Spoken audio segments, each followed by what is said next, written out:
Hello, everybody, and welcome to the Limited Level Ups Phyrexia All Will Be One set review. This is our common and uncommon set review. I am joined not by Ethan, unfortunately, Lord Tupperware. Ethan still on paternity leave, but we've got an exceptional guest this time around. We've got Marc Anderson.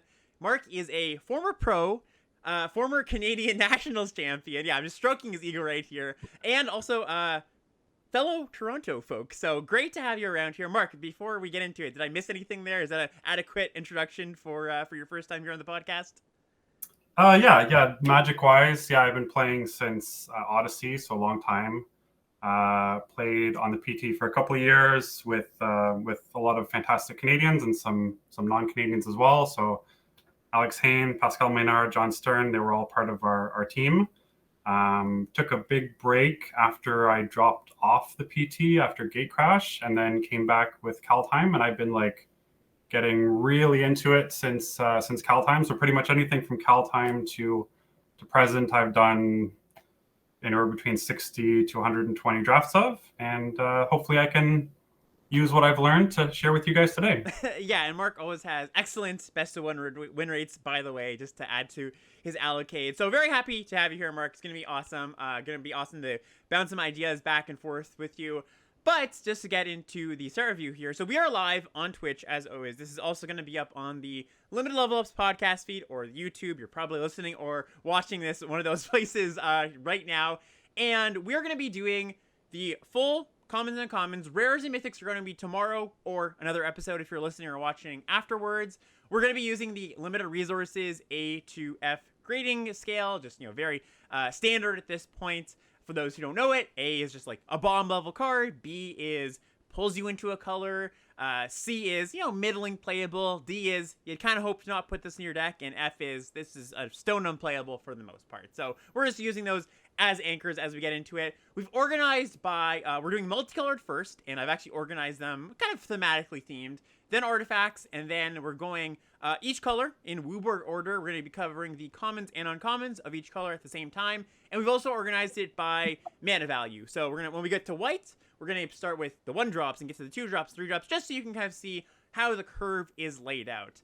Just what we do usually with Ethan, and I think it's kind of a revolution in set reviews, honestly. I think a lot of people have adopted that method, and it works really well. So, without further ado, Marc, what do you say we jump into this?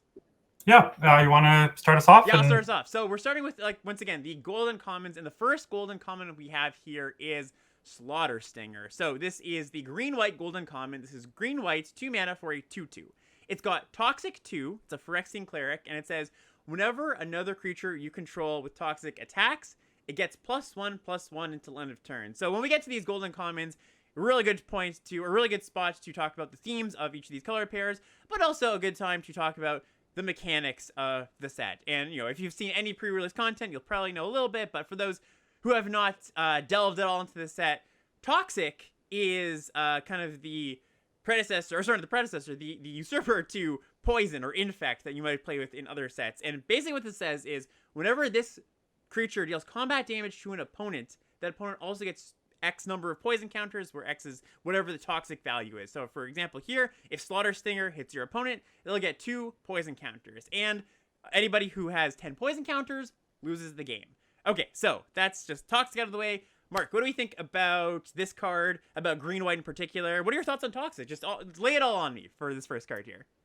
Yeah. I guess we'll spend a bit of time setting up the framing of some of these ratings, because I specifically avoided listening to any of your content on one so far. Yep. I wanted to keep us as far apart as possible, so we have potentially a few discussions we can pull out of the woodwork. For sure. So you might have covered some of this already, but I think it's worth mentioning. We have seen Infect before, and Infect was not a great limited archetype. It kind of divided the format into half, where you're either playing Infect or you're playing regular damage, and then often the game would be ended by just some big pump spell on an Infect creature, and the game would be over. So I really like, just off the bat, that I think they have fixed the problems with Infect. They've made it so that you can play creatures of both types. They've added this thing where you only need to get to 3 poison instead of 10, which we'll get to in a minute. Yep. But I still actually think it's worth splitting cards and thinking them as being more poison based or more damage based. Yep, totally agree And with that. so I guess to throw this back at you, what percentage of games do you think are going to end with a player reaching 10 poison? Oh, that's a really good question. So are we saying just like in the format in general, or in a deck that it has some toxic creatures in it? No, in the format in general. Great question. I would probably say something in the neighborhood of like 20 to 30%, maybe a little bit higher than that. I don't know. What's your read on that? Yeah, so this is kind of where I started thinking about this, because my guess is that it's going to be roughly 20%, and I'll tell you how I get to that. Yeah, right? for sure. So if you assume that the 10 color pairs are all evenly strong, which of course they never are, but let's just start there, then 4 of those color pairs are going to be red decks, and the red decks are never doing any poison damage. Right. So even if you get some toxic hits in here or there, your red decks aren't going to kill with poison 99% of the time. Mm-hmm. White, despite having the one drop that, well, I don't want to get too far ahead. No. White you can reference things. Yeah, go ahead. Sure. Despite having the one drop that is toxic and like seems like it's going to push towards getting 3 counters, I did a split of all of the commons and uncommons, and I said which ones are going to kill you faster with poison and which ones are going to kill you faster with damage. Mm-hmm. And white is almost always going to kill faster with damage. Right. So that only leaves 3 possible color pairs that can kill with poison, likely, and those are the 3 sultai colors. Mm-hmm. So right off the bat, that's a maximum of 30% of the games that can end with poison. And within those decks, again, most of those decks are still playing creatures that don't have the toxic keyword or aren't proliferating enough. So right off the bat, I just wanted to say that people all over the place I've been saying like, oh, anytime I proliferate, I get to do an extra 2 damage with this spell or creature. Right. And I think that that's totally wrong way to think about it. I think proliferate is a lot worse than people are thinking right off the bat, just because of the fact that the majority of the time, only the 3rd poison counter is going to matter, and you're not going to get to that 10th poison. Yes, I agree. So what Mark is referring to here is there is Corrupted, which is another mechanic that cares about your opponent being at 3 poison counters, and I very much agree that 10 is going to be not a pipe dream. It's definitely going to end some games like we're talking about here, but the real thing, the real goal in your toxic decks is getting to Corrupted. Yeah, so that takes us back to Slaughter Singer, which seems like it's perfectly doing the signpost mechanics of a white-green deck.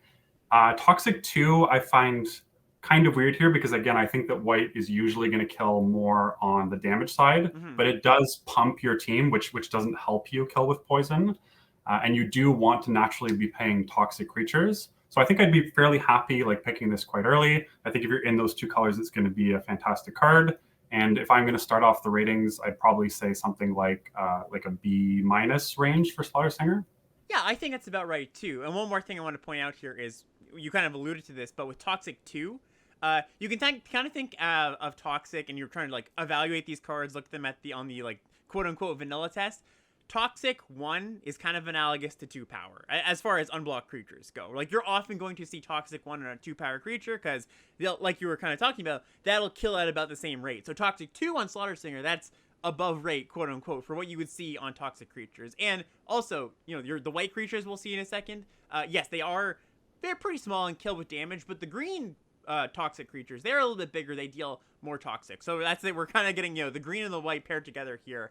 Also, all in all, really nice card. And one thing I do want to mention is that while that the +1/+1 on pumping your creature with toxic, yeah, it doesn't affect the toxic number. It does just mean that your creatures are going to be able to get in more often, and that's actually one of the differences between this mechanic and maybe like another aggressive mechanic we've seen in the past, like Exert. It's not like Toxic helps you attack more. It just incentivizes you to attack more, and this actually does help you attack more. So I like what it's doing. It's cheap, it's efficient. So yeah, I think B- for this is a good one. Sure, we agreed off the bat. Great, long-winded discussion to yes. agree. Yes, if you're still with us after that long-winded discussion, don't worry. These will not all take that long. This is just setting the stage basically for all the cards. All right, we're moving on to our next one here. What's up next? Okay, so next we have Vivisection Evangelist, which is 3 black-white for a 4/4 vigilance, and it has Corrupted. When it enters the battlefield, if an opponent has 3 or more poison counters, destroy target creature or planeswalker an opponent controls. Oof. So Okay. we see our first instance of Corrupted, Mm-hmm. which is the 3 or more poison threshold. And you do see those primarily, I think, only in black and white. So black-white's kind of getting its signpost uncommon here. And this just seems like a fantastic card if you're ever going to turn on Corrupted. You just need to be really good at doing that because it's obviously a little bit underrate if you're not hitting that trigger. Yeah, I think there was like a few cards scattered throughout the set, like a blue card, maybe a green card was Corrupted. I know for sure there. Yeah, I actually know for sure there's like one green card and one blue card. And like I said, like you said, I don't think there's any red cards. But yeah, this card's awesome. Like this card is just fantastic. If you know, forget about the Corrupted. If this always was turned on, this would just be like an A level card, basically, right? Just 5 mana, 4/4 vigilance comes and kills something. That'd be excellent. And how often do you think you're gonna have Corrupted by turn 5 in a black-white deck? Both of those colors are pretty good at poisoning your opponent. That's the whole like Magic formula that people have to solve, right? Yeah. Like it almost feels a bit like Neon Dynasty, where early on you're going to get punished if you don't block. In that format, it was ninjutsu. In this format, it's going to be those toxic creatures getting you to that 3 Corrupted threshold. So early in the format, I imagine people are going to be really focused on not allowing their opponents to ever hit them. And it might be a little hard to turn on turn 5, but even if you cast this card on turn like 7 or 8, I still think it's going to be pretty fantastic. Yep, I agree. And there's not a ton of fixing in this format. We're not like Dominaria United levels of fixing, but there's a few ways to fix your mana. I could see this being splashed in like a black-green deck pretty easily. So yeah, what do you want to give this one? I would probably go like B+. B plus. Yeah. I was going to go with B. Yeah, let's do that then. I think that's probably a bit more tempered. Yeah, you one of your before this set review, you tweeted out you were coming on. And you said, yeah, I'll try to wrangle in Alex on his maniacal grading. So we'll try to have some amount of consistency here, and you'll rein us in. So let's go to our next one here, and I've actually paired these multicolored cards thematically. So we've also got another toxic card here. So it says Necrogen Rot Priest. This is the black-green one. 2 black-green for a 1/5. It's got Toxic 2. It says whenever a creature you control with Toxic deals combat damage to a player, that player gets an additional poison counter. And it's got an activated ability, 1 black-green. Target creature you control with Toxic gains Death Touch until end of turn. Yeah. So in terms of grouping, this is obviously on the deal 10 poison side of things because it's, first of all, it's only 1 power. It's got Toxic 2, which is going to effectively hit for 4 poison, like 4 damage and poison equivalency, and then also is kind of like a lord for your poison creatures. But that being said, I still think this card's a little worse than most of the other signpost uncommons. Like the activation cost is kind of awkward to use on, especially on defense. Like if you leave the mana up, they just don't have to attack into it. On offense, you're only really using it to trade, and you can't really use a trick with it. So I think my gut is more in the C+ range for this one, but I want to know what you think too. Yeah, I would say that same thing too. I think this one is a little bit clunkier, a little bit more expensive. I mean, it comes down and blocks quite well. But the 3-mana activation, like that's not trivial. Like that's gonna take up most of your turn for most turns. And yeah, Toxic 2 is something they do have to like. The nice thing, the one good thing I can say about this card, and I think we're not trying to talk it down too much, but it is a little bit awkward for the opponent. Like they attack into this, or sorry, you attack them with a 1/5. And they're like, all right, well, I could take Toxic 2, which is a pretty big hit, or I try to block this, and a 1/5 Death Touch is really difficult to block. So it's a little bit awkward there. You have a bit of threat of activation going on there. I suppose a double block does work because it's only 1 power, but then they have to consider combat tricks, removal, all that kind of stuff. So, it does have some stuff going for it, but it's compared to the last 2 cards, I do think it's a little bit clunkier, and still a good card. So I would give it in that C+ range as well. But yeah, out of these 3 kind of toxic payoff cards, this is probably the least good one we've seen so far. I should note this does hit for, like, it hits for 3 poison, not 2. Sorry, 3 poison. Yes, that is true. Yep. Yeah. So, but like in terms of double blocking this card, it only having 1 power. Like if this was a 2/4 even, or like let's say a 2/5, if we're gonna get really pushed, it'd be so much better because then if they double block, you just kill both creatures. Like if your opponent just has a 3/3 and a 2/2, they can pretty safely block this because it's going to take you 3 mana just to give Death Touch, and then you probably can't do another trick to boost its power. But yeah, just thought I'd mention that it does add up poison counters very quickly. Yeah, I agree. Okay, so C+ for Necrogen Rot Priest. Moving on with our next one. Next one is Voidwing Hybrid, which is the blue-black uncommon. It costs only blue-black for a 2/1 flying toxic 1. And when you proliferate, return it from your graveyard to your hand. Ooh. So quite a spicy one. Yeah, this one's pushed. So we've got 2 mana for a 2/1 flyer with Toxic 1, which is, 2 power kind of, quote unquote. And so blue black's thing, on paper, is it proliferates pretty well. Blue and black both have, I think, the highest density of proliferation. And so you're going to trigger this, pretty often. And this kind of works both ways, too. One, it's this recursive threat that just it keeps getting in, and if they deal with it obviously if they lock it down with an enchantment removal spell, okay, you got them, or so they got you. But if they have only, kill spells, removal spells, damage-based removal spells, this thing's just going to keep coming back, not only to keep attacking them, but as a really good blocker as well. Just like a 2-power blocker that you don't mind just either trump blocking infinitely or trading stuff off. This seems really, really pushed to me. So what would you grade it then? I think I'm going to start at a B for this. I think that so I think that the blue-black decks are a little bit more interested in sitting back and maybe getting a poison counter or 2, proliferating from there. The other decks, the other toxic decks we just saw, I think are a little bit more interested in attacking. And not to say you can't be attacking your blue-black deck, but I think that often from the cards that I've seen so far, piecing things together, it looks like you're going to get that first toxic counter or 2 and then just maybe control the game a little bit. But this plays both ways. Like I was saying, you can attack or you can block with it. So I don't know. I just think it's so flexible and so efficient and so cheap that it might even be like B+ range. I think I'd actually, giving it the nod here, probably give it a B+. Okay, you're gonna go B+. Yeah, you like B+ too? Yeah, I was gonna say B+ as well. So far we're still 100% in agreement, which is a little boring. a little. Don't worry, I'm sure we'll get to some disagreements.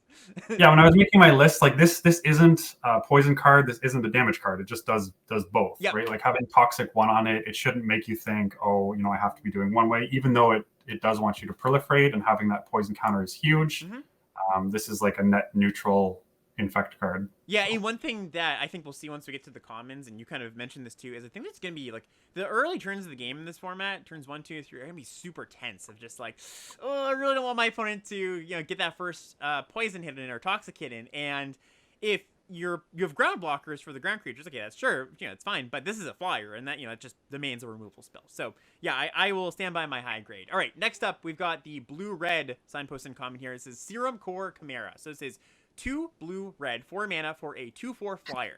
It says whenever you cast a non-creature spell, put an oil counter on Serum Core Chimera. Then it's got an ability, remove 3 oil counters from the Chimera, draw a card. Then you may discard a non-land card. When you discard a card this way, Serum Core Chimera deals 3 damage to target creature or planeswalker. Activate this only as a sorcery. So we see a new mechanic here, oil counters, which just counters and counters and counters in this set. What's your? Do you have an additional or a spiel about oil counters before we get into this card, or do you just want to get into talking about this one?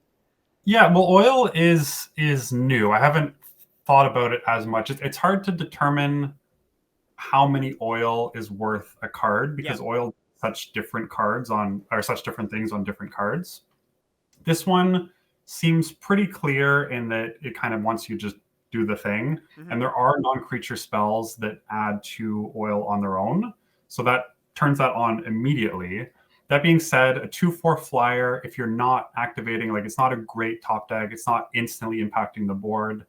So it does take a little bit more work to get going. So I'm a little bit more hesitant on this one and probably have it somewhere in the C+ range. Yeah, and just, a bit of some words on oil. So oil, basically the template for oil creatures, counters in the set. You'll see oil counters on creatures generally. I think there's some non-creatures potentially, but they all do some effect. Some of them come with the oil counter, some of them make you work for them, like this Chimera, and they say, okay, you can take some of them off to do an effect of some sort. And there's ways to put oil counters on creatures, and it obviously proliferate kind of buffs this. It adds to your oil counters where you can use your abilities more often. A lot of the cards, unlike this one isn't actually a good example, but a lot of the cards will have, 3 oil counters. You scry 3 times. Then if you can proliferate it, you get to do a little bit more. You get to grease the wheels, as it were. Then there are things that are a bit more powerful in their payoffs, like Serum Core Chimera, that you have to work a little bit harder for. So that's kind of the vibe going on with oil. It's kind of not quite a counterpart to Toxic, but the Oil is centered in blue, red, and green, whereas Toxic is in the Obzon colors, green, white, and black. So you've got green as the intermediate color there.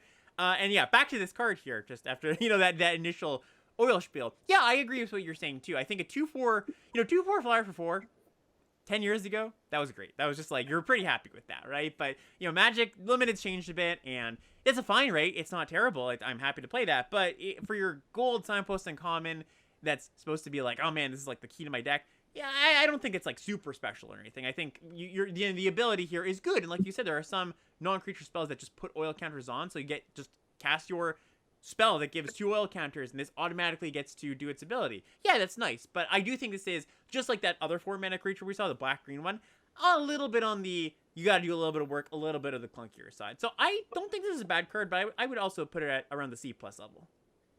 Okay, and it is worth noting that sorcery clause basically means as soon as it has 3 counters, you're going to want to cash it in right away. Right, yep. But the nice thing is, even if there's not a great target for the 3 damage, you can just draw a card, and you don't have to discard a card. Yep, totally. And it's a little bit awkward that, you can't just discard a land to this thing to deal with 3 damage. I guess they felt that was a little bit too good, but, like little awkward things all around this card with sorcery and, yeah, whatever. But, yeah, I think C+ for this one is good. All right, what's up next? Next, we have Cinder/Slash Ravager, which is 4 red-green for a 5/5 vigilance. It costs 1 less for each permanent you control with oil counters on it. And when it enters the battlefield, it deals 1 damage to each creature your opponent controls. Yeah, so we've got another card in the oil counter shard of blue, red, and green, and this one's pretty nice. So it's kind of a little bit feast or famine-y, where if you don't have any oil counters, I'm not even talking about in your deck. I'm just talking about the game plays out in a way where you had to trade off your 2-drop with oil counters. Maybe your opponent killed your 3-drop. This can get stranded in your hand, and it's a 6-drop. It's a little bit awkward. But if you just go like 1-drop oil creature, which exists, into 2 or 3-drop oil counter thing, which exists, and this is a 4-mana 5/5 that pings all of your opponent's things for 1, which may or may not be relevant, and also has vigilance, like, that's a payoff. So this one's kind of tricky to evaluate because it's going to really, I think we're really going to see, one of those things, it's going to be one of those things where we kind of get a vibe for as we play, well, how often do you need to trade off your creatures early? How well do the oil counters block, where maybe they can block those poison toxic creatures, but they don't actually trade, so you get to keep them around. You have O3s and stuff like that. If the format plays that in a way where it's like, you just got to trade, yeah, this card's going to be not as good. But yeah, if you're building up a board that just blocks well and doesn't trade off, then yeah, this thing's going to be pretty nice. And worth noting, I'm talking about blocking.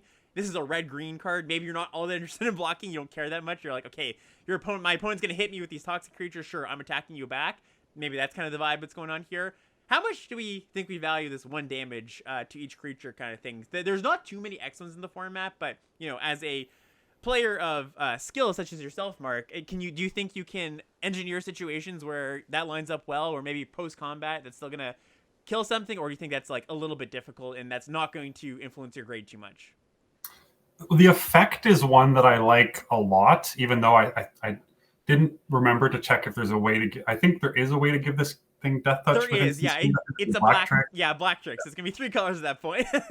Yeah, that'd be super cute. But the awkward thing about this, I guess, is that if you're trading your creature with oil in combat to use this post-combat, then you might not get the discount that you need to be able to cast it. Right, yeah. So there's a lot of, but worth noting, you talked about going 1-drop into 2-drop. You don't actually need a 1-drop to curve into this, right? Like 2-drop oil, 3-drop oil will just get you this as long as you're not trading or having your creatures removed. Yep, totally. So I'm still quite high on it. Like, I don't want to cast it for 6 a lot, but I think if you're casting it for 6, it's not horrible.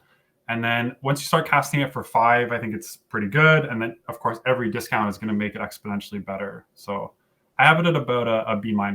Yeah, I'm going to go a little bit, or first minor disagreement. I'm going to go C+ here just for that, potential clunk factor. But yeah, I think we're generally on the same page as far as, how this card's going to play out. Next up, we've got Tainted Observer. So we've got the blue-green uncommon. This is 1 blue-green for a 2/3 flyer. It's got Toxic 1, and it says whenever another creature enters the battlefield under your control, you can pay 2. If you do, Proliferate. So, Proliferate, we haven't actually talked exactly what this is for those who haven't played Proliferate before. The text on Proliferate says, choose any number of permanents and or players, then give each another counter that's already there. So if it's got a +1/+1 counter and your opponent's got a poison counter, you can give a +1/+1 counter to something and a poison counter to your opponent. I use that example. It's not actually very good because there are actually no +1/+1 counters in this set. It's just oil counters, poison counters, and loyalty counters if you have a planeswalker. So that's the stuff you're going to be proliferating. And actually worth noting, I actually want to touch on that quickly because I think a lot of folks that maybe have played Proliferate before, they're like, oh, when you like it's almost worth a card a lot of the time, or close to it feels that way because when we had played with Proliferate before, it was growing your board, right? It was giving you counters, and we're not actually getting a tangible board presence. You're going to get some oil counters on your board, but that's not necessarily going to translate into board presence right away because, like we were talking about, some of them scry, some of them do other things that aren't necessarily like growing your creatures. So let's go back to this card after our little proliferate detour here. Tainted Observer, 3 mana, 2/3 flyer, toxic 1, helps you proliferate. What's your read on this card here? I'm actually a bit lower on this than maybe most people might be. Like the proliferate, you're not really killing people on poison with the observer. Mm-hmm. So the main thing you're going to be proliferating is going to be oil counters, I think. And again, you're proliferate the toxic 1 portion. Almost to me doesn't matter because I don't think it matters if you get to 3 poison in blue green, right? And I don't think it matters like you're never getting to 10. So the toxic is basically just flavor text. Right. At that point, do you want to have the ability to pay an extra 2 to proliferate? Well, you're not going to be doing that on turn 4, likely, or turn 5 or turn 6.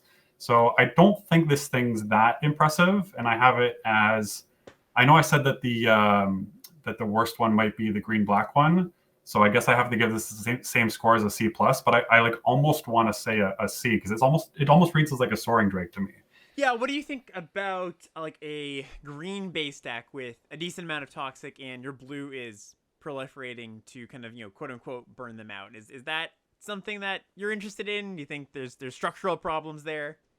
Yeah, blue has, well, again, we're kind of getting ahead of ourselves, but blue has no toxic creatures. Right. So it proliferates, which is nice. Actually, Mark, it has 1 in uncommon. So do you okay, sure. And it has a couple of tricks. Yeah. One that gives toxic. Yeah. I've done a reasonable amount of homework. Yeah, no, I know. I'm just messing. But yeah, I see this, like when you see there's only 1 gold uncommon for each color pair, and so that's supposed to be your like big payoff, the thing that pulls you into that color, the thing that like if you're a single color and then you see this, like you've decided your second color because it's so strong, and this just isn't it for me. Yeah, I think so too. And so worth noting, green blue is supposed to be like big toxic ramp sort of. That's kind of their the what they've penned it as on, at least on paper. And I don't think the cards are necessarily like blue-green ramp often is like this, like a throwaway archetype, to be honest. Like it's very uncommon that it's common that is the archetype that is proposed, and it's uncommon that's actually like a good thing or one of the better things to do. So I'm a little bit suspect about this as well. So yeah, I think that 3 mana 2/3 flyer is fine. It's perfectly serviceable, but not exciting. So yeah, I'm a little bit lower on this as well. I would probably just give it a C. See? Okay. Yeah. All right, and what do we have next? So, okay. Sorry, go ahead. I know we're not going to take forever on every card, but I do think that you are going to have a decent amount of oil in blue-green, though. So even if you don't get the dream of poisoning your opponent out, I think there's enough oil that blue-green can be like, maybe instead of rampy toxic, just focusing on the oil side of things. Yep. It'll still have things to proliferate. Like it'll still be a valid keyword there. I just don't think it's going to kill your opponent. And again, the toxic 1 is the part that I think is just irrelevant. Yeah, and you know what's really good? Again, not to sidetrack here, but I actually think we're doing, to pat ourselves on the back, a good job of tempering ourselves with these golden commons, because I know my tendency, and I think a lot of people's tendency when they look at the set, is to rate these golden commons like really high, because you expect that they're flashy and they're cool and you expect their themes to pan out. But I do think that often it's like 5 out of the 10 golden commons really quote unquote get there. Sometimes there's exceptions. I think Brothers War was an exception where most of them were good, but you do have to critically look like, okay, was this just thrown in there as, well, we got to give blue-green an archetype, or is it actually supported? Anyways, yeah, let's move on to blue-white here. What's the blue-white card? I think you segued it perfectly into like trap uncommons. Yeah. We have Cephalopod Sentry, which is 2 blue-white for an X5 flyer. It's an artifact creature, and its power is equal to the number of artifacts you control. Yeah. So the So reason this Mark, thing, yeah, no, you go ahead. You go ahead. no. I said the card. You're supposed to start. Okay, We'll so get yeah, this right the reason eventually. that Mark is saying, oh, this might be a little bit of a trap, is that blue-white artifacts is not that much of a supported theme. There's this card, and there's another uncommon or two that are pretty good. Like, this is not a bad card at all.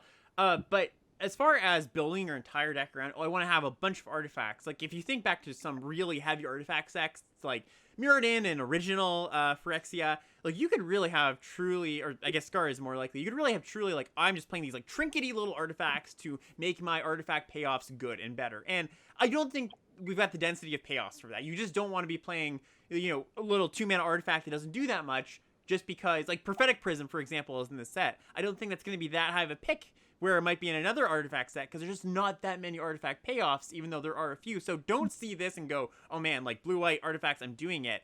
If you got 3 of these and they wheel or something, yeah, you can go all in. But there aren't that many reasons to draft a bunch of artifacts. That being said, this card is pretty good. It's a solid card. I could easily see this being a 4/5 flyer in the right deck. I just want to temper against, don't take this as, 5th pick or something and then try to go all in on it.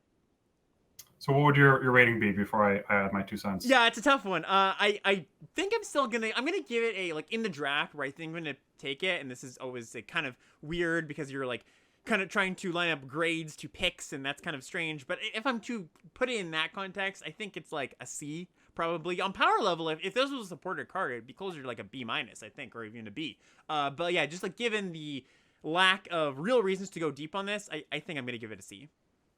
Okay, yeah. I again, to clarify my part about it being a trap, I also think it's still a pretty good card. Yep. It's just like when you see this, you picture, oh, if every permanent in my deck is an artifact, this thing could be like a 6/5 or an 8/5, in which case it'd be totally insane. Yep. And I still am fairly happy playing this, even if it's just going to be a 2/5 flyer for 4. That's a reasonable card. But I don't think you want to, after you take this, I don't think you want to start taking artifacts over better cards. Mm-hmm. It's not good enough to make that worthwhile. But I still think it's pretty solid. I'm going to give it a C+.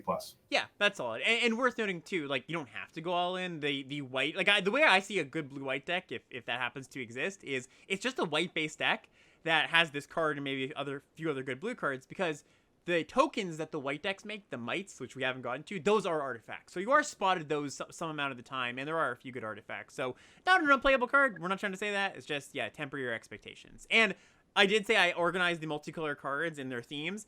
We talked about the toxic cards. We talked about the oil proliferate cards. This last section here, starting with the cephalopod sentry, is kind of the outlier weirdos that don't really touch on either of those. And speaking of which, we got our next one here, our black-red one. What's going on there?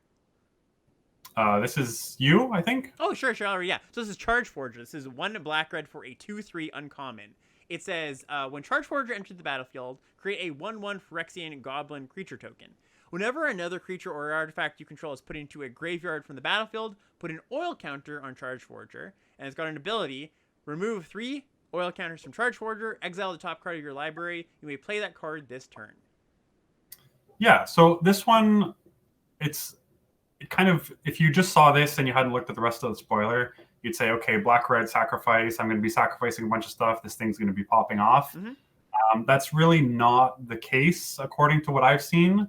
I think black-red, they just think eventually you're going to have some stuff trade. Like, there's no real solid steel sack type of thing, or like easy ways to sacrifice lots of things or great things to sacrifice.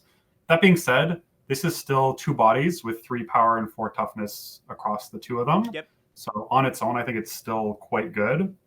And then if you're able to trigger this thing once or even twice over the course of the game, that's just going to be more upside there as well. There's also other ways to add oil onto this. So there could be ways that you're just making it either proliferate or adding oil manually. There could be ways you get multiple cards off this. And I still think, even if it's not as obvious as it may seem, I still think it's quite a good card. Probably would go somewhere like a B-. Yeah, I would give it that too. So worth noting here, this is kind of another kind of oddball, not super supported sacrifice. Is a small theme they kind of baked in, but it's not like you would see in some other set where there's a lot of cards dedicated to it. Where the difference between this card and the last card, in my eyes, compared to the blue-white one, is that I think this card's just better on rate, basically. Like you said, you're getting a lot of power and toughness for 3 mana. And both black adds counters by proliferating, red adds counters by just virtue of their cards that put oil counters on things. So I don't even think you necessarily need to think, okay, well, when 3 things die, like it's going to be like when 1 thing or like, you know, maybe 2 things, every 2 things die, I'll be able to draw a card off of this. So yeah, I just like this card in general, even if this isn't a super supporter archetype. So yeah, I would go B- as well. Okay. All right. And to round out our gold uncommons, we have red-white. In this case, it's Blade Hold War Whip. 1 red-white for an equipment, and the equipment has Formiridin with the exclamation mark. When it enters the battlefield, it's one of the new keywords for the set. When this equipment enters the battlefield, create a 2/2 red rebel creature token, then attach this to it. Equip abilities you activate of other equipment cost 1 less to activate. Equipped creature has double strike, and it equips for 3 red-white. When I saw this card, I was pretty excited because I was like, okay, like, you know, this is they're pushing every set. I feel like they've been pushing the equipment a little bit more, a little bit more, a little bit more, and this is a whole mechanic based around making equipment a little more playable. You know, there's often like 1 to 0 playable equipments in most limited formats, and I saw this card, and this is a good card, but there's a lot of the other Formiridin cards that come in, you know, with a 2/2, and you get the equip for free. They were careful with them. That's the way I'll frame it. They were careful with them. Not bad, but definitely not as pushed as, you know, the flashy signpost uncommon. This card is nice, though. This card is just 2/2 double strike that leaves behind this thing. When your 2/2 double strike happens to die, that turns most of your other things into big threats. And unlike the other color pairs that we just touched on that might not have a home, I think that red-white doesn't necessarily have to be like all in equipment or anything, which this card might point to. I think this card is just good, and you can just put this in your aggro deck, and you know, you turn your mites or tokens into actual threats or just whatever lying around. So I do like this card, even though I don't think you should be building a equipment themed deck necessarily. Yeah, since I'm subbing in for Ethan, I think I'm obligated to say that this is 2 rectangles. Yes, right? 2 rectangles. Yeah. You get the token, you get the equipment. Yep. So right off the bat, people always tend to underestimate the just having extra pieces of cardboard, that's worth. That being said, moving this around to something, the fact that you're red and white, there's not going to be a ton of huge power creatures on their own without other equipment. So I do think that equip cost is quite steep, even though it's quite a powerful effect. Yeah, I think so too. Yeah, I think that 5, you know, that's your whole turn, and your opponent can definitely blow that out somehow. So yeah, I think I'm gonna land at a B- on this one. I think that you, again, don't get drawn in too much to the equipment stuff, but just read it at face value. It's a really good card. It's almost like 2/2 double strike leaves around, I don't know. I hate using fraction percentages to talk about cards, but like just under a card, I would say, to like a value worth. So yeah, I think this card is one that I'm looking forward to play. I had it at C+, so I'll leave it there, although I could totally see B-. It's cool. negligible difference, so I'll leave it. That is the golden commons. We're moving on to some lands and some artifacts, and we'll get into the colors. So our first land here is Terramorphic Expanse. What does this do? It's just Evolving Wilds. There's nothing fancy. It's just sacrifice Expanse, search your library for a basic land, put on the battlefield tapped.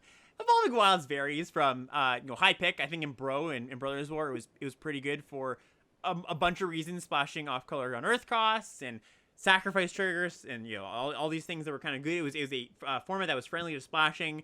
You know, we'll see if that's the case here, but I generally just give Evolving Wild variants a C+ and call it a day. Yeah, I probably pick them higher than most people because I like leaving myself open to splash. Yep. But we don't need to spend too long talking about this one. I think C+ is fair. Sweet. And our second comment, this is actually a cycle of lands. We're just going to have this one to stand in. What we got here? This is the Fair Basilica.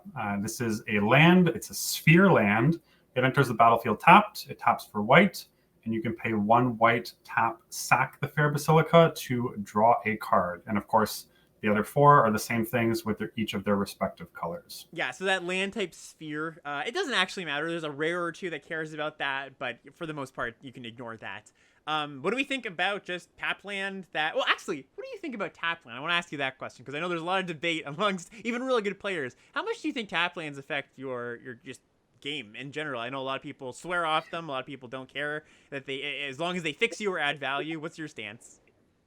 I don't want to cop this out completely, but it does certainly depend on the format. Yep. Like, I think that in Bro, it was really hard to find a spot where you weren't going to spend all of your mana every single turn to like have this slow your curve down. Whereas there's other formats where you're almost never playing anything on turn one, or your curve's a bit awkward, and you can just sneak this in fairly easily. Some people have compared these to some of the cycling lands. I don't necessarily think it's better or worse than a cycling land. Like, it does have the advantage you can play it early, you can tap it a bunch, and then you can cash it in later for a card. But not being able to use it the turn you top deck it in the late game is a big downside.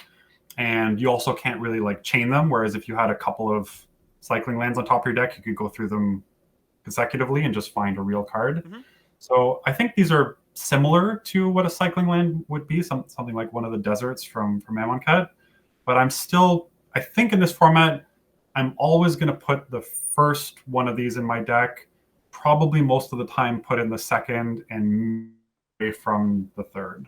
Yeah, that's basically the baseline I would have as well. So for these lands, once you're in the color, once you know you're like base white, you're probably going to want one or two. Like, a lot of the times, it's going to be the difference between you flooding out and drawing that one extra land and drawing the spell you need. So I would give them about a C+ once you know you're already the colors. Yeah, like there's no clues, there's no blood, there's no there's no unearth, there's not like an easy way to spend your mana. So these are a nice way to turn late game stalls into real cards. But between these, like, Terramorphic Expanse also causes you to have a tap land. So the more Terramorphic Expanses I have, the less likely I am to play these. And I do pick, I'm pretty sure I always pick Expanse over these. I think I agree with that too. So even though I agree with the C+, but with the little asterisk that I think Terramorphic is actually better.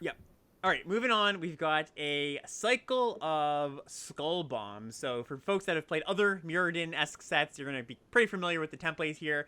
Basilica Spell Bomb is our first one here. It's a single mana, colorless artifact, a common, has the ability, 1, sacrifice it, draw a card. So all these have that same thing. It's just 1 to play and then 1 sacrifice to cycle it. And it's also got a colored ability, 2 and a white, sacrifice Basilica Spell Bomb. Target creature you control gets +2/+2 and gains flying until end of turn. You draw a card, activate only as a sorcery.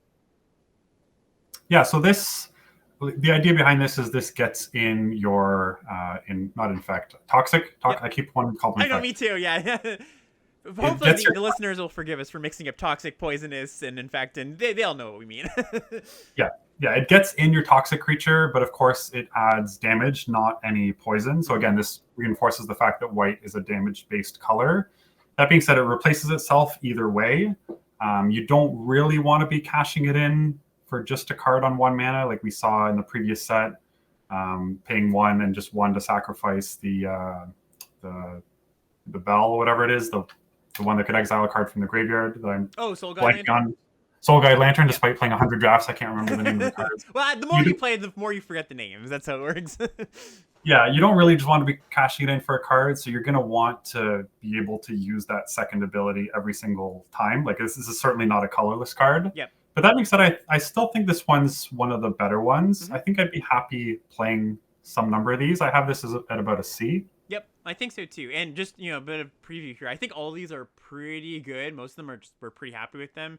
And I think C is about. I could see this getting the C+ range, but I agree. I'll put the C for now. All right, what's next? Next, we have the blue Spell Bomb, which is Surgical Skull Bomb. That is a 1-mana artifact that sacks to draw a card for 1, or you can pay 2 in a blue, sacrifice it, return a creature to its owner's hand, draw a card, activate only as a sorcery. Yeah, so we've seen this effect quite a bit recently. Just 3 mana, bounce something, draw a card. Obviously, it's not exactly 3 because you have to pay that 1 up front, but this is a good effect. This is an effect, a desirable effect. I would probably give this one a C+. Maybe even B-. I could see it creeping there. I have it a C+ as well. I think you're just going to be happy to play these without wanting to spend a high pick on them. I certainly don't think it's anywhere near the level of Tolarian Geyser. Yeah.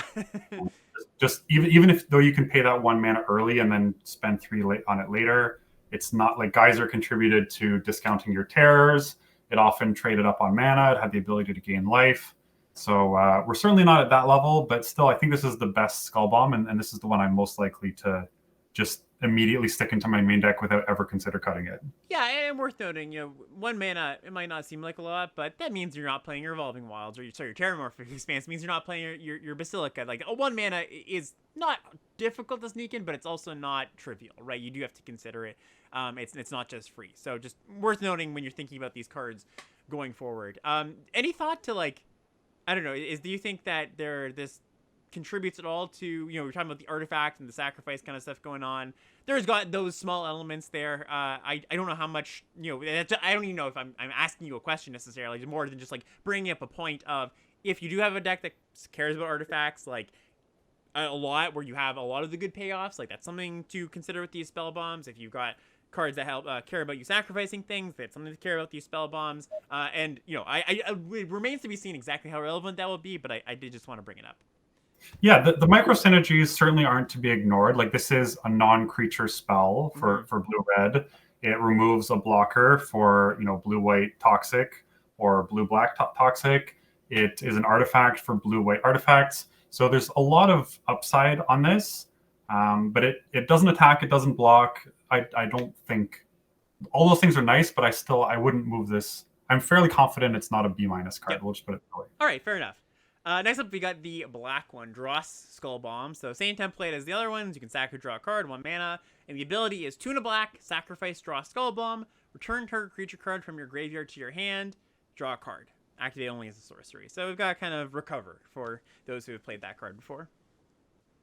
Yeah, so this one, I'm just going to speed this one up a bit and just go straight to my rating. I think this one's a C. Yep. I don't like it as much as the blue one. I still think it's fine. Like, it's 2 cards for 4 mana, so it's easy card advantage. It's a sacrifice trigger for black-red. It's an artifact, if that matters, but quite slow. So I think it's just a C. Yep, I'm in for that too. The red one's a little bit weird. So its ability is 2 mana, not 3 like the other ones. 1 in a red, sacrifice Furnace Spellbomb, which is what it's called.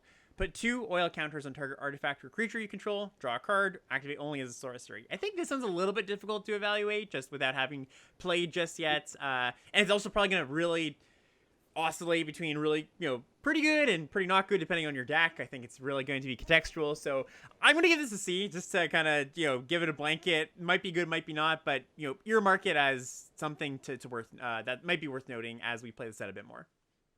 I'm with you on a C, although I agree that this one is more likely to be able to be a C+. Being a non-creature plus giving 2 oil immediately gives you 3 oil counters for the blue-red uncommon, for example.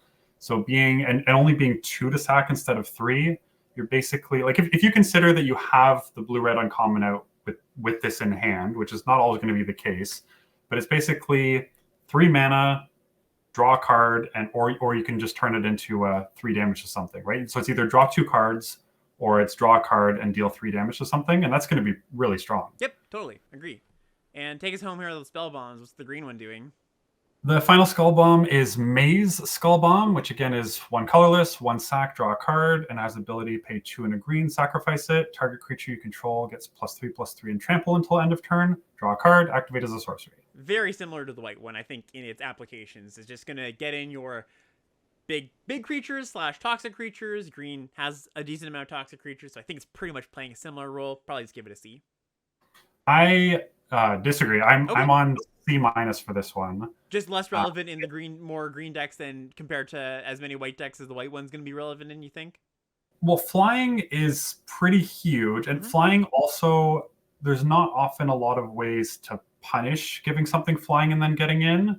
Whereas this, effectively, because it's only sorcery, you have to tap out pre-combat. Right. So all your chips are on the table. Your opponent knows exactly how big your creature is.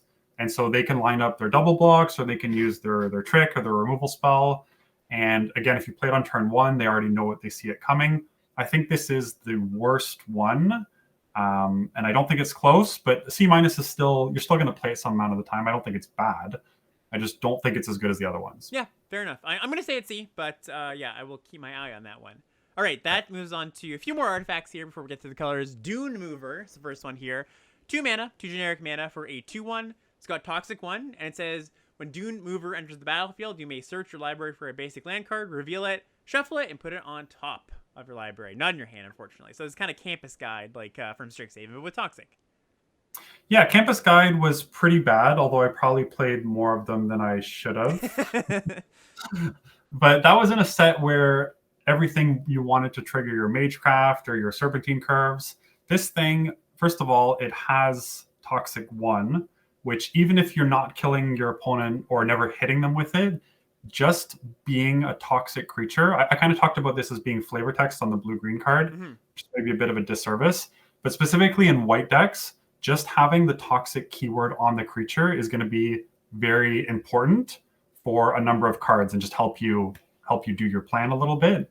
So I think I still don't think it's amazing, but I think this is quite a bit better than Campus Guide is.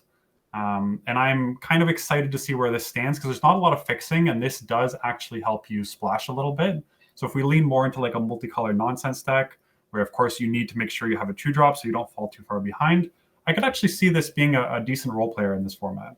Yeah, Campus Guide was gluey, kind of, for a lot of your decks. This might be even a little more gluey. And what you just touched on there, the multicolor nonsense. I feel like the trajectory for so many formats in the past year or two has been like, all right, the first week or two, we kind of get a feel for what all the two-color pairs are doing. And then week 3, it's like, all right, now we're going to break the multicolor nonsense decks. And there's, Sentinel Stalwarts, and, there was analogs in Neon Dynasty and sets past that. So yeah, I could certainly see that happening, and this maybe even going up as the weeks go on.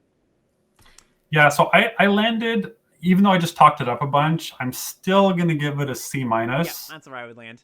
Okay. Yep, C minus. Yeah. Sweet. C minus, but I'll probably play it as if it's a C plus. And another card that might be kind of multicolor nonsense-y. What's up next? Next, we have an old favorite, Prophetic Prism, 2-mana artifact. When it enters the battlefield, draw a card, pay 1, tap it, add 1 mana of any color. So it filters you a mana, and it replaces itself when it comes into play.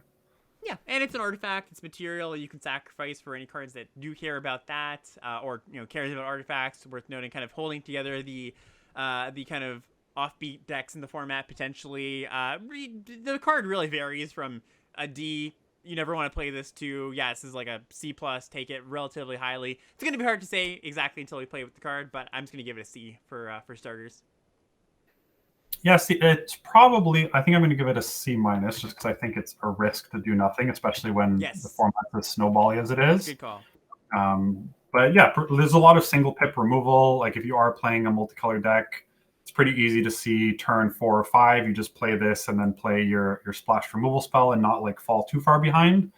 And then it is one of the only, we already saw all the lands. There's no common dual lands whatsoever in the set. So if you are going to be trying to splash powerful removal or off-color uncommons, you're going to need cards like this if you're going to want to be able to do it. Yep, totally. Next up, we've got Mirror Custodians. This is 3 mana for a 2/3. It says, when Mirror Custodian enters the battlefield, scry 2, then each opponent may scry 1. So we got a downgrade on the automatic librarian kind of. I mean, it's power toughness is switched, but I had a soft spot for automatic librarian, and giving the opponent scry is it makes me not have as much love for this card, I don't think. Yeah, the funny thing is, like in the dark, if you just said at one random point throughout the game, you and your opponent will each be able to scry 1, I assumed that I'd be coming ahead on that because I'm a reasonably strong player. I can probably use the scry more effectively than my opponent can. That being said, I just hate this. Like I never want to cast it. Yeah, it's like you're getting something, but just the feeling of giving your opponent something too is like, yeah. So I'm pretty out on this. I think just like D minus maybe. Like don't want to quite give it enough, but not looking to put this card in my deck. Yeah, I'll just land on a D for this. Unless this is they're trying to reel us back in. So the next one, I'll actually just read this as you're putting it in. So we got Mirror Kinsmith, 4 mana for a 3/1. It says, when Mirror Kinsmith enters the battlefield, you may search your library for a mirror card, and the last one was a mirror card. Reveal it, put it into your hand, then shuffle. So it's a 4-mana 3/1 that searches out mirrors. I think there are 3 mirrors in the set. The one we just talked about, this one, and there's a uncommon that we'll get to in a second. Are you interested in this at all? Is this something that might be making its way into a deck sometime soon? People talk about, Gathering Throng was pretty good in S&C, but 1 mana and getting all of them at once was a really big upside. Yep. And I can't picture a number of these in my deck that I'm happy with. I guess the ideal number is maybe 3 or 4, but I want to have other 4-drops in my deck. So then how many 4-drops are in my deck? So I just want to give this like a D. There's also not really even the dream of like, with Self-Assembler and Brothers War, there was like, oh, I could have the rare, right? And like going in to get the rare was actually pretty good. And there's no rare mirrors that are enticing to get. So yeah, I think I'm out on this one as well. You with me on D, or are you going lower? I'll go D on that. All right, what's next? Next, we have Phyrexian Atlas, which is a 3-mana artifact. It taps to add a mana of any color. And Corrupted, whenever Phyrexian Atlas becomes tapped, each opponent who has 3 or more poison counters loses 1 life. Really odd card. So it's a Manolith, which it ranges from unplayable to niche playable in some deck/formats. That Corrupted bonus is kind of interesting. It acts as like a reliable quote-unquote way to kill your opponent if the game's really stalled out. Very pretty slow still. I imagine you're gonna have better ways to end the game. So I don't know if that Corrupted bonus really adds too much on to this card. What do you think? I really like the threat of it. Like it seems good. I just have a tough time envisioning what deck this is best in, I guess. Because you don't want to spend this on turn 3. Like, there's not enough good 1-drops where you can like play this turn 3 and then play something else. Turn 4, turn 5, turn 6. Every turn that I think of playing this card, it just makes me cringe. Even though I think the ability is quite good, and I think people will lose to this 1 life ability. Yep. I just can't see myself putting like I want to fix with Terramorphic Expanses and maybe Prophetic Prisms, and I'd rather stay away from this one. Yeah, I agree. There's going to be niche spots for this, and I'm sure you'll see Sam Black with some number of cards in his decks over the lifetime of the format. But yeah, I'm just going to start D on this. Okay, yeah, I'm with you there. Next up, we're getting to some uncommons now. Prosthetic Injector is our first one. It's a 1-mana equipment. It says, equip creature gets +0/+2 and has Toxic 1, and equip for 1. It's kind of a weird card. Yeah, this one, I initially saw it and I thought it looked pretty bad. And then the more I started thinking about it, I don't know if this is wrong, but I'm starting to come up on it a little bit. Me too. Like adding Toxic 1 is kind of like adding power, even though it doesn't really change the blocks. And there are decks that are going to kill with poison. So if you know that you're a deck that's going to want to kill with poison and you have enough evasion, like the fly, specifically like the flyers with Toxic, adding an extra Toxic for this, as well as a bit of toughness to survive some of the blocks or removal, I don't think it's unplayable. I'm not super high on it, but I would maybe give this like C- tentatively. Yeah, it's so funny. I had the exact same trajectory. I was like, oh, they're 1 to play and 1 to equip. They're trying to entice us here, and it's probably not that good. And then, yeah, I kind of had the exact same thought process where I was like, okay, well, especially if you just like, just imagine this on. So it's like a 2-mana 2/2 first strike with Toxic 1 that we'll get to in white. Like that is substantially better when you equip this, and just putting it on even just like a might, right? Making a 1/3 might and giving that Toxic 2, like that's not terrible. Like I'm not even like saying it's not terrible. I'm not trying to say like that's the some sort of fail case. I'm just saying like that's not bad, and 1 mana to move around is pretty good. It even helps on blocks. Like it does pull double duty there. So yeah, I think I'm gonna start this at like I want to give this a hot take C, honestly. Good for anything, just to say I was right when it's good. but I think that there's a lot of merit to this card, and I could be completely the wrong direction. But I do think that all the things you just said have pull a lot of weight. So I'm gonna start C+ on this. C+. Yeah. Woof. Yeah, our first hot take of the the set review here. And you want to give it a C-, you said? Yeah, I'm giving it a C-. Cool. I also think that both of us are talking about this specifically in the decks where you want it. But I think there's so many decks, so many decks that don't want this. And I imagine I'm going to play a lot of opponents where I'm happy to see them cast. That's fair. Yeah, that is fair. I think, you have to be pretty focused to make sure to want this card, right? So, all right, what's up next? Next, we have Mere Convert, which is the last remaining member of the Mere family. So it's a 2-mana artifact creature. It's a 2/1 with Toxic 1, and it has the ability to tap and pay 2 life to add 1 mana of any color. This is a nice one. This is pretty cool. So you were talking about how like 2-1 Toxic One Campus Guide. That's like something you might be interested in, and just like a 2-mana dork. Yeah, 2 life is something certainly, but 1 mana of any color, that's a big deal. Playing a 4-drop on turn 3 is a big deal. Yeah, I really like this one. Yeah, the life is not irrelevant. Sure, yes, for sure. You can't pay 2 life too many times. But the fact that early on, you're only really going to want it a couple times to play your 4 and 5 drops, and then late on, you only really need it if you're trying to splash a card. This is a source of your off-color mana. Mm-hmm. So later on, you don't need to tap it unless you draw your off-color card that you can't cast otherwise. And I like this card quite a bit. Yeah, I just realized the joke here is probably that it gives Phyrexian mana to your cards. That's kind of the idea here. It's like it's that's so cute. There you go. Yeah, so I would put this at. Do you think B- is too high? What would you give it? I mean, if we're considering that we're just assuming that we're going to be splashing cards, I think that's fair. Mm-hmm. I don't know if this format leads itself to that necessarily. But yeah, I'll join you at a B- on this. I mean, you don't have to. You can give your own grade. But yeah, I think that's where I would stand. And I agree. It's going to get better if the format leans itself towards that direction. But even still, I just think like getting out ahead a turn of your opponent is nice on your otherwise like not fine creature. 2-mana 2/1's not good, but it's acceptable rate basically. And now that we've seen the third mirror, this again just to confirm for sure, this is not the one you want to be like searching on to play on turn 5. Right. Like there's not. Yeah, so the curve doesn't help you with the mirror. Oh, but then you can count all your 3/1s as mana sources for your splash color, right? All right, next up. Yes. Yeah, we got a nice one here. So we got Atrax's Skitterfang. This is 3 mana for a 2/2. Once again, uncommons. And it says it enters the battlefield with 3 oil counters on it. At the beginning of your combat on your turn, you can remove an oil counter from the Skitterfang. When you do, target creature you control gains your choice of Flying, Vigilance, Death Touch, or Lifelink until end of turn. Yeah, I know it's a 3-mana 2/2, and that's not a good thing, but I like this card a lot. I think like it's a slightly different, obviously worse version of the Steel Seraph that we just saw in Brothers War. That thing, of course, being a 3/3 flyer on its own is way different than a 2/2 non-flying. But this does have an advantage over it, giving Death Touch, which the Steel Seraph didn't. Not necessarily saying that'll come up a lot, but you can get a lot worse than Steel Seraph and still have a pretty good card.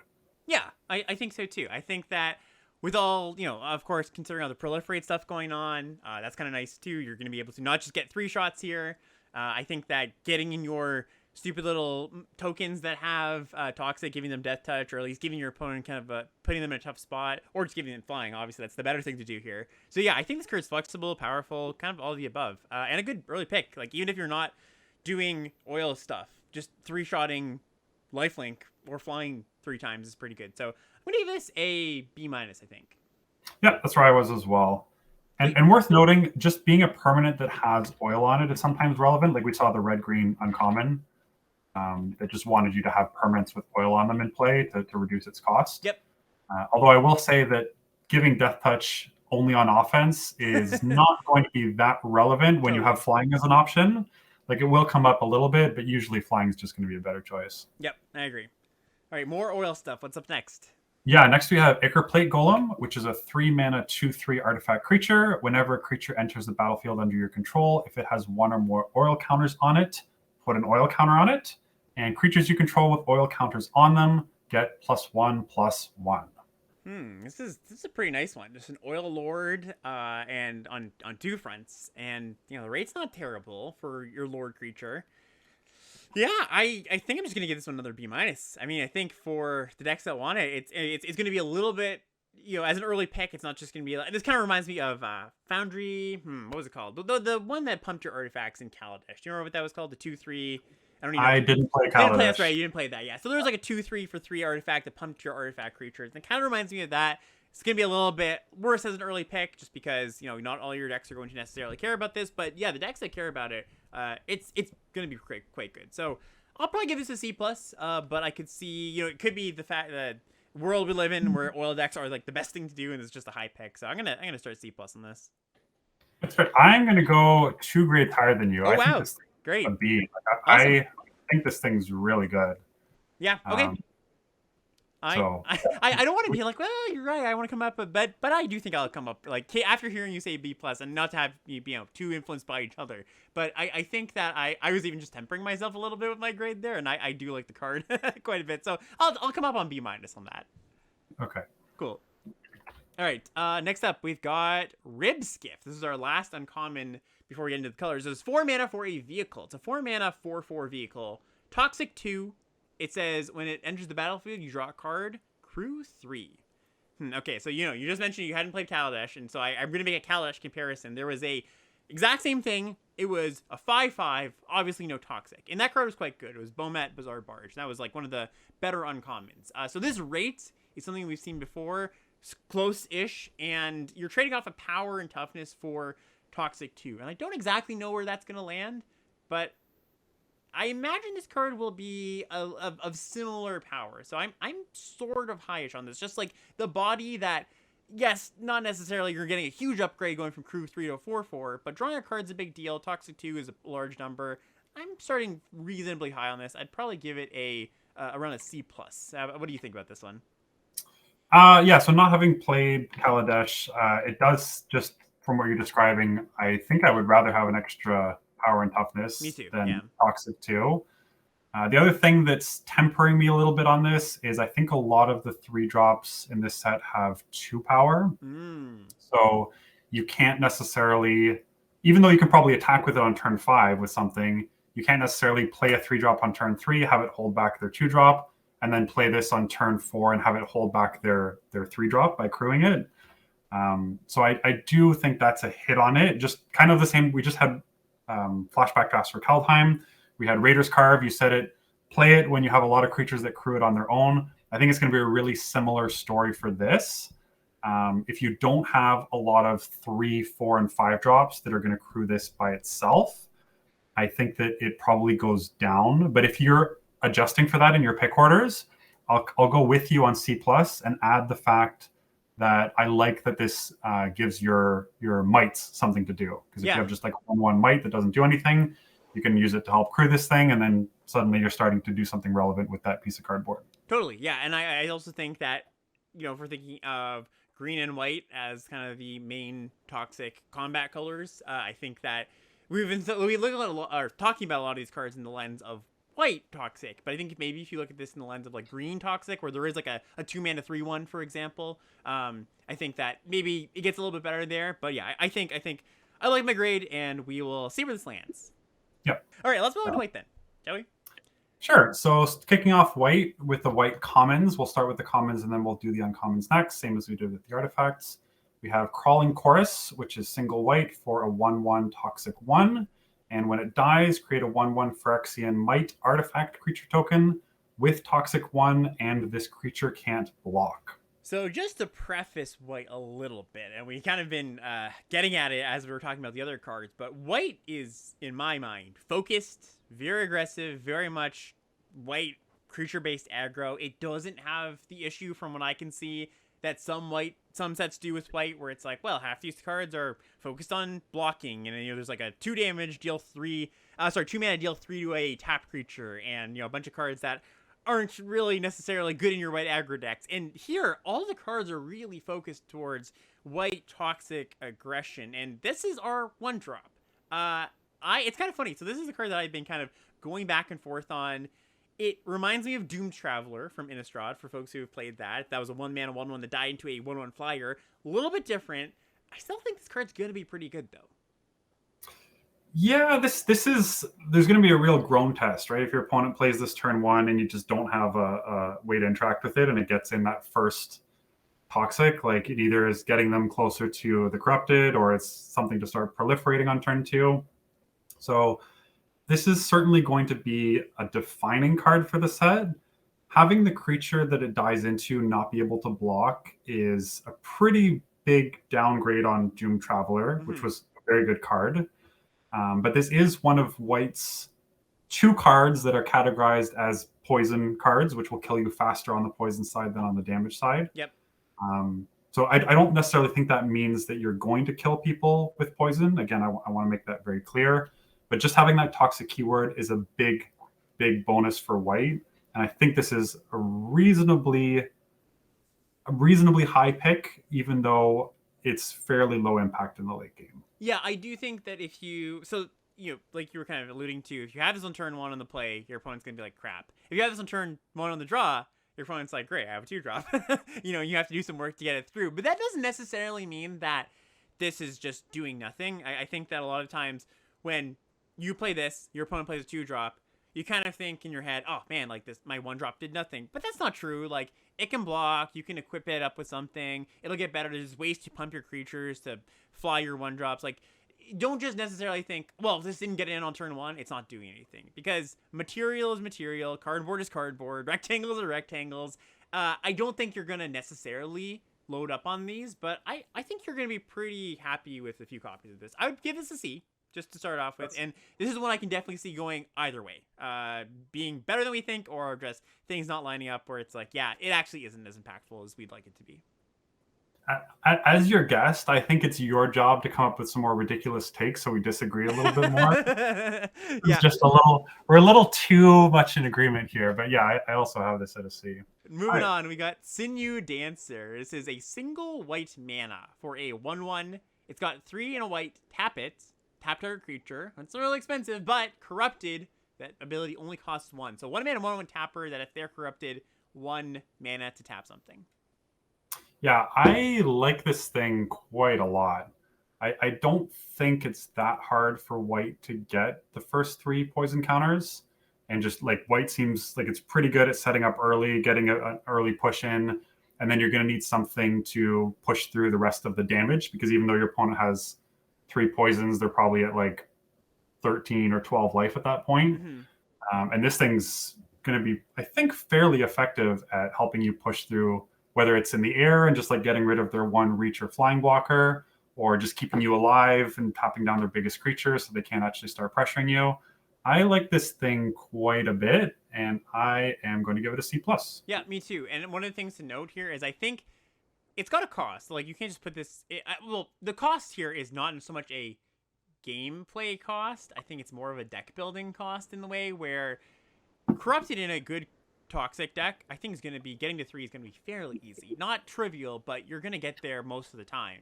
That is all contingent on how many toxic creatures you have, how many good ways you have to push damage. And if you've got, 7, 8, 9 of those, plus, I think this is going to consistently be the 1 mana, 1/1, 1 mana to tap something. And by the way, for those who haven't played with this kind of card, because we haven't seen efficient tappers like this recently, these are really powerful. Like, just locking down your opponent's best creature each turn, nullifying equipment is really quite powerful for 1 mana. So I'll join you at C+. Another one that, I think one of the takes that I do have that maybe, I don't even know if it's hot, but just, I do think white looks really, really good. And I could see this just being like, well, it's a white card that cares about toxic, corrupted, bump it up even more in the B- range or something like that. Yeah. I guess the closest recent comparison we saw to this was Gavany Trapper from Midnight Hunt. Yep. And with Trapper, like, you weren't planning on activating it on the first 3, 4, 5 turns anyways. And then often later on, even if you do have to spend 4 mana on this a couple times, I think you're going to be not like happy about it, but it's not going to feel like, oh, I didn't hit corrupted, this card does nothing. So I think I'm just agreeing with you, but I think it's a good card. How dare you agree with me? All right, what's up next? Next, oh my god, this card, this is some card, I will say. We've got Zealot's Conviction, which is a white aura. It has flash, enchanted creature gets +1/+1, and then it also has corrupted. As long as an opponent has 3 or more poison counters, enchanted creature gets an additional +1/+0 and has first strike. It might not sound like that much, but you're gonna live in fear of this card. It might not sound like. Do you see how much words are on this card? Did you hear Mark's anticipation of this card?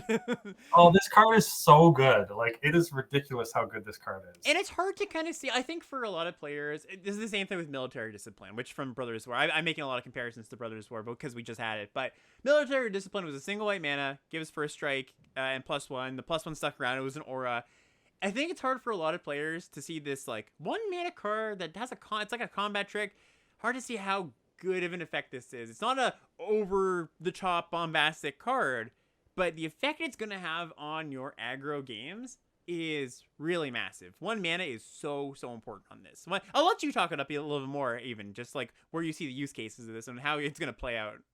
So when I first read this in the spoiler, I read that last line as being like a one-time thing if you had corrupted, right? Like if your opponent is corrupted, you get a one-time boost of additional +1/+1 first strike. And I still thought it was a really good card.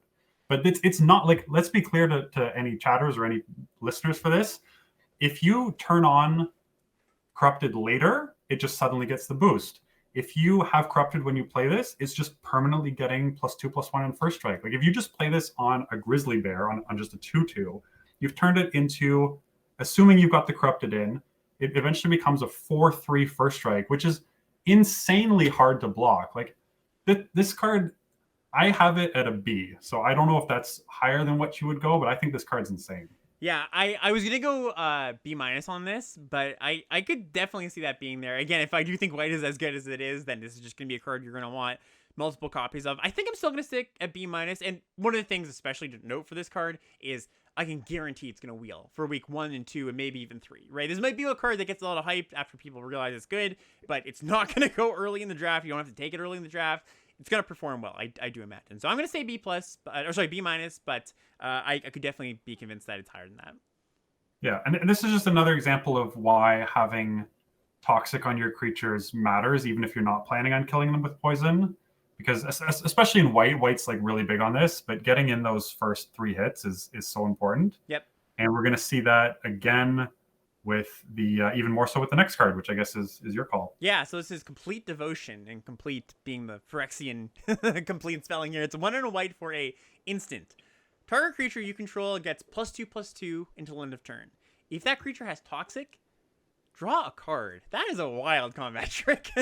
That is really powerful. Like, can you ever block white creatures in this format? Like, if you just play a Crawling Chorus on turn 1, yeah. You're even though it's not what you want to do on turn 2, like you'd rather play a 2-drop. Yep. But just the threat of attacking into your opponent's 2-drop and like eating it and drawing a card, what is going on with these tricks? And that's the wild thing too, that your opponent needs to block they're going to want to block your toxic creatures, right? It's not even like, ooh, I can play around this. It's kind of like the ninja scenario from Neon Dynasty, where it's like, well, I could have suit up, but I've got to block their virus beetles. So like, what am I going to do? Yeah, this card's really good. I assume you like it's a little bit worse just because it's 2 mana over 1. But yeah, I have this at a B-. Yeah, I would say I was going to give it a C+, but yeah, this card is really good. And the thing is, I'm going to agree with you. It is a C+. Okay, and one of the things too is that you might think, okay, how many of my white creatures are going to have toxic? Like, we'll see. Quite a few of them do. So, yeah, really like this card. And we'll move on to our next card here, which is one of the things that you definitely will be casting Complete Devotion on in your time playing the set. Yeah, we have Duelist of Deep Faith, which is 1 and a white for a 2/2 with Toxic 1. As long as it's your turn, Duelist of Deep Faith has first strike. So, again, just very hard to block, as if the tricks weren't worrying enough. It's just, you need 3 toughness at least to get in front of this. Otherwise, you're starting to take some early poison damage.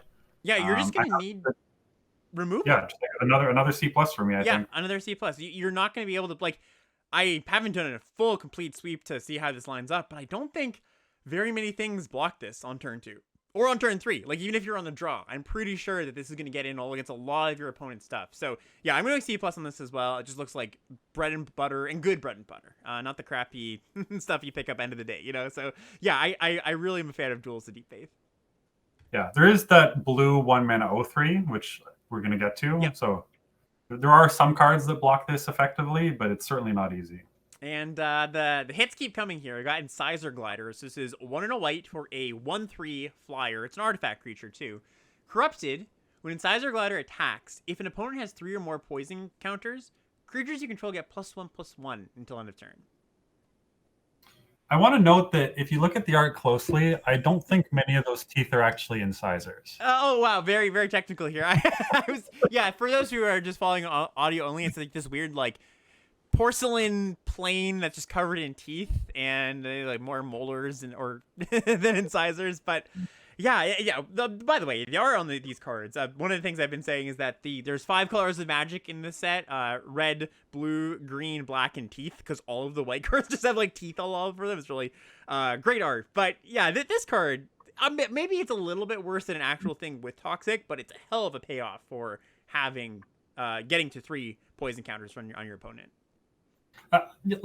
Let's since we're talking about the art for a second, let's linger on this for a little bit. So if this thing's covered in molars, it's really like it has to hit you pretty hard to actually damage you, right? It's basically just like a paper airplane. Yeah. It's blunt force at that point, right? And then like the flavor text about how it eats, I'm just picturing some kind of like origami thing where it just folds over a bunch of times and starts chewing. But really weird art in this set. Yeah, but great art. But yeah, so when I was first putting shells together and I started with white and I was looking at all these toxic cards, I was like, oh, I guess like this thing doesn't contribute to a poison kill. But as soon as you get past that mindset of thinking you need your cards to contribute to a poison kill, you realize that this is actually like a quite a good card. It's exactly what you were talking about, where half the time or a little bit less, you're going to actually kill your opponent with poison. And way less than half. That was my whole point. Yeah, way less than half. Right. Time. And so if you just think of this as a normal magic card that turns on at some point, and you care about the damage, 2-mana 1/3 flyer is like a solid, not amazing, but solid rate, and then it just pumps your entire team every time. Like this is a great card. Another C+. I could see this getting to the B- range. Yeah, I have it C+ as well. Also, an artifact, which could matter again if you're playing like blue-white and you have the uncommon. Having a few incidental artifacts is certainly going to help. And having 3 toughness to block these like 2-power toxic creatures, and even the flying ones. I think this is. I could see it going higher too, but I'm going to start it on a C+. Oh, really great comparison in chat here. Paratrooper, ambush paratrooper, but you don't have to pay the 5 mana. That's a good way to put it. And it's a 1/2, right? Or sorry, 1/3, not a 1/2. So yeah, for anybody who's kind of like looking to grok this card a bit better. Not that you would want to physically do that. Anyways, next card. We got Mandible Justiciar. This is 1 and a white for a 2/1 artifact creature. It's got lifelink, and it says whenever another artifact enters the battlefield under your control, Mandible Justiciar gets +1/+1 until end of turn. Yeah, I think this is secretly a red-white card. Ooh, okay. Like if you're playing equipment, you're going to be triggering this. I don't think it's actually a blue-white card, although it probably is still decent there. But if you're looking for like a 2-drop in red-white, I think this is probably the primary one you're looking for.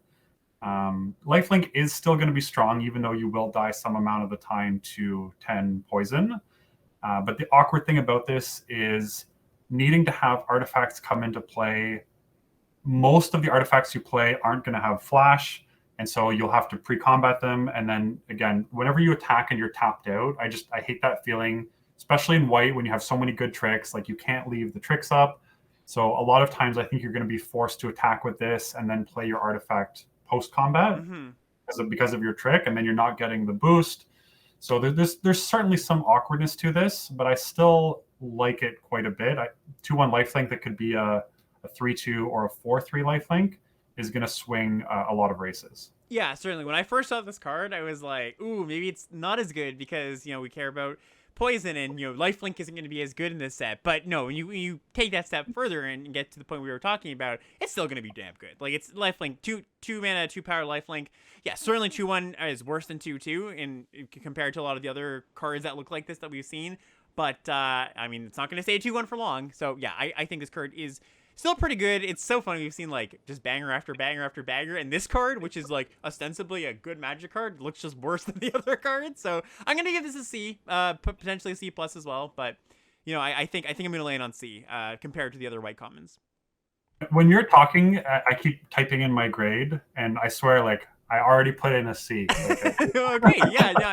Look, we've got you can roll the tapes and see exactly where Mark's keystrokes are if you're following along. All right, we got another banger, I gotta say, but it's not quite in the same vein of what we've been talking about. What's up next?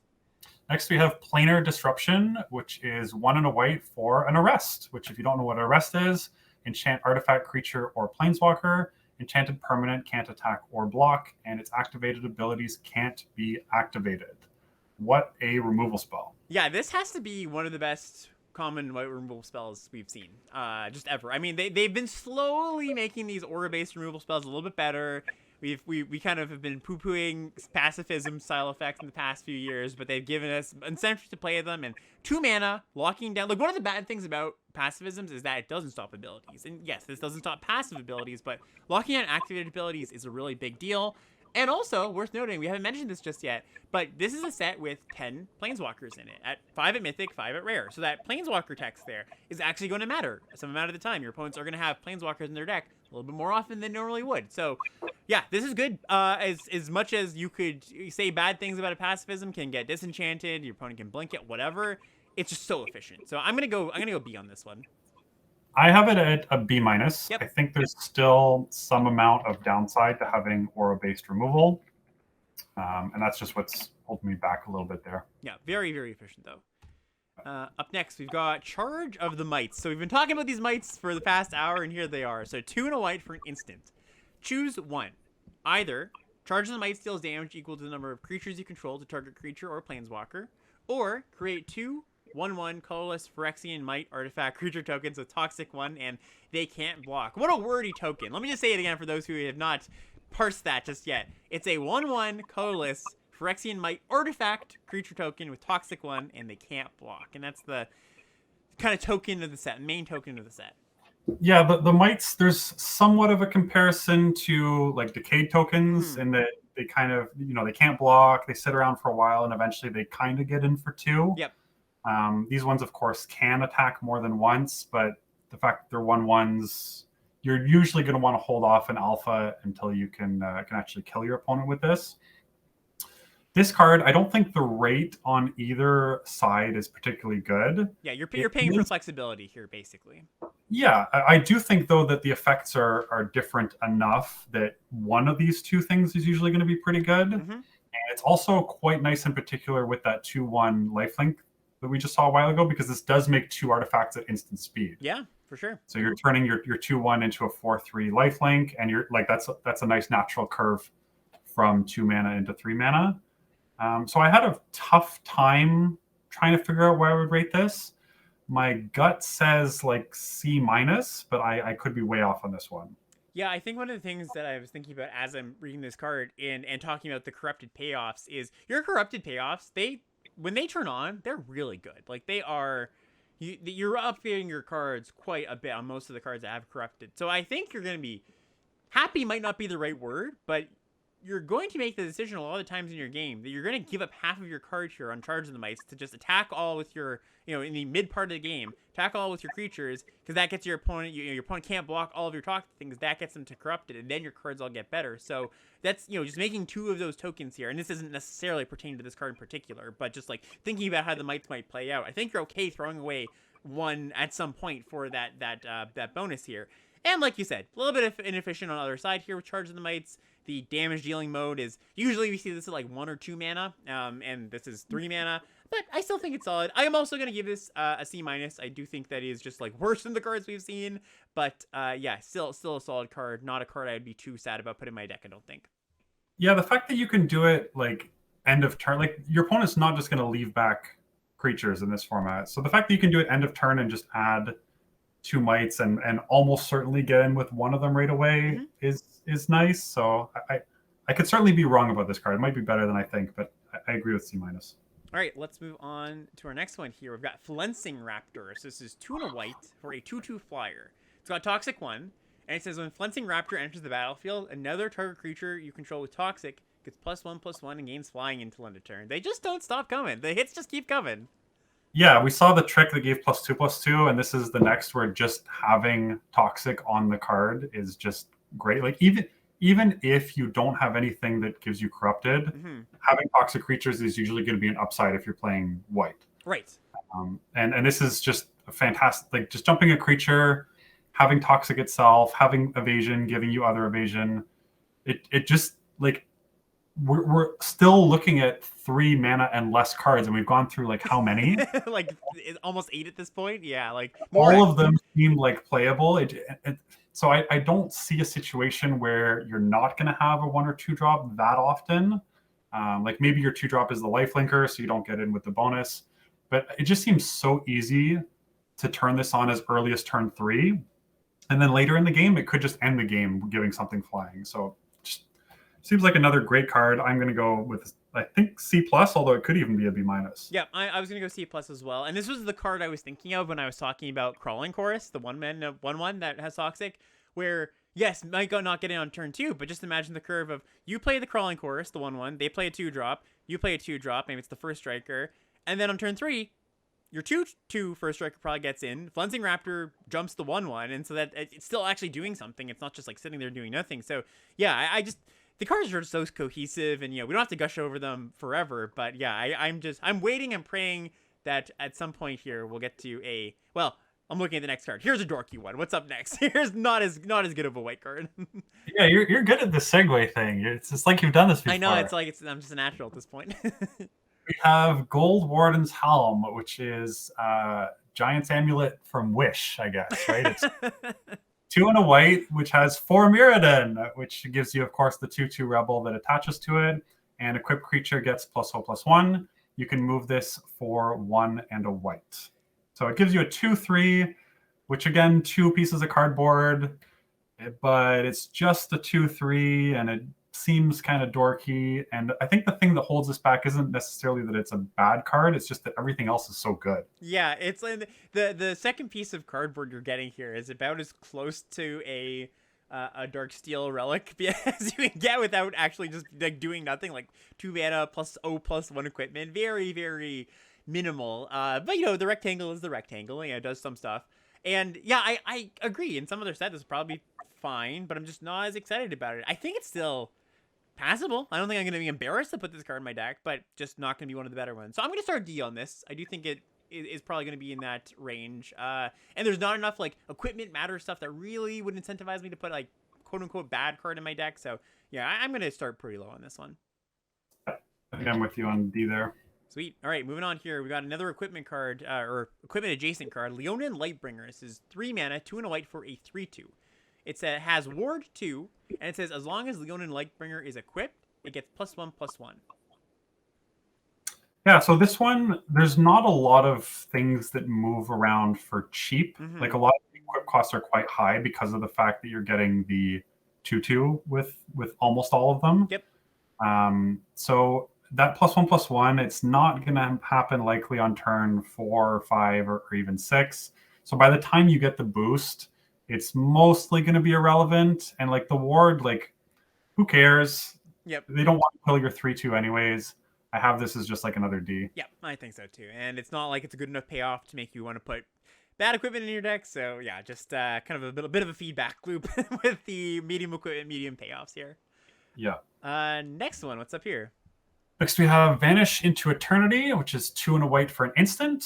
The spell costs 3 more to cast if it targets a creature, and you can exile target non-land permanent. So basically, you're killing non-creature artifacts or enchantments or planeswalkers for 3, or you're killing a creature for 6. Yeah, so when I was on Lords Unlimited last week, I actually made a shortcutting mistake here that I was like, oh, this is just like a disenchant that sometimes you can kick to kill your opponent's whatever creature. And no, it doesn't work like that, because sometimes disenchant kills your opponent's artifact creatures, and this doesn't do that unless you're paying 6 mana. So this is basically not good. Like, it's a sideboard card. If your opponent has like a planeswalker, maybe you can bring it in, but it's just too inefficient. You're not going to want to play 3 mana to kill. I don't think this set is heavy enough on artifacts or enchantments that you're going to be happy to main this effect. So yeah, I would just put this as a sideboard.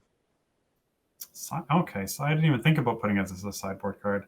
I do think there are going to be spots where you play this. Mm-hmm. Like exile a creature for 6 is bad, but it's if you have no other removal, it's not that bad. Mm-hmm. I'm going to give it like a D minus. Yeah, and of course, you've got that kind of dynamic where if your deck has a lot of really good cheap creatures, you don't mind a little bit more if your removal is expensive because you're curving out, and then you play the big expensive removal spell that gets whatever out of the way. They're a big blocker, so a bit of credence to it there. But yeah, I would probably just did you have a grade for it? Sorry, did you say you were gonna give it? I said actual minus, which is like the lowest.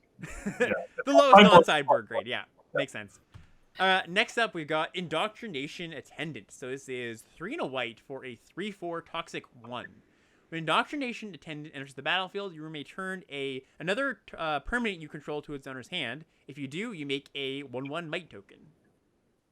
Yeah, so this has a lot, like the default is going to be not to bounce something, which makes this pretty unexciting, like a Yep. 3/4 for 4 with Toxic 1. But that being said, you can bounce your pacified creature, your arrested creature, or your thing that's tapped down with the blue the common that we'll get to soon. You can bounce your equipment to like re-trigger for Mirrodin and get something else. You can bounce some type of value creature. So I do almost think that it's a bit of we just had a sideboard grade. I almost want to give this like a build around grade Mm. of like C, maybe build around C. Yeah, it's gonna be like kind of like the filler card you see at the end of the pack, and you're deciding between this and something else that's kind of medium, and you go, well, how many things do I have that are good to pick up? And you're like, all right, I've got like 5 things that are good to pick up. Wouldn't be that bad. So yeah, like synergy C is not the, no, not the most complimentary grade, but I think I'd land there as well. Sure. All right, next up. Next, we have Orthodoxy Enforcer, which is 3 and a white for a 2/4 vigilance, and it gets +2/+0 as long as you control 2 or more artifacts. I'll just say pass, and I'll give it a D-. Yeah, you're working real hard for your 4 mana 4/4 in white, eh? Yeah, I think that this is kind of, I was looking when I looked at what is there for the artifact decks of common, and like there's this and a few blue cards. I'm like, okay, well, yeah, this is kind of what I was thinking of when it was like, I'm not that enticed into drafting an all-in artifact deck. So yeah, I would also give this a pretty low grade D or D-. This next one's interesting. So I have heard a lot of people say this might be the best common. Have heard a lot of people say it's way overrated. We got Basilica Shepherd here. 3 white for a 3/3 flyer. That common still. When it enters the battlefield, you make 2 might tokens. So it's the Phyrexian mites that can't block. Kind of has Diregraph Horde vibes from Innistrad Midnight Hunt, where that came with 2 decay tokens. Obviously, there was the Graveyard Hate aspect of that, but a lot of the same stuff going on there. What do you think about this card? Yeah, I like this card. I mean, 3 bodies is fantastic, and it has flying. So I mean, it doesn't have the extra toughness. It doesn't have the exile. The exile was really big on Diregraph Horde. Right. But I still think this thing's quite strong. Like, there's a couple of different Anthem effects. We have the 2 mana one at common. There's like some uncommons that are like overrun effects. Just giving you 3 bodies for 5 mana with a total of 5 power and 5 toughness.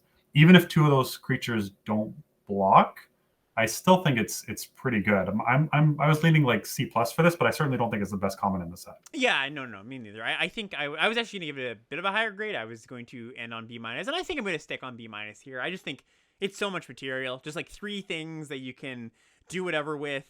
Your opponent's really going to have to respect this on the crackback. Like, yes, they can't block, but just, all the things we've been saying with the might tokens, your opponent has to respect. They can't just swing out and, take all the might damage back. So I do think that this card, 5 mana, you're always going to have to ding a 5 mana card a little bit, but this is a good one. So I'll go B-. You're going to go C+. I do think that the more expensive the card that gives you the mites, the less useful they are. Because again, in white, you are trying to kill on damage. So I think that like the main benefit of the mites, if you just consider it a 1/1, like the toxic's almost not going to be relevant on this, because hopefully by this time you have corrupted anyways, although maybe not. But my vision is just that this doesn't help you get that toxic hit in that you need as much as it would on a cheaper card. Yeah, totally. And worth noting, like, this is where it's kind of hard as like set reviewers to really have nuance here. But Magic is a nuanced game. We were talking down the artifact payoffs, but it's gonna matter when you have that 2/1 that gets pumped from your artifacts, that 2/1 lifelinker. Like, it's gonna matter for a few cards here and there where it's you can't just discount it, right? Well, I mean, you can discount it, but don't completely throw it out the window. That is going to, like, 2 artifacts does actually hold a lot of weight here. So yeah, I like this card, and we'll move on to the next one, which is Next one is Miran Bardiche. I don't know if I'm saying that right. Yeah, I didn't do the pronunciation guide for this one. Yeah, you timed it well to give me this one. 4 and a white for an artifact equipment. It has, of course, I seem to be getting all these. For Mirrodin, which you get the 2/2 red rebel token. It gets +2/+1 in vigilance and equips for 3 and a white. So you're basically getting a 4/3 vigilance. that is quite expensive to move around. But vigilance is not nothing. Yes, vigilance is one of the most underrated keywords, I think. I think that people do not talk about vigilance enough when it comes to the best keywords in Limited, because it can definitely, put it on a slap down on a big thing, definitely matters, helps in the race. I mean, I'm talking about vigilance here, not necessarily this card. +2/+1, that's a reasonable buff. Equip 4 is a lot. Still probably out on this one, but I like a little bit better than the other ones we've seen. I've written down my grade. What's your grade? Okay. I'm gonna give this a D+. That's exactly right. Yeah. All right, and that brings us to the end of the white commons. Moving on to some uncommons here. We've got Swooping Lookout. So this is a single white mana for an artifact creature. It's a 1/2 flying vigilance. So Battlefield Raptor trading first strike for vigilance. Yeah, I find this one hard to understand, I guess. Like, I think it's going to be pretty good. You want 1-drops. It has 2 toughness. Like, it blocks pretty well, and it pings in pretty well, and it holds equipment pretty well. So, like, it seems to do all these things pretty well, but it's just, maybe it's the boomer in me. When I see, like, a 1-drop that has, like, no value and no, like, tap ability, I'm just like, it doesn't do anything. And as much as I do love 1-drops, I do have to say the Battlefield Raptor, that card was excellent in its format, and Call Time was a little bit of an outlier because it had a lot of good stuff going for it, a lot of playable equipment where maybe the set doesn't have as much. And First Strike, I think, as much as I was just saying Vigilance good, I think First Strike is a better ability. You can pump up your thing and make it really hard for your opponents like X2s to get in. So I don't know, this one's interesting to me. I kind of had the same trajectory as I did with the lifelinker, the 2-mana lifelinker. I was like, this is a cheap thing that doesn't care about toxic. Do I really want it? And then coming around and being like, actually, you're still probably going to want this card in your white aggro decks.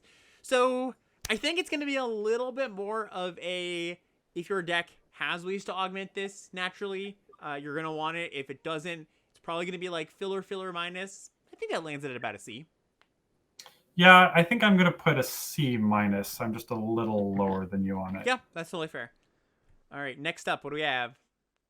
Bladed Ambassador. For 1 and a white, you get a 3/1. It enters the battlefield with an oil counter. So we see our maybe only oil in white, but it's at least here. Yeah. And you can pay 1 and remove an oil counter from Bladed Ambassador to give it indestructible till end of turn. So we've got a Seasoned Hallowblade / Adonto Vanguard kind of variant. These like 2-mana 3/1, hard to block, hard to destroy creatures. Worth noting there's a shields down moment here where those other cards didn't necessarily have that, where you play it on turn 2, your opponent can just cast their shock effect or cast their -1 effect or whatever it is, and you get caught with your pants down. That being said, still a pretty good card. I still like this card quite a bit. Yeah, I never played in a limited format that had one of those aggressive indestructible. Like, obviously I've seen them in cubes and they're very strong there. I think it's quite good. I imagine this thing's going to be really annoying, especially if you can proliferate that oil counter on it.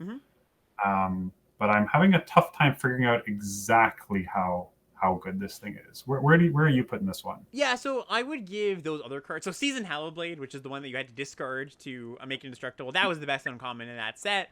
Mind you, that was a core set and a little bit lower powered than this, but that card was really oppressive.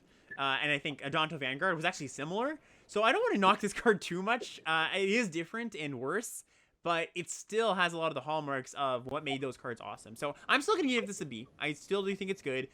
White doesn't have any proliferate, so you're going to have to reach out to one of the various other colors that has proliferate. All the other ones do in some amount. So yeah, I do think this is still going to be a strong card.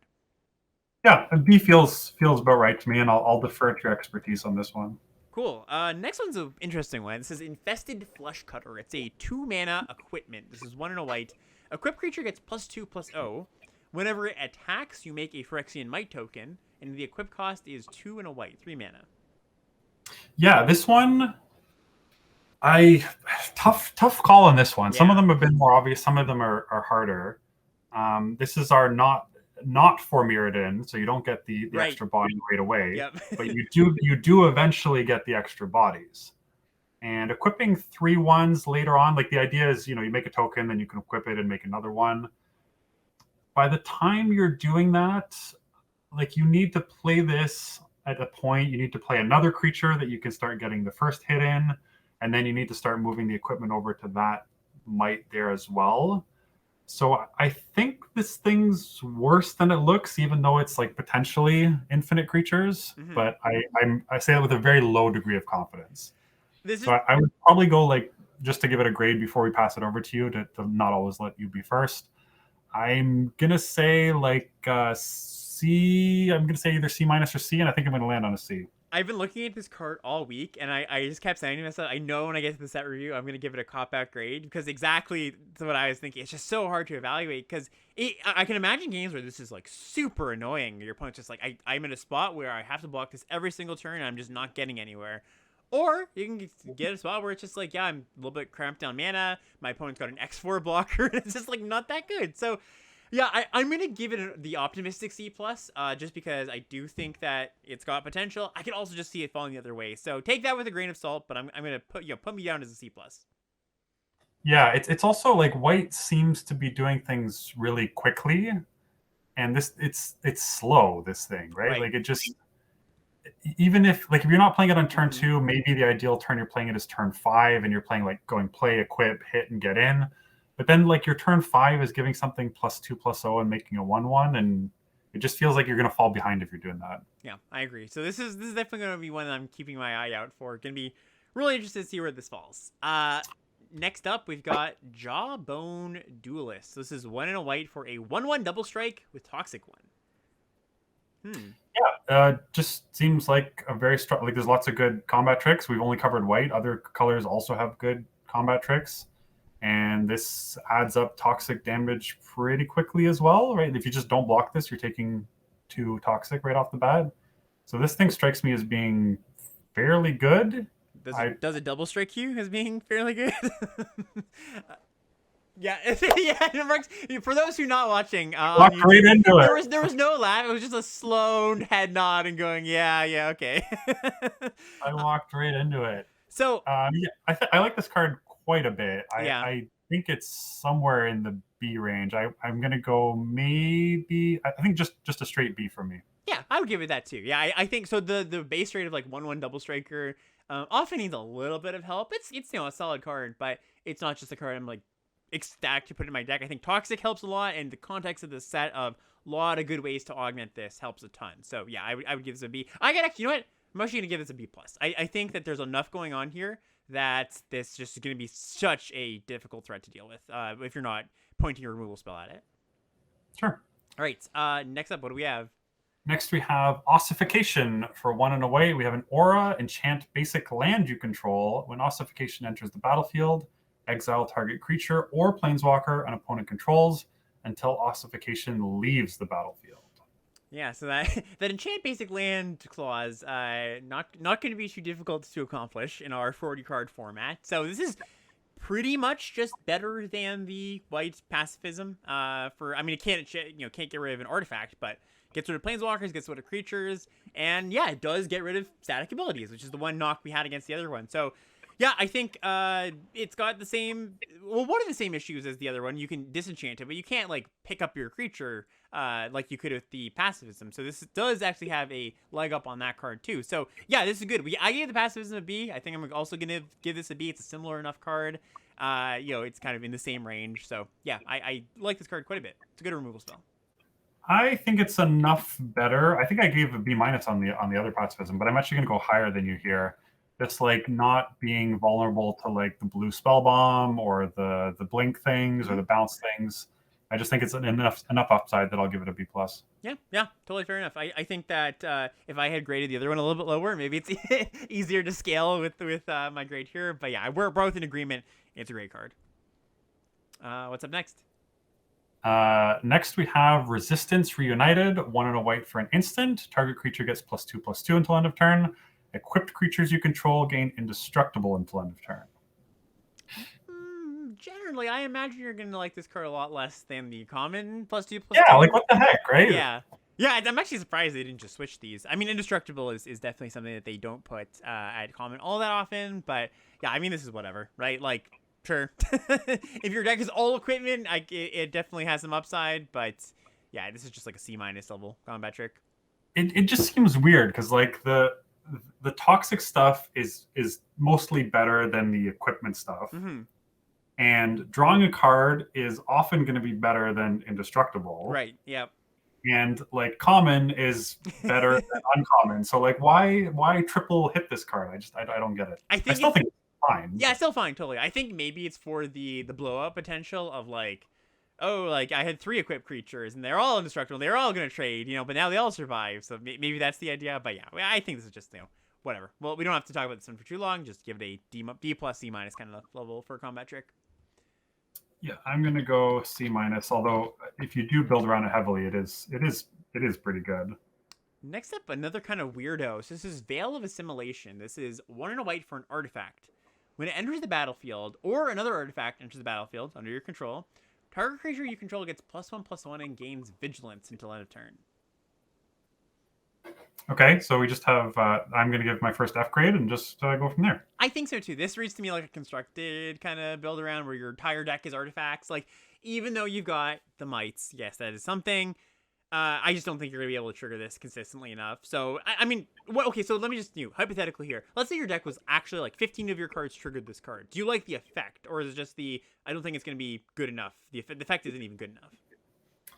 This like reads to me like the card we just had in Brothers War that triggered Thran something where if you unearth if something left your graveyard, you'd get a +1/+1 counter. Oh, Thran Vigil. Yeah. Yeah, and it was just awful. Like even if you had every card in your deck triggering it, you just didn't want to play it. Yeah, I think it's actually a little bit better than that, but maybe I'm being optimistic here. I don't know. I think that but like it's easier to play an artifact or have an artifact enter than it is to unearth something.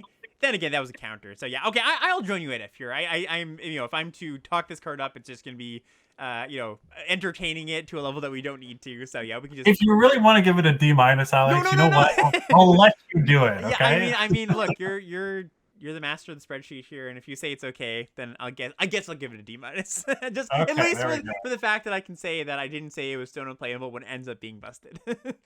Who said we didn't have hot takes on here? Yeah, right? exactly. That was you. Next up, we've got Annex Sentry. So this is 2 and a white for a 1/4 artifact creature, toxic 1. When it enters the battlefield, exile a target artifact or creature an opponent controls with mana value 3 or less until it leaves the battlefield. I think it's bananas. Yeah, this is great. Just a variant of whatever you want to call it, Fiend Hunter, Banisher Priest, and yeah, Toxic 1, artifact, all good stuff. It does everything. Yeah, I mean, 3 or less is a downside, but I think you're almost always going to have a target for this. You're going to be extremely happy to draw it at any point of the game. I'm just going to give it a B+. Me too. That's exactly what I was going to say. Next up, we have Against All Odds. 3 and a white for a sorcery. Choose one or both. You can blink an artifact or creature you control, or you can return an artifact or creature with mana value 3 or less from your graveyard to the battlefield. This is a strange one. This is kind of a weirdo. It's like kind of if you have, let's just say you had a good enter the battlefield effect and a 3-drop creature every single time. That would be worth it for the 4 mana, but your auto is gonna have that, and it's like awkward, and maybe your ETB is not that good. So I'm gonna give this like a D. I mean, I think that like just 4 mana, you're not even getting your mana back. Like you're essentially paying 3 mana if you're getting back a 3-drop plus a Cloud Shift attached to it, like the 1 mana blink something.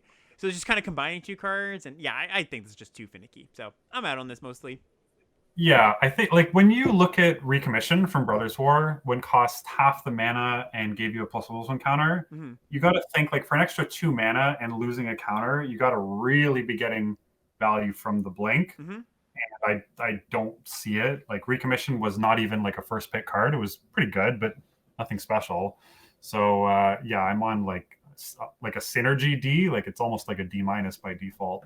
Yeah, Chad points out that you can blink your equipment to your 4 Mirrodin equipment to get another token. Yeah, it's like kind of a cute thing. That is pretty good if you choose to like get a 2/2 and get a 3 mana creature back. But even so, that's a narrow case. So yeah, I still stand by my pretty low grade.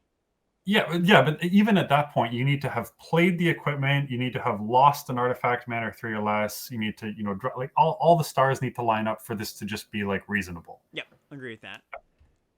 Next up, we've got Hex Gold Hover Wings. So this is 3 and a white for a 4 Mirrodin equipment. I actually got one for once. Oh, darn it. I was on the street. equipped creature has flying. The equipped creature, creatures you control that are equipped get +1/+0, and the equip cost is 2 and a white. I think this is, aside from the gold uncommon, the first one that looks pretty good to me. Yeah, it's just a snapping drake on the front side, right? So 4 mana, 3/2 flyer, and then it has additional upside. Like it's also an anthem effect, kind of, if you have other things, and then becomes an aeronaut's wings later. So nothing like by itself is that impressive, but when you add all the parts together, I like this card quite a lot. Yeah, me too. I think it's going to be annoying the first time it comes down, and then your opponent's going to have to kill the flyer, and then you're just going to be able to, like, one of the things about aeronaut swings or whatever these kind of cards are is, it's a little bit awkward the first time you have to sneak it in for 2 mana, and then, those cards can be good. Aeronaut swings in particular, I found was pretty good in Brothers War, but, you are hoping you're giving up a piece of cardboard. It's not doing anything to affect the board for just damage pushing potential, and this kind of skirts around that, which, is really nice. All things said, I think it's a good card. Not an amazing card, not on the level of the toxic cards we've looked at, but I would give it a C+. C+, I actually had written down B-, so I will stick by that. Cool. All right, next up, almost the end of the uncommons here. What's up with the next one? Next, we have Porcelain Zealot, 3 and a white for a 2/3. At the beginning of combat on your turn, target creature you control gets +1/+1 until end of turn. If that creature had Toxic, instead it gets +2/+2 until end of turn. Yeah, so the immediate comparison that I thought of when I saw this card was the Strixhaven card, Combat Professor. And that was a 2/3 flyer that gave +1 and Vigilance. You're trading flying for potentially buffing your toxic creatures +2/+2. +2/+2 is big, right? Like, imagine the curve of you play the Flensing Raptor, the 3 mana 2/2 flyer, into this, and your Raptor's now hitting for 4. That's pretty good. Yeah, I like that this can just kind of sit around and do its thing, right? It doesn't have to attack, doesn't need to worry about anything. It impacts the board immediately because you play it and then you just go to combat and get it right away. Like, even if I don't have a lot of toxic creatures, I think I would not be that unhappy to play this. So that kind of tells you how good it is. Me too. Yeah, I like this card quite a bit. I think I'm gonna give it a B-. It's imagine if all your things have toxic, it's probably even a little bit higher than that, but B- on average, I would say. Okay. Yeah, certainly. So not giving, chat's pointing out here, not giving flying is a big downgrade. Agree with that, but +2/+2, like, it's not strictly better for, +2/+2. Don't discount that. That definitely matters. And it boosts, like, Combat Professor didn't boost the toughness. It was just +1/+0 and Vigilance. But yeah. Next up, we've got Plated Onslaught. So this is 3 white. It's an instant, and it has affinity for artifacts. It says creatures you control get +2/+1 until end of turn. And I guess we should read out affinity for those who haven't played with it. Affinity says this spell costs 1 less to cast for each artifact you control. So you can get this all the way down to just white if you've got 3 artifacts in play. Yeah, so even like just looking at the new Diagraph Horde, the 3/3 flyer that comes with 2 1/1s, that discounts this by 2 by itself.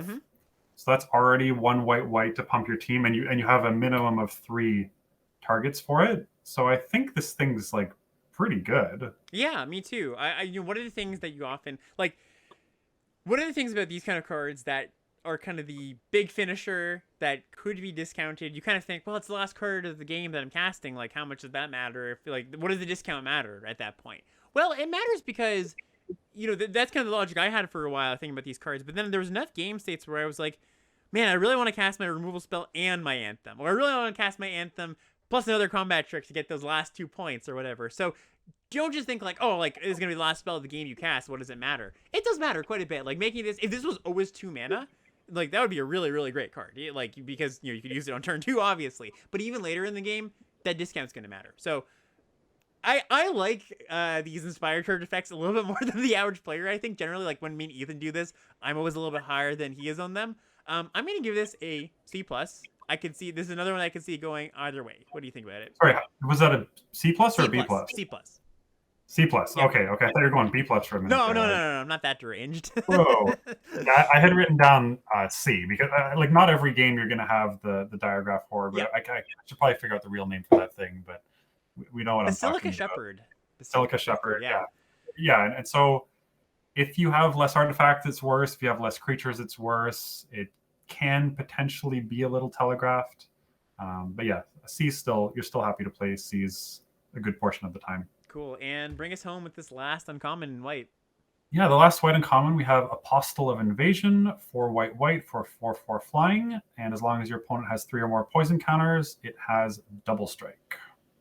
Yeah, it's fine. I mean, it hits hard. For like the 8 is a lot of damage, but 4 mana for 4/4, or sorry, 6 mana for a 4/4 flyer is also a lot. So I don't know. It's fine. Probably like a C- level card. Like the base rate on this is not great. I imagine your opponent's gonna have, or sorry, you are going to have corrupted turn on, or your opponent's gonna be corrupted. But at the same time, like 6 mana is still a lot. It's just gets kind of trashed by a 2 mana removal spell a lot of the time. So yeah, I'm mostly out on this. I'm like I agree, but I'm a bit lower than you. I have it as low as a D. Oh wow, I thought you were gonna say a little bit higher. Interesting. Okay.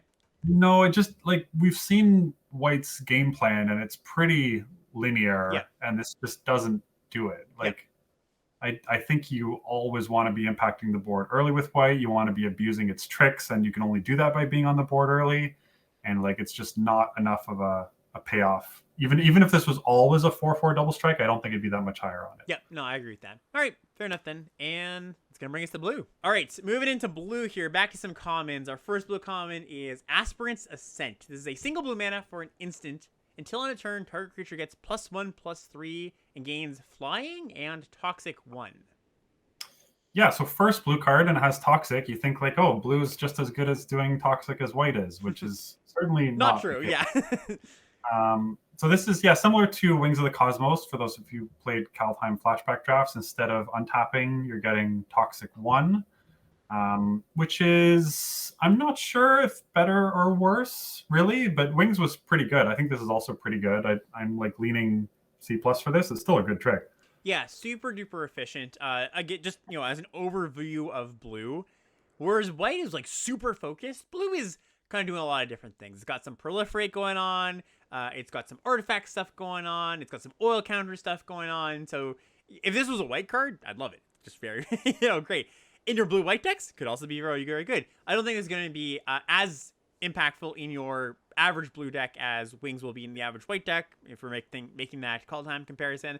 But if your deck wants a combat trick, if your blue deck wants a combat trick, which I don't think is going to be infrequent in this format, it's a good one. So I gave it a C. I think it's a solid card, and I can see it being, again, another one that could go in either direction. Yeah, it's kind of weird that like the boosting toughness helps protect you from removal or trading. The flying stops the boost toughness being relevant, right? Because Yeah, it prevents the blocker, and then also helps you. Like the flying, in theory, also helps you surprise block a creature. But then if you're surprise blocking a creature, the Toxic 1 isn't relevant.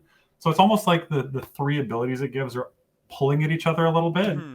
And whereas Wings of the Cosmos, you could just use it. Yeah, I attack. If you don't block, that's great. You attack me, I like use it and untap and eat your guy. But still, just like having cheap tricks to be able to attack freely, I think is going to be really important. Yep, agree on that. And our next card here is one that we have kind of alluded to. This is the 0/3 for 1 mana Glistener Seer, single blue mana, 0/3, enters the battlefield with 3 oil counters on it, and you can tap, remove an oil counter from Glistener Seer to scry 1. So the comparison for this is Larder Zombie, right? Yeah. Well, do you like better or worse than Larder Zombie? So this has the upside of cards that care about oil counters being, appreciating this card. Larder Zombie was a 1/3, which held off creatures. It just dissuaded attacks where 0/3 can't. Also, Larder Zombie could do multiple times per turn. You had turns where you were like scrying 3 times. You also had stuff in the grave, putting stuff in the graveyard mattered. So I think less, certainly, but I do also think an 0/3 for 1 has a decent amount of value in this set where you do need to get on board quickly, block your opponents from getting the first toxic hit in. Yeah, I'm with you there. Like Larder Zombie was fantastic. Mm-hmm. There's a lot of room below Larder Zombie to still be a very good card. Yep. And I do think this is still a very good card. 3 toughness, even though it doesn't really hold back things, is a lot when you see 2 power toxic everywhere. And even if you never proliferate this, just getting 3 scries is going to be pretty big. So I think I'm just starting this on a C+. Yeah, I'm just going to start on a C. It's one of those cards that as the format develops, we can definitely see just exactly how well it lines up against various things. They might just be like, I'm putting this in my deck to block toxic creatures, and it's like, well, that doesn't work because they've got, as we've seen, ways to jump their flyers and good combat tricks. So it might just end up being this irrelevant piece of cardboard. But, I do think it has potential. So I'll start to see. Sure. Next up, we've got Bring the Ending. This is 1 and a blue for an instant. Counter target spell unless its controller pays 2. Corrupted, counter that spell instead if its controller has 3 or more poison counters. Before we jump into this, do you see the typo on this card, Mark? Yes, the apostrophe. Yeah. So it's is on the first time they say it is the right way. It's no apostrophe, and the second time they say it, it's the wrong way to put it. Anyways, templating aside here, so we've got a quench / bad mana leak variant that if your opponent has corrupted, it's a little bit later in the game. It's just straight up counterspell. Better than counterspell because there's 1 in a blue. What do you think about this one? I like this. It's going to be much better on the play, which a lot of cards in this set seem to be. Mm-hmm. So I'm a little worried that this is going to be a heavy play draw dependent set. That's actually part of the reason why I think, like, just to go back to Glistener Seer, the previous card we did, the reason I gave it a C+ is just like, it's one of the few cards that you're like, okay, I'm on the draw, but I'm safe. Totally. Right? Like, it's actually good there. Yep. So, but countering, even if you're on the draw, counting the opponent's 3-drop is still going to be pretty good. And then the fact that it's not going to be dead late, I do think you have to be pretty good at turning on Corrupted. Mm-hmm. So I don't think I want this in blue-red. But if you can turn on Corrupted, I'm pretty happy to play multiple copies of this, I think. Yeah, I see this as like a blue-black card where you're pretty good at poisoning your opponent, you're pretty good at proliferating, and this is a good counterspell early, and it's a good counterspell late. So it's not like, for thinking about, we just saw the combat trick, the blue combat trick, and I was saying, in your blue-white decks, like, this is a solid card. I don't necessarily think it's going to be a blue-white card because you're not going to be tapping out, or so you are going to be tapping out fairly often in the early game. That being said, it might just end up being pretty good. It's just like, okay, well, yes, I'm tapping out in the early game, but that means I'm going to very quickly have a counterspell, and I've developed the board early. You have to answer it. I'm able to leave up mana here. So I could even see it in a blue-white deck, potentially. I as I'm talking through this, I do like this card quite a bit. I would probably give it a C+. Okay, I have it at a C, a little bit lower. Yeah, there was, worth noting too, there was, the comparison draws like Make Disappear from Streets of New Capenna. That ended up being the best blue common, but I think, there were some factors there. Just the fact that you could easily make it unless they pay 4 and not the unless they pay to your benefit, where this is just like an off and on kind of thing. You don't get to choose. So yeah, not exactly 1-to-1 comparison, but that grade might just sound a little bit funny because I know there's a lot of folks who are like, well, counterspells, those aren't very good in limited. Nah, they have their place. They definitely are. They've pushed them in the past little while. So I'll stick with C, or C+. You're going C? Yeah, I'm going C. And it would be a lot lower if, just like SNC, if I think that people are just going to be tapping out from turns 2 to 5, like every single game. So I think and there's not a lot of instance to lead. Like, people are just going to want to tempo out. So I think there's going to be, the real punish for this is when you pass and you leave up their mana and your opponent passes and leaves up their mana and then they have an instant. But I don't think that'll be happening that often in this format. Yeah, no, I agree with that. Next up. Next we have Escaped Experiment. Okay, excuse me. 1 and a blue for a 2/1 artifact creature. When it attacks, I'm starting to get to the jumbly phase of this. When it attacks, target creature an opponent controls gets -X -O until end of turn, where X is the number of artifacts you control. So I don't think I'm very into this.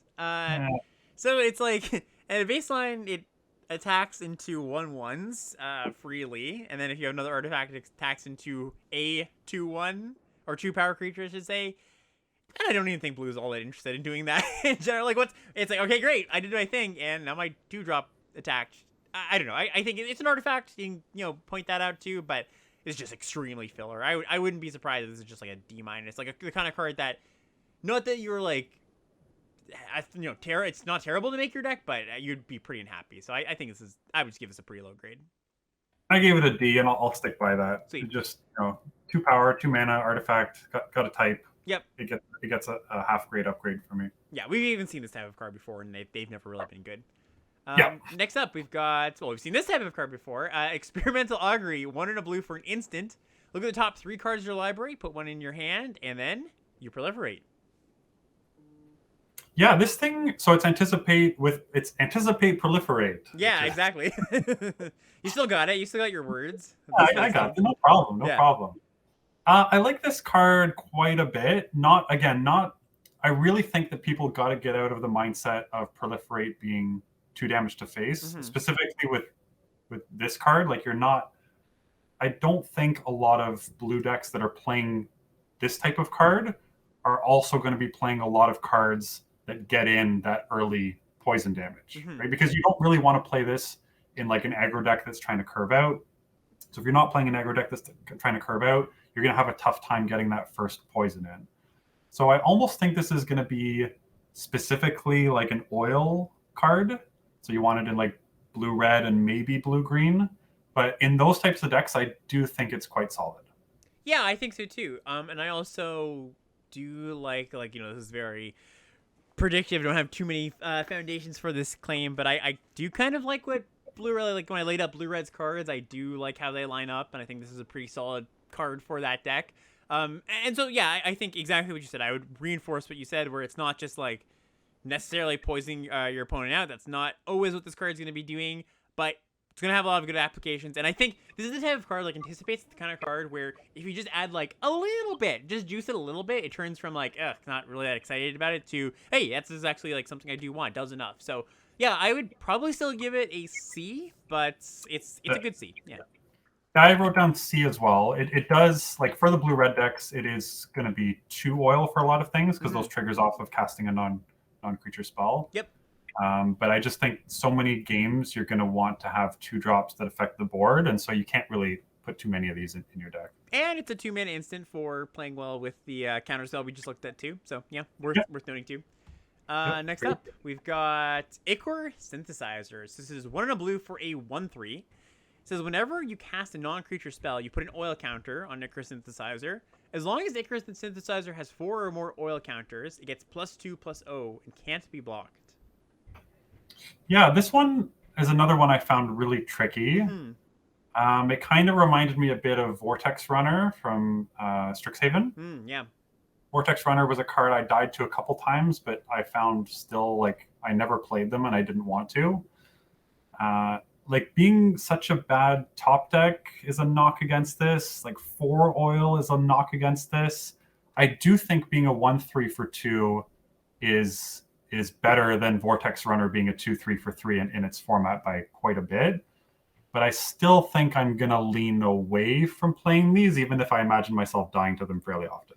Yeah, I would actually lean towards playing this. So this might be our first instinctual disagreement here. I think that, I mean, it's certainly a archetype card. It's not just like throw it in any blue deck. But I think, yeah, specifically in blue-red that cares about the oil, can pretty consistently trigger this.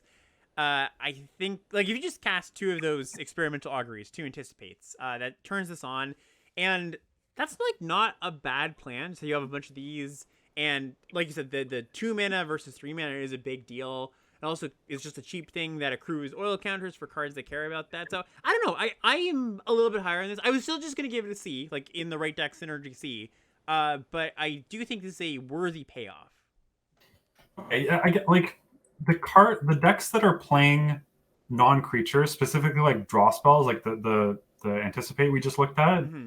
If you're casting 2 anticipates, sure, you're finding like the best cards in your deck, and you shouldn't need this to be like a 3/3 unblockable. Well, it's just there. Like, we've been talking this whole time about just like blocking, or then maybe just blocking is just not going to be good in this form. Maybe I'm just poisoned by the white cards thinking about it, but maybe they're just like the 1/3 blocker is going to be too poor. But I was looking at this just like pulling double duty, like decent early and then can take you home late. But I don't know. I think you should have better ways of closing if you're doing the control. Like, if you're dragging the game on, most likely to get 4 oil counters on this, you're taking 2 to 3 turns. Let's say on average, right, to get 4 oil counters on it. So like 1 proliferate and like 3 spells or whatever, some mix of that.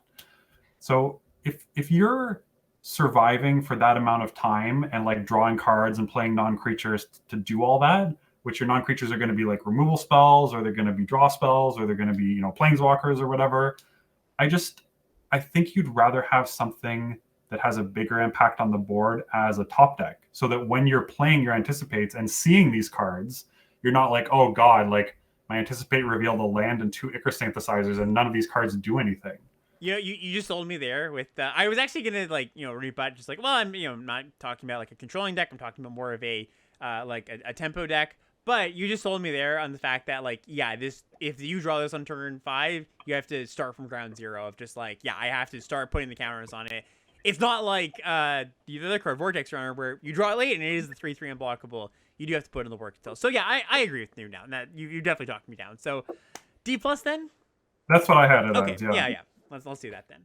All right, I'm putting a D+ on yours, but I'm putting a star. To say that you had to convince me of it. All right, what's up next? Next, we have Malcator's Watcher, 1 and a blue for a 1/1 artifact creature with flying vigilance, and when it dies, draw a card. I think this card is a really good filler card. that's the allocate I'm gonna give it. A really good filler card. I think that this kind of, for the slower blue decks, this kind of does what blue wants, as it doesn't mind, like, it's gonna trade with some amount of X1s, and then it just jump blocks at some point. You don't mind that. Maybe it pecks in a few points. Nothing special, but it's fine. Yeah, I have a tough. The vigilance is a really weird ability on this. Let's take a minute and appreciate like your 1/1 flying vigilance is. I don't get it. As you know, dice triggers are a lot worse than come into play triggers. Yes, for sure. So it's like if you're playing Spirited Companion or something like that draws a card when it comes in, you're pretty happy to draw it at any point in the game. Mm-hmm. And this thing, I don't think you're happy to play it on. Well, I'm actually going to change what I was going to say. I don't think you're happy to play this on like any turn of the game.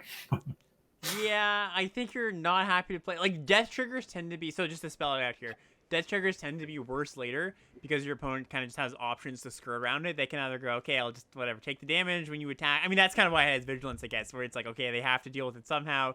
They can't just say, I take the damage from your one flyer, you get to block and chip in. But, like, even at that point, it's like, all right, well, if I really don't want you to draw a card, like, I'll find some way around it, and if I don't care that much about you drawing a card, it's like, whatever, you get the jump block. I guess on turn 2, you're really happy if it does line up against an X1, but I guess, yeah, now talking it through, there's like not that many X1s that you're going to be like, your opponent's going to be like, crap, they played that card, you know? So, yeah, no, I agree with your statement. You're not that happy to draw at any time. I have it at like a C-. Yeah, I think that's about right. That sounds about right to me. All right. Next up, we've got Prologue to Phyrexia. This is an interesting one. 1 and a blue for an instant.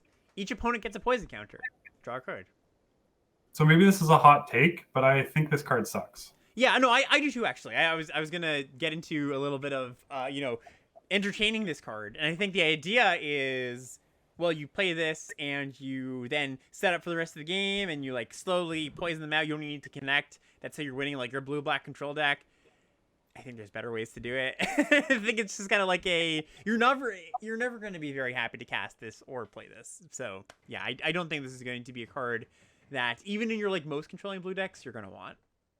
Okay, but yeah, because again, but part of the whole spiel of the beginning of the recording here was just leading up to this card, being like getting a poison counter is going to be irrelevant in most of your blue decks. Mm-hmm. Like you don't care about proliferating it. You're not going to deal 10 poison.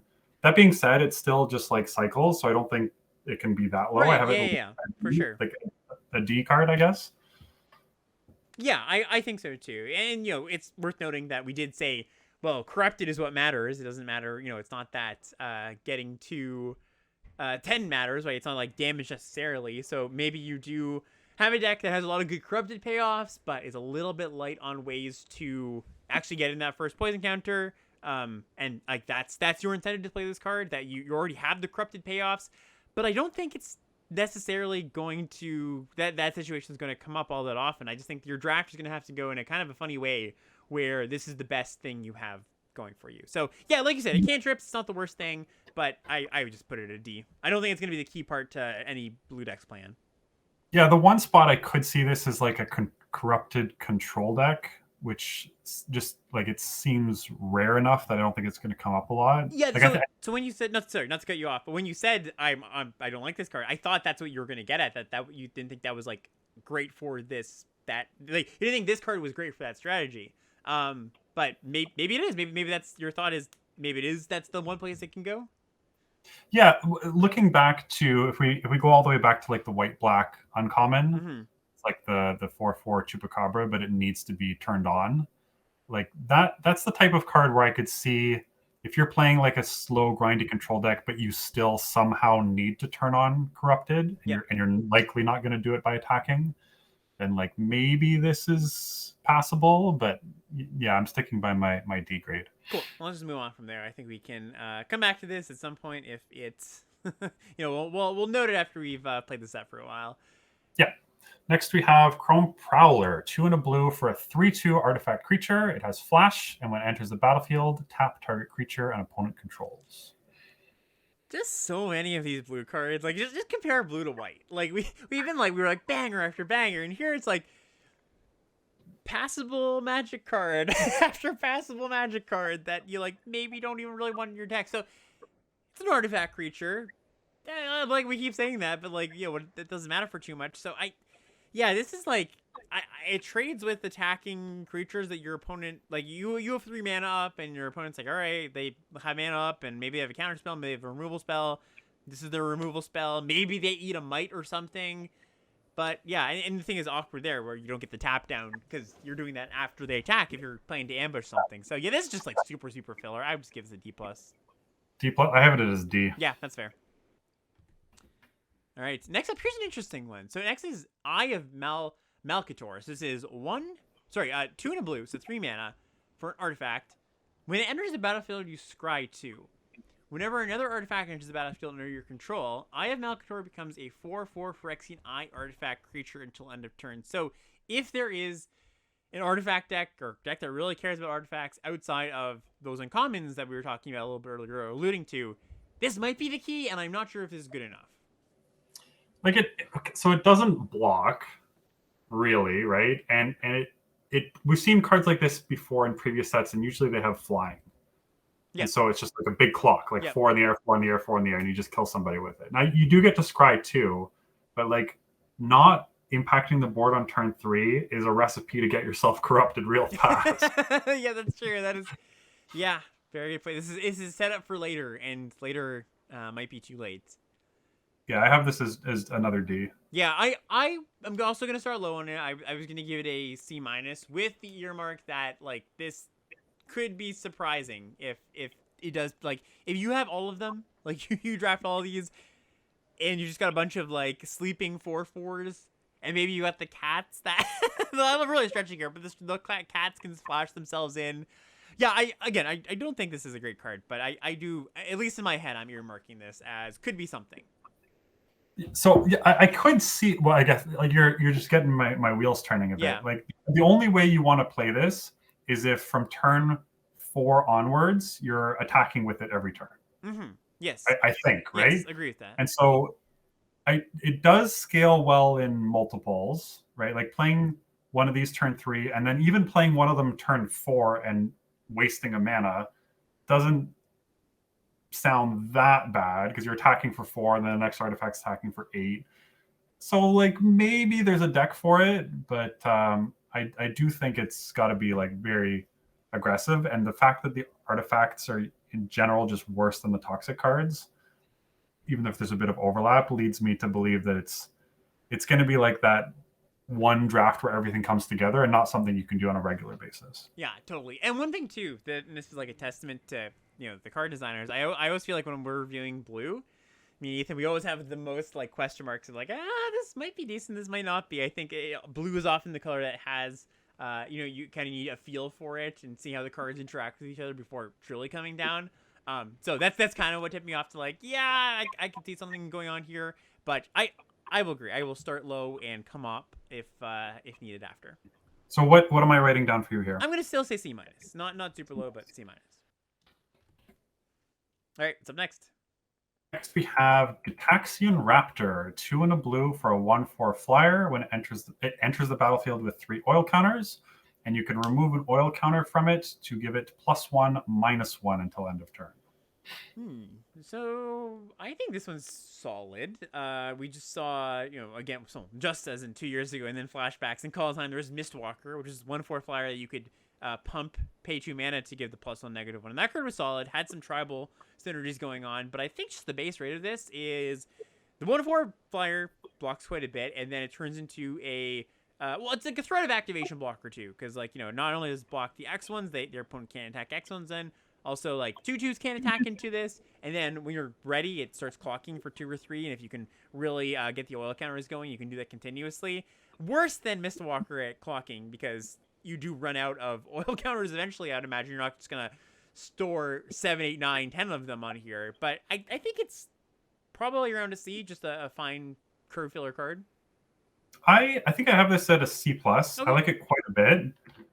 It blocks really well. Like between this and the 1-drop, the 0/3, you start to see like a picture for a reasonable non-aggro deck, which is we thought we'd never say when we were looking at the white cards.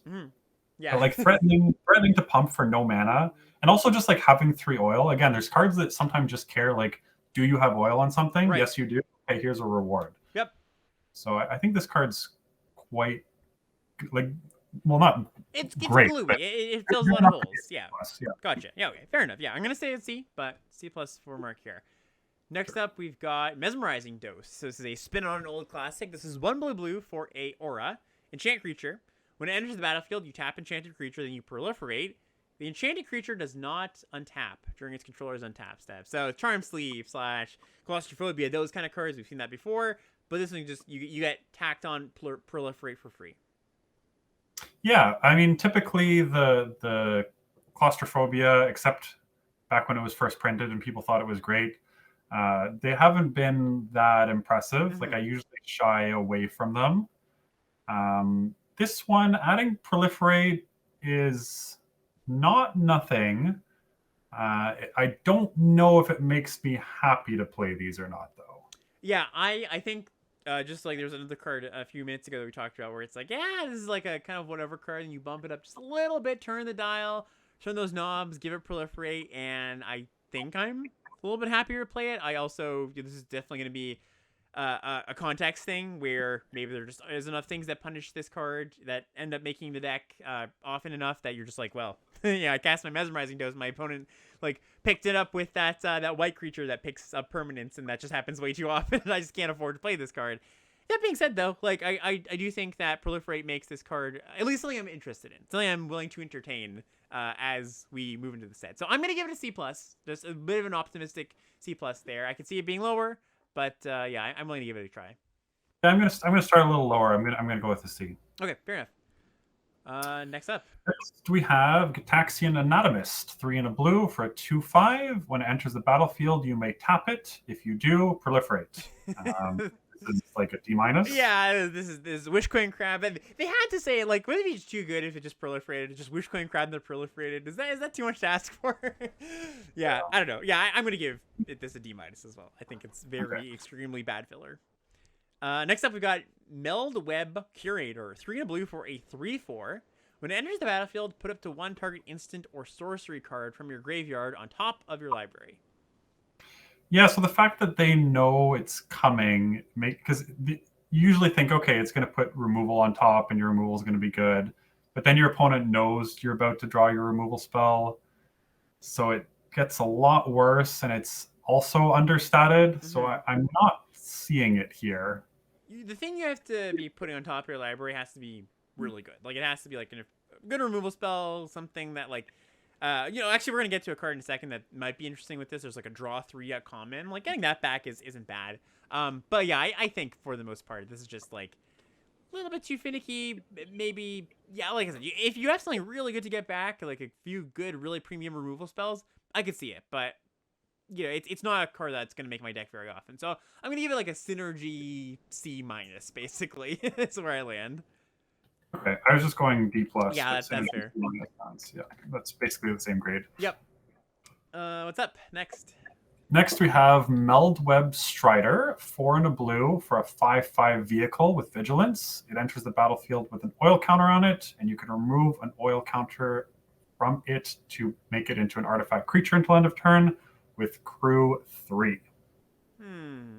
Yeah, I don't think I'm into this one as well. Like, it is really big when it comes down for free for that one turn. Like, 5/5 vigilance in blue is something, and then it turns into like a crew 3 or vehicle. Yeah, I'm still not that impressed by it. I think I'm pretty out on this one as well. How good do you think just a 5/5 vigilance for 5 would be? That's like, so I would give that like a C plus. And yeah, I think especially in a color that doesn't have access to it that often, just a little bit of beef. I think I'd probably stamp it as C. Yeah, I think I'm there with you too. The fact that it's an artifact helps a little bit, but crew 3 is pretty steep. If it had 2 oil counters, I think I'd be a lot higher on it. Yes. Like the threat of it blocking is pretty good, but the threat of it blocking isn't even like you're getting something above rate, right? Like it's just like on curve, right? So I don't think it's awful, and I really like that you can just turn it into a creature. It blocks the turn it comes down, which is important. Yeah, but with like the tricks being so good and just like the commons in general being mostly so good, I think I'm on like C minus, maybe D plus. Yeah, I was gonna go D plus. C minus is like the optimistic range, but yeah, I'm gonna start low on this one too. I'll stick with C minus just for the oil keyword there. We got 2 interesting ones to finish this out here for blue common. So Quick Silver Fishers, the first one here. 3 blue for a 4/3 flyer. When it enters the battlefield, draw a card, then discard a card. Yeah, I almost wish this thing flipped its power and toughness, like a 3/4. We've seen some 3/4 flyers in other sets, and sometimes they're not great. Sometimes they are. You know, recently we had the Aeronaut Cavalry was really good, and we had the one from Midnight Hunt, which I liked a lot more than most people. 4/3, like dying to Volt Charge makes me kind of ick a little bit. Yeah, it's a 3 mana removal spell. 3 mana, deal 3 in red for those who have not done the full look at the set just yet. Yeah, I think that, like, when I first saw this card, it was so funny. The way I described it, I was like talking about this in my Discord, is I always describe myself as like half boomer, half zoomer, because I started playing at a time that was like, just, you know, when we were trying to, it was kind of at a time when limited definitely wasn't where it was today, but also wasn't like onslaught block or like older formats, really slow stuff. And so I'm kind of like a a baby of the middle, and like the boomer part of my brain goes, ooh, 5 mana 4/3 flyer at common, it draws a card and discards a card. And the zoomer part's like, okay, it's the 5 mana 4/3 flyer, like who cares? So yeah, it's gonna be a card that I'm sure a lot of people watching and listening are gonna have very differing opinions of this card. And I am going to land on it's not that impressive. Like 3 toughness for 5 mana is just a lot. You want your stabilizing 5 mana plays, you want your 5 mana plays to be stabilizing, and it just isn't. It clocks pretty well, and the loot is nice, but I don't think it's all that special. If this thing was an artifact, I would actually like it with that Scry 2 Eye of whatever that we just saw. Yeah. Because like that's kind of the same plan, right? Like beefy blue beaters that want to attack. I think that would literally be a very good deck for it. But I just don't see like what deck really wants this. Like it's not a non-creature, it's not an artifact, it doesn't give you oil, it doesn't like block that well. So I don't think it's a bad card. I just think it's in the wrong. Yeah, I think so too. It's so tragic. It clearly is an artifact. You look at the art, it's like shiny and silver. Like I don't understand how it's not an artifact. It's got these like the Phyrexian tendril is coming out, but yeah, I'm gonna go C on this. Do you want to go a little bit higher, or what do you think? Maybe the Fisher is the little ball of heads at the bottom, and not the huge artifact dragon. No, I would imagine not, but You said C for this? Yeah. Yeah, I'm with you there. Okay, cool. So this last blue common, this is another one I've been thinking about for a while. So this is Vivisurgence Insight. This is 3 blue for a sorcery. Draw 3 cards, then proliferate. Now, I will preface it before I let you get a word in here. I'll preface this by saying that raw card draw has definitely taken a fall from grace in the past little while compared to where it was a few years ago.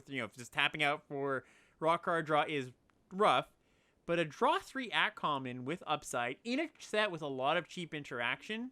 Not saying that this is awesome, but I do think there's potential here. Well, you certainly started at the right point trying to talk me up because I'm pretty low on this.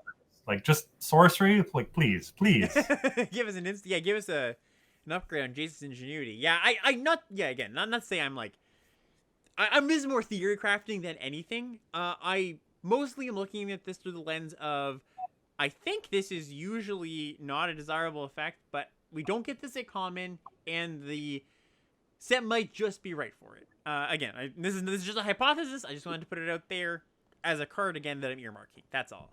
So where are you sticking your flag for a grade then? Yeah. I've kind of got a split grade here. The optimist in me is like, it's gonna be a high pick in the blue decks, or at least a card that not a high pick, but a card that the blue decks are gonna be happy to get later. And then the the pessimist in me is like, well, it's just unplayable. A D.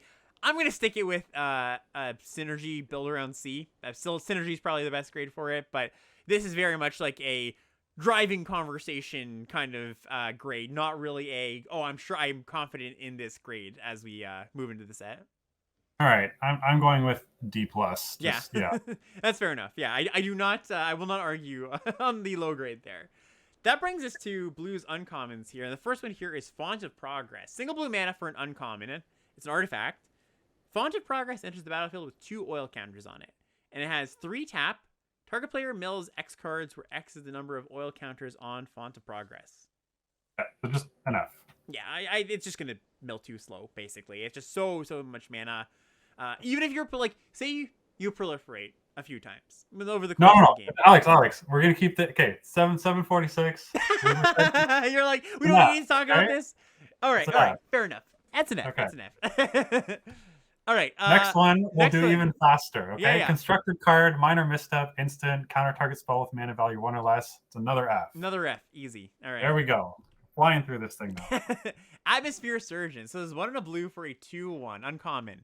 Whenever you cast a non-creature spell, put an oil counter on Atmosphere Surgeon, and you can remove an oil counter from it to give target creature flying. Activate only as a sorcery. Yeah, this thing seems pretty good. Like the non-creature, it's like a fairly aggressive card, considering you want to be playing a bunch of non-creatures. But I think there is a blue-red version. Like I think blue-red can play slow or fast. Yeah. So I think there's going to be a decent amount of decks that want this type of effect. The fact you can only do it as a sorcery, though, makes it an aggressive card for sure. Exactly. Yeah, this is nice. I mean, if you just jump this a few times, then jump your 4-power creature once, yeah, I think you're pretty happy with this. So I would have a fairly high grade. I think it's a B-. B-? I'm going to say C+. Okay, yeah, fair enough. Next one. What do we got? The next one is Serum Snare, 1 and a blue for an instant. Return target non-land permanent to its owner's hand. If that permanent had mana value 3 or less, proliferate. So the bounce spells... Well, actually, I'll let you start on this one. No. You go ahead. You go ahead. I don't have a big spiel for this one or anything. I was going to say how we've sort of seen recently the trend of bounce spells with no value being like quite good at 1 mana and like clunky at 2 mana. Mm-hmm. So I think, especially with how aggressive this set is sort of looking, that this is a little more on the clunky side. But that being said, the proliferate, again, it's not going to help you with poison. And a lot of blue seems to be like, I want to be in blue-red, which seems a little strange to me that almost all of them are leaning that way. Yeah. But this seems like another blue-red card to me. Yeah, I think so too. I would probably give this a C-. Yeah, I think that's about where I am too. Yeah, I think so. All right, next up we've got Thrumming Bird. This is a reprint. So 1 and a blue for a 1/1. It's a flyer. And it says whenever it deals combat damage to the opponent, you proliferate. Yeah, this thing was insane in original Scars. Well, it was insane because there was -1 counters running around where you could just be like, make your team smaller. Don't have that here, unfortunately. But yeah, and it also like was killing people with poison. This was one of the few non-infect creatures you'd play in the infect deck. Mm-hmm. Yep. So like, it almost has infect itself. So I mean, I think that you hit your opponent and you get a bunch of oil, or you hit your opponent and yeah, it kind of has toxic one in a lot of ways. It's solid. I think it's still gonna be a solid card. Yeah, I think it's worse now than it was in original Scars. Yeah. Like it was, the creatures on average were worse back then than they are now, and you were trying to kill people with poison, where you're doing that a lot less here. So I'm not quite sure where I want to go with this. I'm kind of like, I'm leaning maybe a little bit too conservative, but I want to say like C plus. I was gonna say C plus as well. Yeah, I think just middle of the road. It's not gonna be, and especially tempering for folks that have played with it before. I don't think it's gonna be as good. And yeah, it's not giving you too much material advantage. So it's gonna be good, but not a game breaking card. About as good as one of the other the white cheap cards, I would say. Yeah, and C plus could honestly be too high. Like Yeah. I could see this being worse. I can see that too. Next up, we've got Distorted Curiosity. So 2 and a blue for a sorcery. Draw 2 cards, and if your opponent was corrupted, it costs 2 less to cast. So only 1 mana if your opponent's corrupted. This, yeah, if you like, divination's not great, but if you are doing the thing, this is really good. Yeah. The 1 mana draw 2 is just like such an insane rate, and I don't think it's gonna be all that difficult to turn this on. Depending on what color you're pairing with. So I'm high on this. I think I'm going to give this a C+. C plus? Yep. Oh, I was going to go a little higher. Quite a bit higher. I was going to go B on this. Oh, okay. Well, yeah, I'm going to stick with C+, but yeah, we'll see. Again, in the deck, right? Yes, Like certainly. you got to be able to do corrupted, but this type of card, you're fine holding it for a while, right? So it's not like you need to cast it on curve. It's going to be one of the last cards you cast anyways, and then by the time it's one of the last cards, that's when you're supposed to have corrupted anyways. Right. So I can see this costing 1 enough of the time that it's just going to be really good. But and then next up, what do we have? Reject Imperfection, 1 blue for an instant, counter target spell. If that spell's mana value was 3 or less, proliferate. Yeah, cancel variant. It's probably going to end up being medium minus. I think I'm pretty confident to give this like a C minus or C plus. No, sorry, C minus D plus around there. Yeah, I was going to say D plus on this. Cool. Yeah. Next one, another one I think is a little bit clunky. Tamio's Logbook, 2 and a blue for an artifact. It's got an ability, 5 and a blue, tap it, draw a card. That ability costs 1 less you control. Oh, sorry. The ability costs 1 less to activate for each other artifact you control, so not including the Logbook. Super clunky. It's another F, right? Yeah, it's just gonna be really bad. I do not think it's just a good card. too slow. Yep. Yeah. This one though, I really like this one. What's up next? Trawler Drake, 2 and a blue for a 0/0 flyer. It enters the battlefield with an oil counter. It gets +1/+1 for each oil counter on it. And whenever you cast a non-creature spell, put an oil counter on Trawler Drake. It's just a flying Spellgorger weird. Yeah, this card's great. It's I was gonna say it's a blue-red card, and I think certainly in at least in 5, but it could just be blue-black. Like I think it's just good in most places. So I'm gonna give this a B. A B. Yeah. Okay. I'm gonna say B minus. I want to go a little lower. Oh, sorry. You know what? I thought this came with 2 oil counters. It only comes in with 1, but that makes it quite a bit worse. So yeah, I'll go a little bit lower. Okay, I was surprised. Okay. Yeah. you talked me up to a B minus. Okay. But I was gonna go C plus. So I'm gonna stick with my C plus. Gotcha. Yep, that's fair. I will stay in a B minus. Okay. Next up, we've got the 1 toxic card in blue, Unctus's Retrofitter. This is 2 and a blue for a 2/3 toxic 1. When it enters the battlefield, up to 1 target artifact you control becomes an artifact creature with base power 4/4, as long as the Retrofitter remains on the battlefield. So that's a lot of stats for 3 mana if you have an artifact. Yeah. So what are you targeting with this? Like you have, it has to be an artifact. It doesn't have to be a creature. Yeah. Nope. So it could be a spell bomb. A mite. Yeah, it could be a mite, but you're not getting tons of mites like on before turn 3, sure, right? Like to cover with this. So you also have that like lifelink thing, which is it's pretty insane with that. Oh, your 1/1 flyer vigilance. That's kind of cool. Oh, that's true. Yeah. Yeah. If you get a couple of these, that thing becomes really good. I think this card's really good. Like I think this isn't just like like you're gonna artifact payoff. I mean, obviously it is, but I think this card is.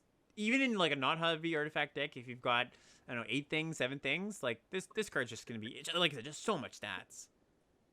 You need to have a lot of targets for Yeah, it, though. certainly. You're not going to play a 2/3. Yeah.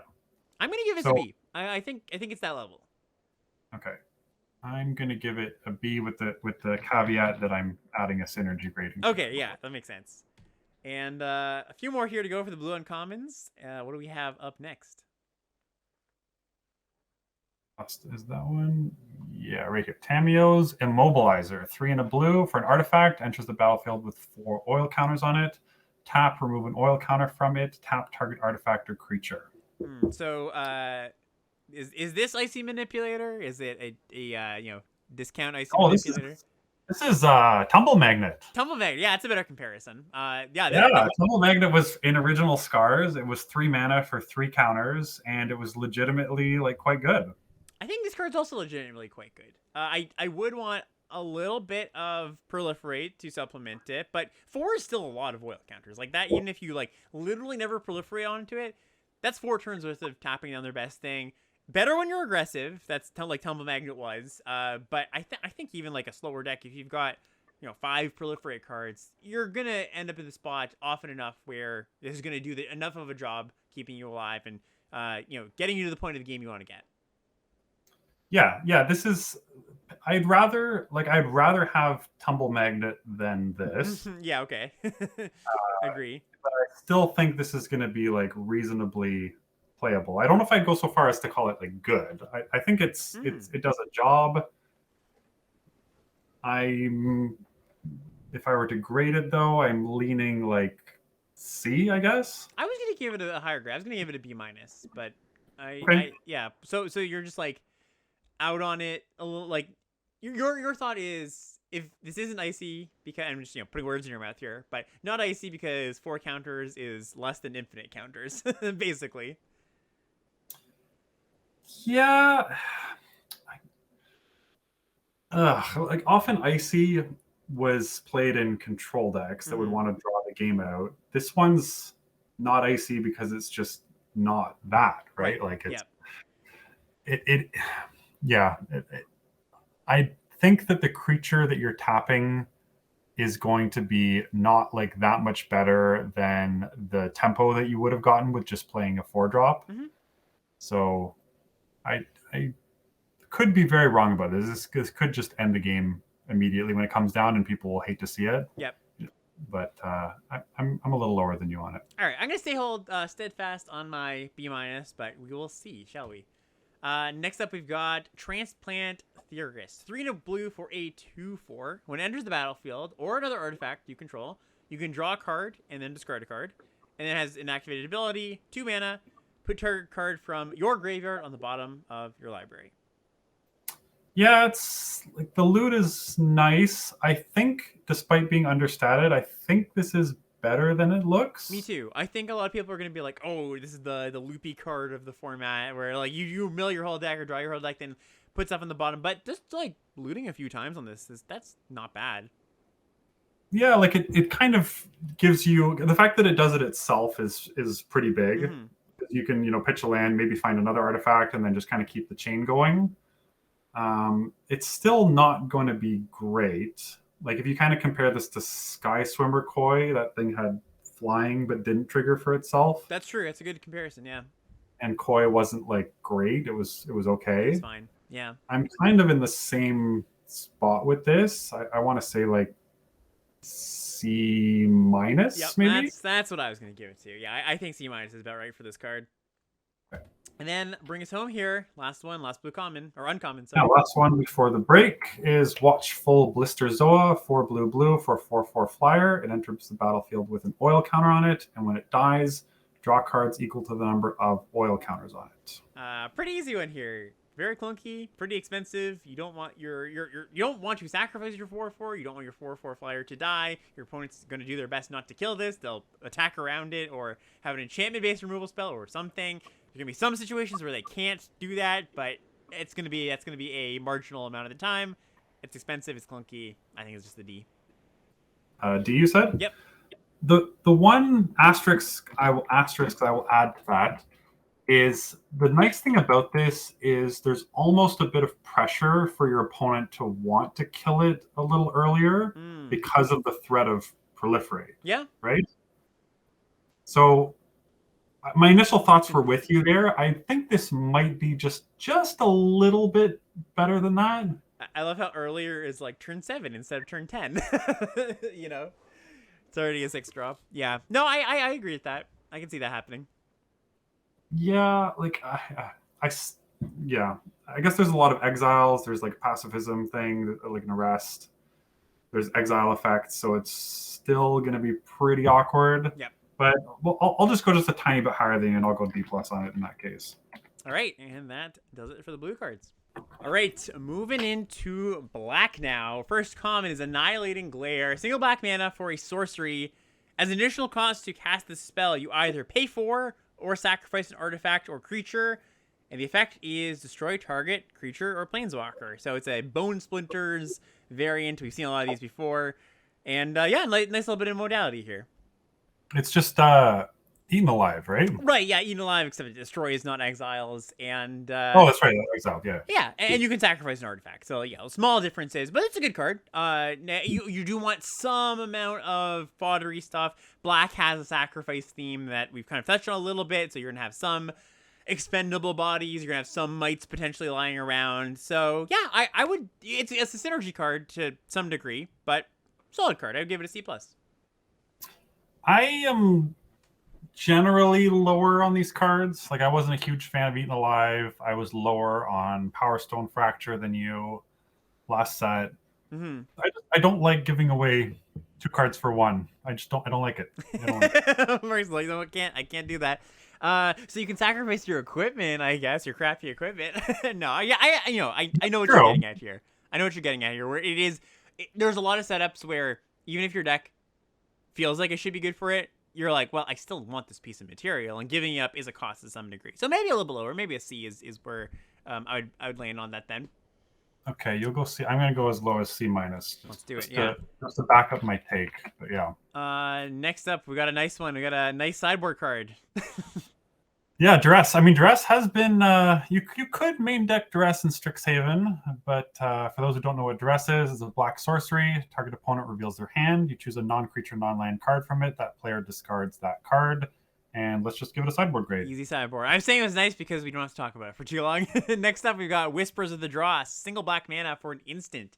Target creature gets -1/-1 until on a turn, and you proliferate. So, I think Sirgovitz actually did an analysis on the sizing of the commons and uncommons and rares and all the cards in the set, and not a lot of things this straight up kills. There's it's lower than 10% of creatures, so it's mostly going to be a combat trick plus proliferate.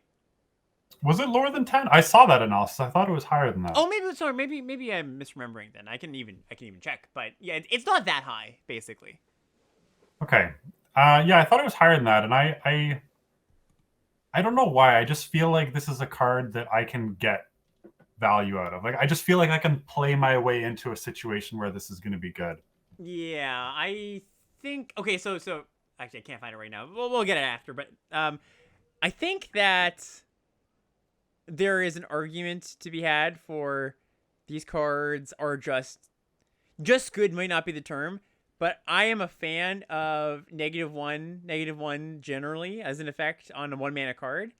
So even if there aren't a lot of things that just straight up snipes, like you said, I think you can kind of leverage this in a decent amount of ways, enough ways that you're gonna be okay putting this card in your deck. Yeah, I was gonna give this like a C, which maybe sounds high, but I that's where I'm sitting on this. Okay, yeah, I would not fault you for that, so I'll join you there. Oh, okay. Yeah. Cool. Ooh, this next one. Read this next one here. Anoint with Affliction. 1 and a black instant. Exile target creature if it has mana value 3 or less. Corrupted. Exile that creature if its controller has 3 or more poison counters. So efficient. Woof. Yeah, just 2. It's gonna kill most things in the early game and everything in the late game if your opponent is corrupted. So this might such a level of efficiency that I think this creeps into like high B level. I think I'm gonna give this a B+. A B+ yeah. for a removal spell. Yeah. Wow. I know. Me grading a removal spell highly. It's a sight to see, but I just think the efficiency on this is wild. I'll go B. Okay. Because I think I gave the the banishing light thing a B plus. So Yep, that's I fair. think it's pretty similar, I guess. But I think you're not always going to have someone corrupted. Oh yeah, weird. By the way, for the templating on this is actually kind of weird. So for folks that maybe are a bit confused, what this amounts to is if it's 3 mana value or less, your opponent's not corrupted, you get to exile that creature, and when they're corrupted, you can exile anything. I know it's worded a bit weirdly. Careful though, you can actually target, like, let's say you're in the late game, you think your opponent's corrupted. The way this is worded, the game will actually let you target a big thing even if they aren't corrupted. So be careful of this. I'm sure that Arena will give you a "Are you sure?" warning. But yeah, that is actually something legal to do. You can still target anything even if your opponent's not corrupted. So be careful of that. Yeah, there's a lot of little things that like Arena is going to maybe have worse UI with for this set. Like one of them, the Manolith that taps to ping 1 if they're corrupted. Yes, yeah. Like that thing always triggers even yep. if they're not corrupted. So true. A lot of examples of maybe it not being so elegant, but I think we all understand how it works. Next up, we've got Blight Belly Rat. 1 in a black for a 2/2 with Toxic 1, and when it dies, you proliferate. Yeah, this thing seems the definition of fine, like does the thing and does it somewhat well without being exciting. Yeah, we're going to get to another 2-drop in black here. I think is a little bit better for your Toxic decks, but yeah, it's just like solid. It's, not as good as the white cheap creatures, I would say, but, in the ballpark-ish. So I would just give this a C. Yeah, I was going to go C minus. Yeah, that's fair too. Next up, we've got Fleshless Gladiator. 1 in a black for a 2/2. It's got a corrupted ability, 2 in a black. Return it to your graveyard to the battlefield. Sorry, return it from the graveyard to the battlefield tapped. You lose a life. Activate only if your opponent has 3 poison counters. This is a weird one. It is, yeah. We haven't really seen too much like this card. Yeah, there's not, like in black alone, there's not a lot of creatures that are going to get in to get you those 3 counters, like aside from, as you said, the one that's coming up soon. Mm-hmm. So I don't see this being on that early. And the fact that it comes in tapped and you lose a life, and there's like not a ton of ways to sacrifice it. Like I could see this thing being really annoying, but I don't think it's that good. Yeah, I think so too. This is the exact kind of card they're very careful to like temper and make sure it's not like a really obnoxious thing that keeps coming back and not too powerful. Like tapped on this is definitely a knob they turn. So I think it's just like filler basically. I wouldn't be. Yeah, I don't think I'm too excited about it. So I'm gonna give this like a D+. That's what I had as well. Yeah, D+. Cool. Next up, we've got Offer Immortality. 1 in a black. Target creature gains Death Touch and Indestructible until end of turn. Yeah, so we saw this pretty recently. I think Dominaria United had a very similar card, like same card text.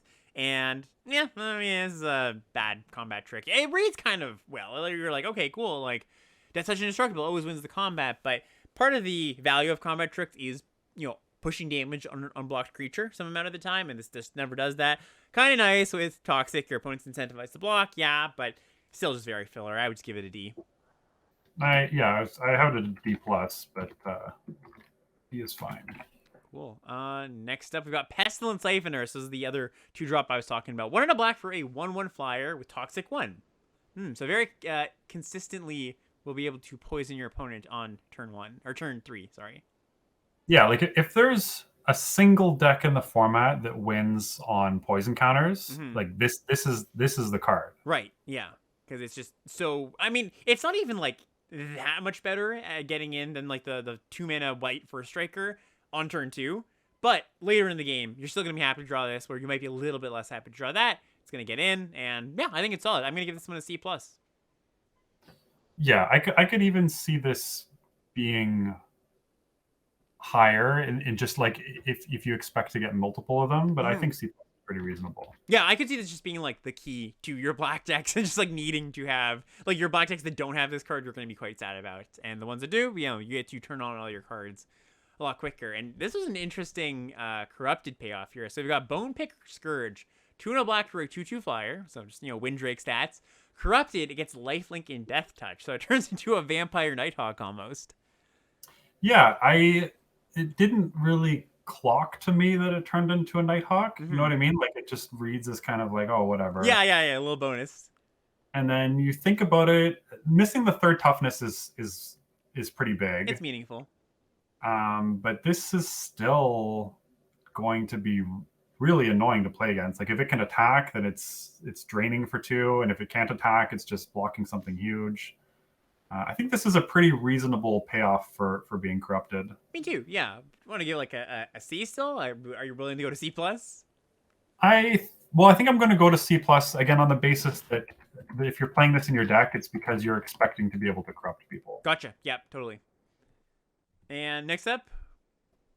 Next, we have Cutthroat Centurion, 2 and a black for a 2/2 artifact creature. You can sacrifice another artifact or creature to give it +2/+2 until end of turn, but activate only once. I don't know wwhy they had to give it activate only once. Yeah, they don't want people to get one-shotted by a 3-mana common, I suppose. But yeah, this is like, come on, yeah, make it fun. I don't know. Whatever. Who cares? I don't know. A bad rate. It's a sacrifice outlet. It's a free sacrifice outlet. There's a uncommon stealing card that active freeze in effect. But yeah, I don't think this card is all that good.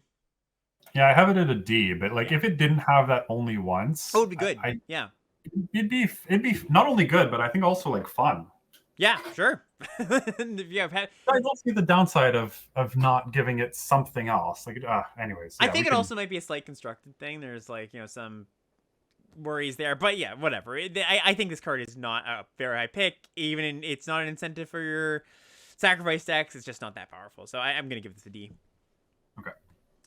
Next up, we got Infectious Inquiry. 2 and a black for a sorcery. You draw 2 cards, you lose 2 life, and each opponent gets a poison counter.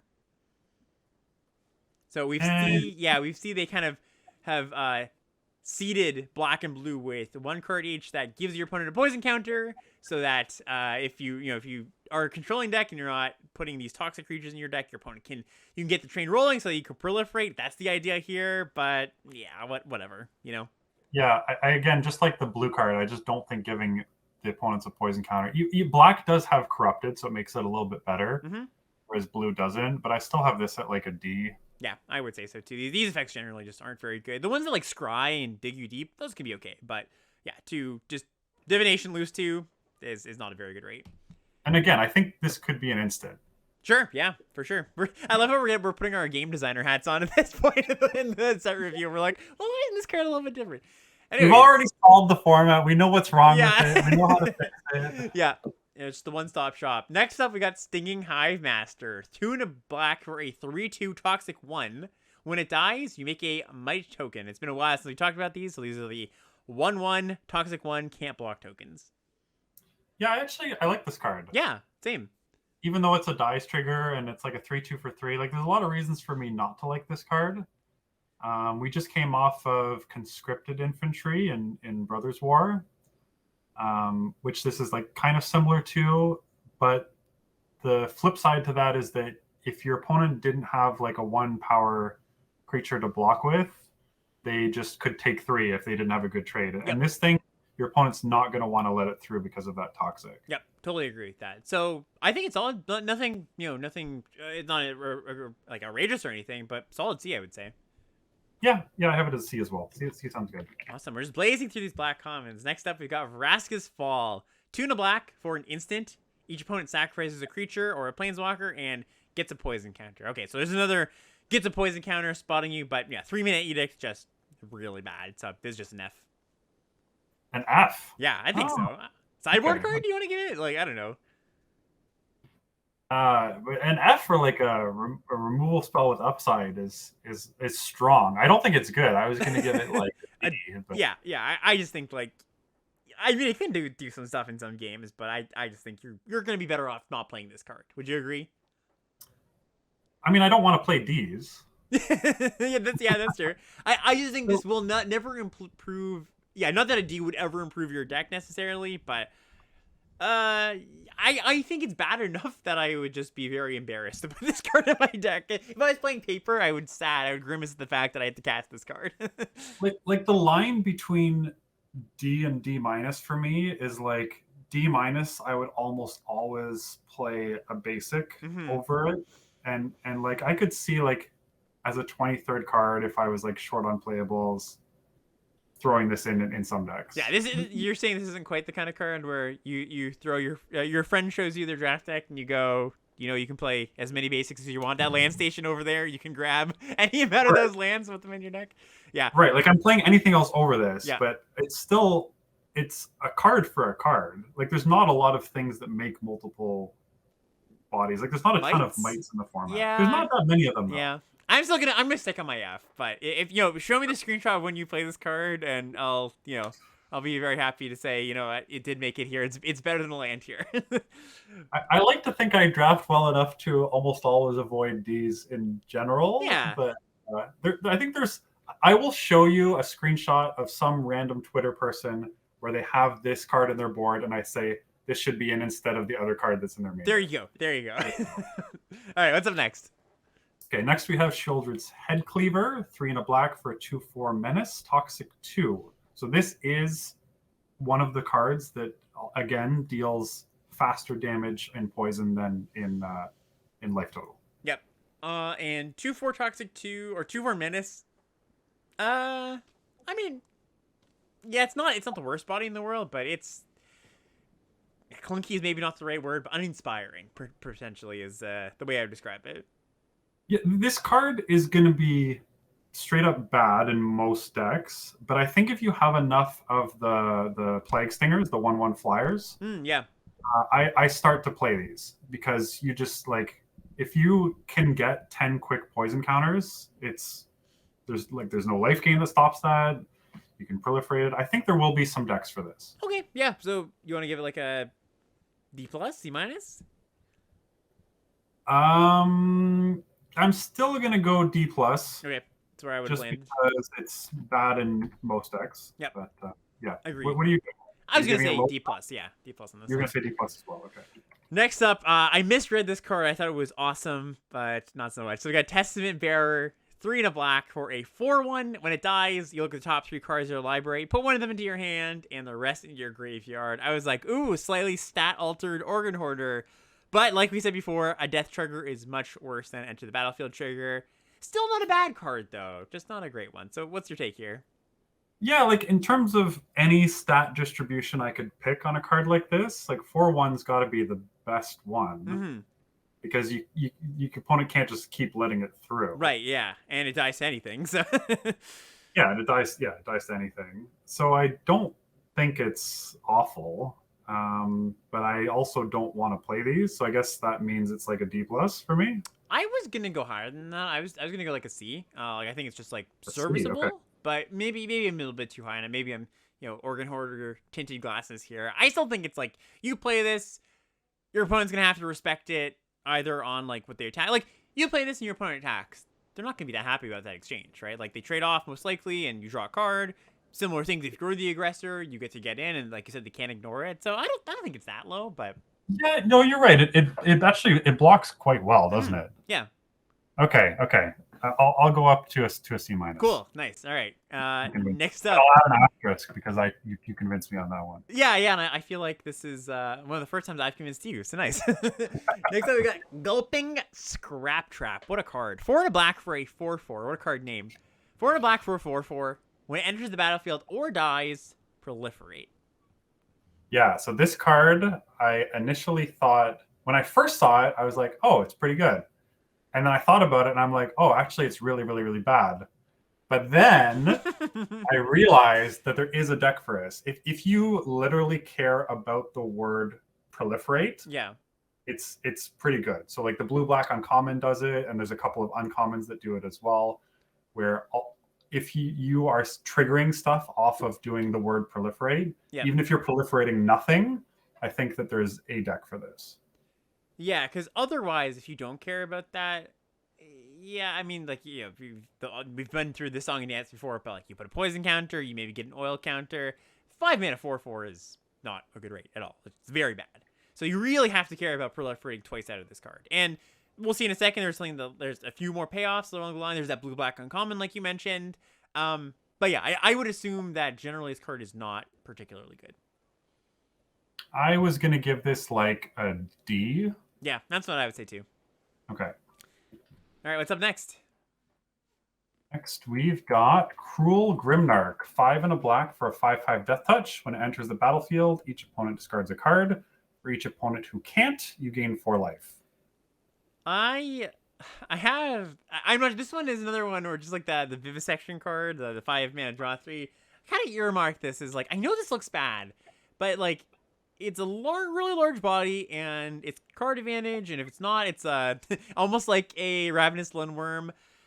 I don't know. Am I completely off? Do you think there's a chance for this card to be good? Is this just a one of those things where they're trying to make a 5/5 death touch a little bit better than it is, and it's not good enough?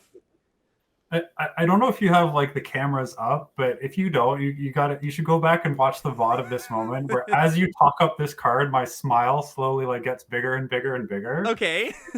I'm totally with you. Like great. I buy it. Nice.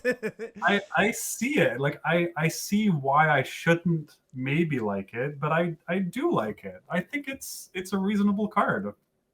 Yeah, you like buy it back a few times. I don't know. I think one of the things in this, not to get too off track here, but one of my kind of soapboxy things is about death touch on big creatures, where people are always like, oh, what do you like death touch on big creature? Why does that matter? Well, it matters because it can't get double blocked very easily. Your opponent can't put 2/3/3s in front of it, right? Like that is a real thing. So yeah, I don't know. And I think that this card has the makings of one of those cards that like flies under the radar for a while. I think it's gonna be really funny looking at back this one. It's just like complete trash, 40% game hand win rate. But I want to go like C on this card, maybe even C plus. I don't know. What would you give it? Yeah, like, if your opponent's like playing aggro and curving out, then they're probably empty-handed, so you gain 4, which is like what you want to do against the aggro deck. Mm-hmm. And then if your opponent's like playing a slower game and is holding their last like rare that they are waiting for their 7th mana source to cast, then you hit that too. Like I know that's like rose tinted glasses and best case scenario, but I see it. Like either way, discarding a card or gaining 4 life is basically worth a card, and the stats on it aren't that bad. Yeah, I don't know. So what did you want to mark this as? I'm gonna go with a very ambitious C plus. All right, let's do it. I'll join you. When we're wrong, we can be wrong together. This is the hill we're gonna die on. This is great. Okay. That is great. All right, moving into our uncommons here. I was recording a video earlier, and I had to say this card so many times. Bilious Skull Dweller. Okay, so this is a 1-mana 1/1 death touch, uncommon. Toxic 1. This actually, just sorry, before we leave that last card, if we get like, how many cards are in a set? Like 200 something, 300 something? Yeah.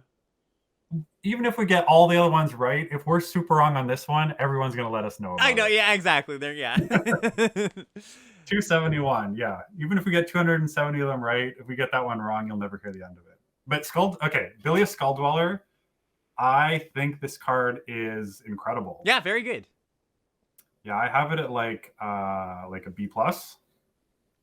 Yeah, I think that this is the B plus? Yeah. Wow, that's so high. I was gonna give it like a B minus. But okay, talk me up even further, higher than I already am.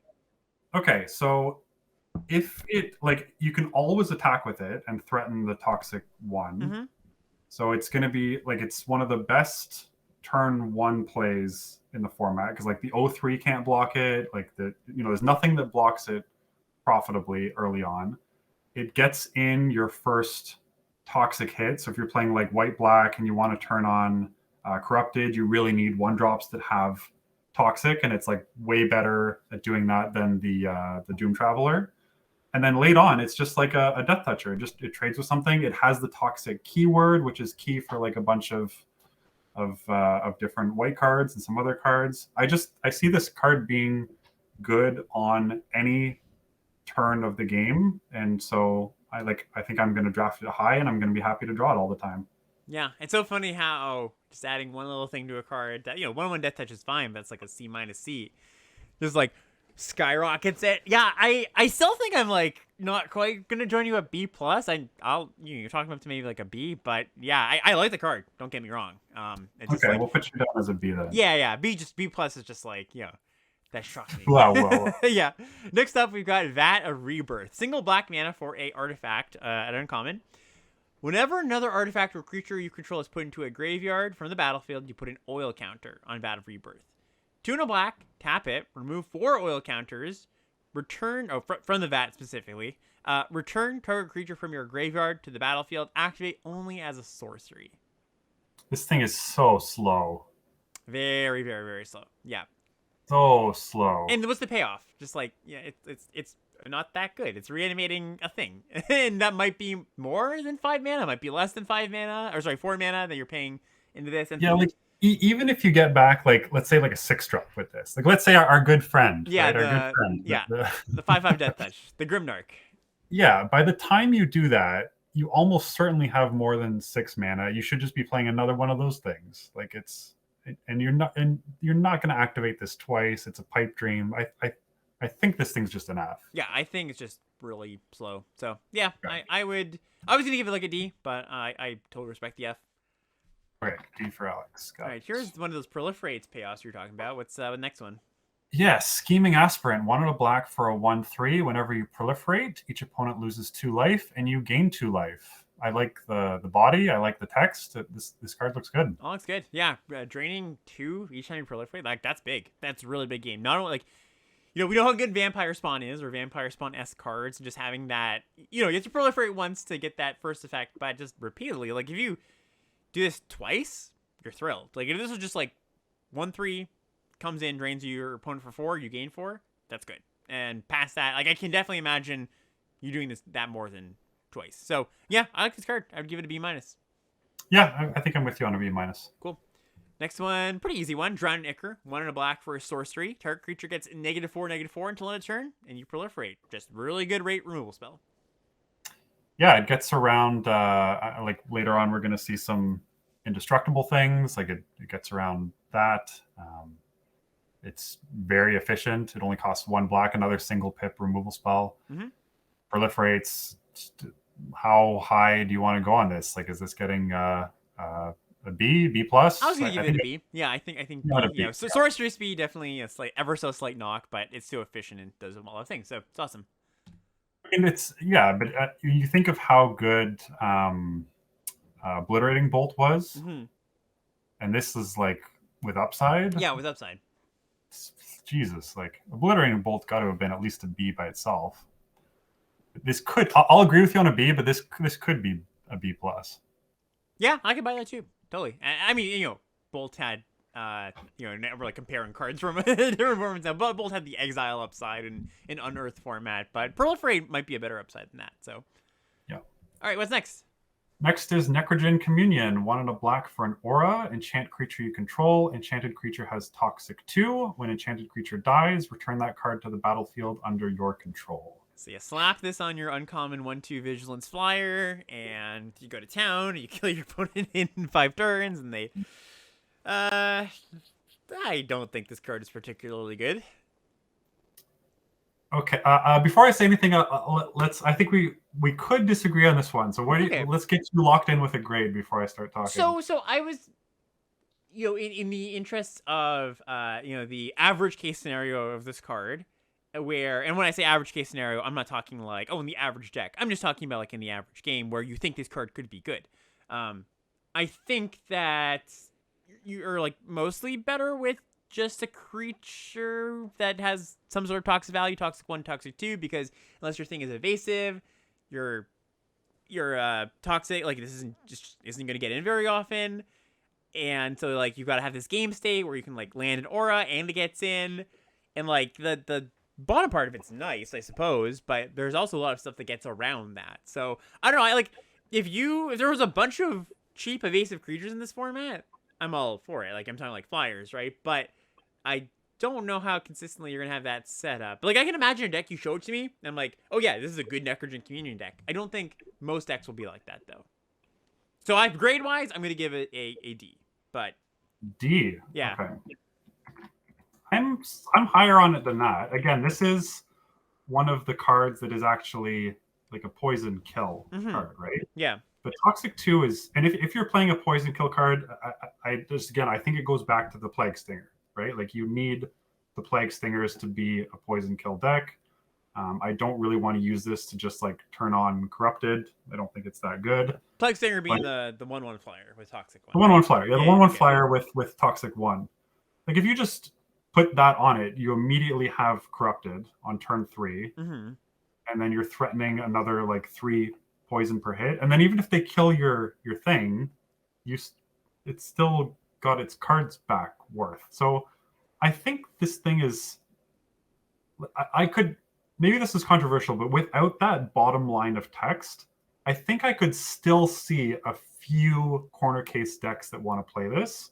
And with that bottom line of text, I think it's actually like not horrible. Yeah, I think the bottom line text, like I'm mostly disregarding that. I mean, it's part of the card, but like when I'm thinking about like, do I like this card or not? That's like, mostly not what I'm looking at. So you're imagining this in like blue black, white black that like really wants corrupted, and No, I don't want it in corrupted. I don't want it in white black. I think like you need to be trying to kill someone with poison. Okay. You're not going to do that in white, so you have to be either blue black or green black for this. Mm-hmm. And the 2 targets that I like the most for it are I should probably get the name of that thing. What's the is it no, it's not the Bone Picker Scourge. Is that the one? No, it's a siphoning something. Here, Pestilent Siphoner. I've got it up on Pestilent Siphoner. Okay, yeah. There's the one above that. Yeah, Pestilent Siphoner, or the uncommon 1-drop, the Death Touch thing. Yep.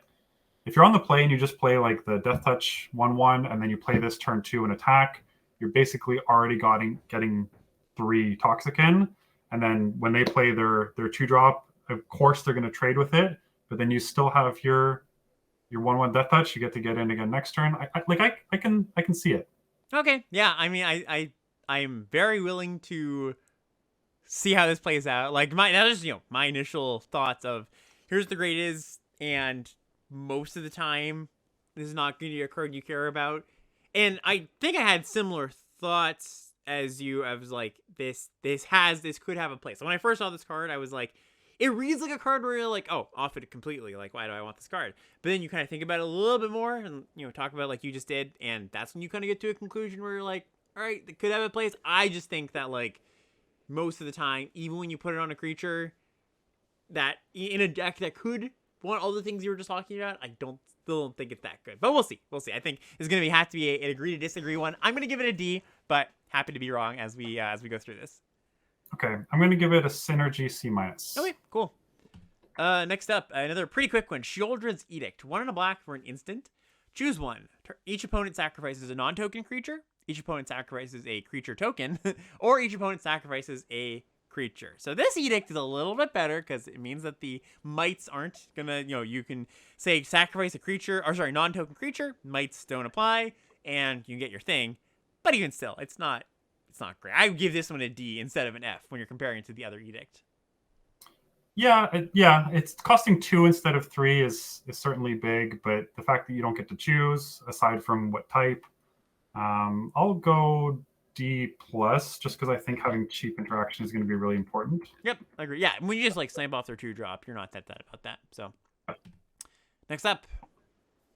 Ambulatory Edifice. 2 and a black for a 3/2 artifact creature. When it enters the battlefield, you may pay 2 life. When you do, target creature gets -1/-1 until end of turn.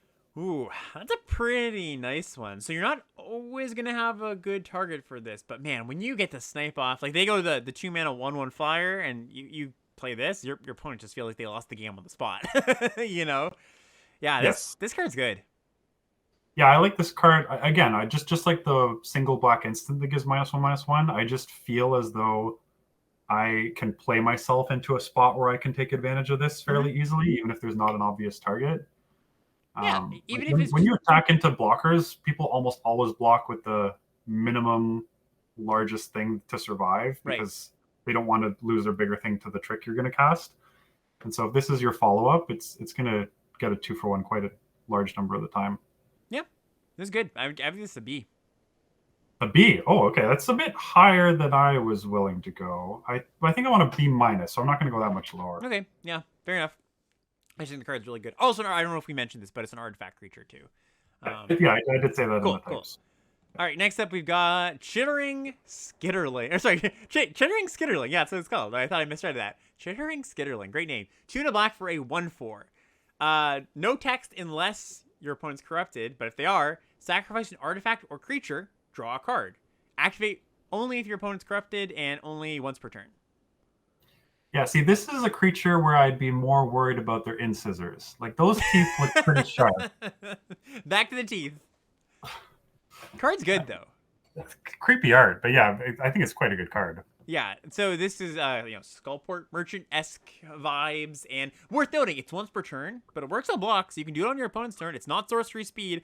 Any removal your opponent has, they're going to be like, oh, crap, like, I have to, they're going to kill this, obviously. But you can sacrifice this to itself. It doesn't say another thing, so if they have a removal spell, like, say you have this and a big thing they have to kill, and they're like, okay, well, I probably have to kill the big thing to not just die. You draw a card off that. And then the game goes on for a while, and they're like, I drew another removal spell, I have to kill the Skitterling, and then you draw a card off that too.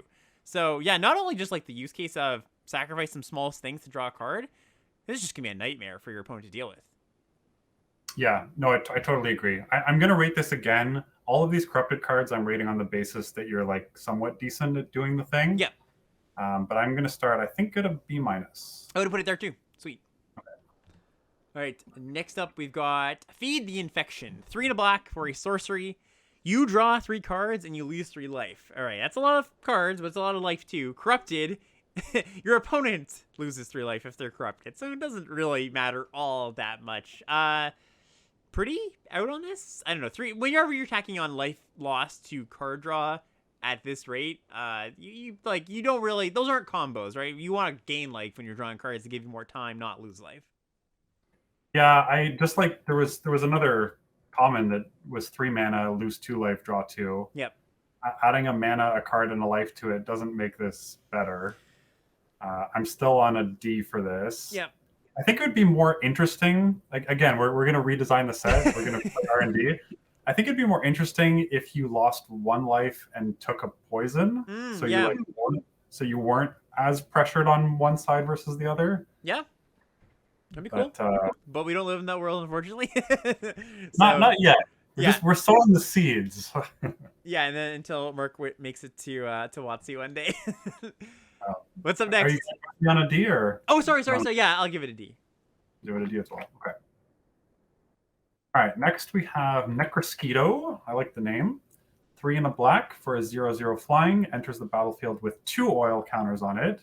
Gets +1/+1 for each oil counter, and whenever another creature or artifact you control is put into a graveyard from the battlefield, put an oil counter on Necrosquito.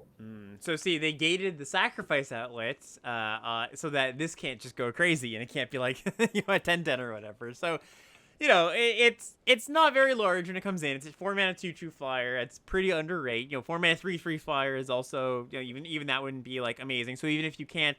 If you can sacrifice something right away, it's still not that big. So it really has to be a 4/4 before you're really happy with it. I don't know. I think this is like a little bit too underrated when it comes down and a little bit too finicky. Like if there's like a big combat that happens, yes, this is gonna grow. But I think this is mostly just a little bit too far behind the curve when it comes down. So what I've written down my grade again. Where are you sitting on this? Oh, sorry. I would give this like a D+ probably. Plus, I put C-. Okay, yeah, that's fair enough. Yeah, I think I guess spell bombs or skull bombs, like Chai's pointing out, that's like a nice thing to to pair with this. But even still, I don't think that's going to be a focal point of your black decks most of the time. Next up, we got Ravenous Necrotitan, another good name. 2 black for a 6/6, and it's got the corrupted downside here. When it enters the battlefield, you sacrifice a creature unless the opponent's corrupted. Yeah, so I when I was looking at the early spoilers, I posted something on Twitter that I guess kind of shows the extremes of what can happen in this set. Mm-hmm. So imagine you're sitting on the curve, you're on the play, okay? Turn 1, you have the 1/1 Death Touch with Toxic 1, and then you have the Proliferate Anticipate, and then you have the Claustrophobia Proliferate, and then you have this. Right. So if your 1/1 connects, then you have instantly 3 poison and a 6/6, and your board is looking amazing, and everything's great. If your opponent has a shock, that whole curve does nothing. Yeah, that is it's like the definition of feast and famine. So very snowbally a lot of these cards. Yeah, definitely. And like you said, one way or the other, where it's just like, well, you can your entire house of cards might just fall down. So yeah, I mean, this card is I'm leaning more good than bad because I think even if your opponent isn't corrupted, like it could just be a very big aura.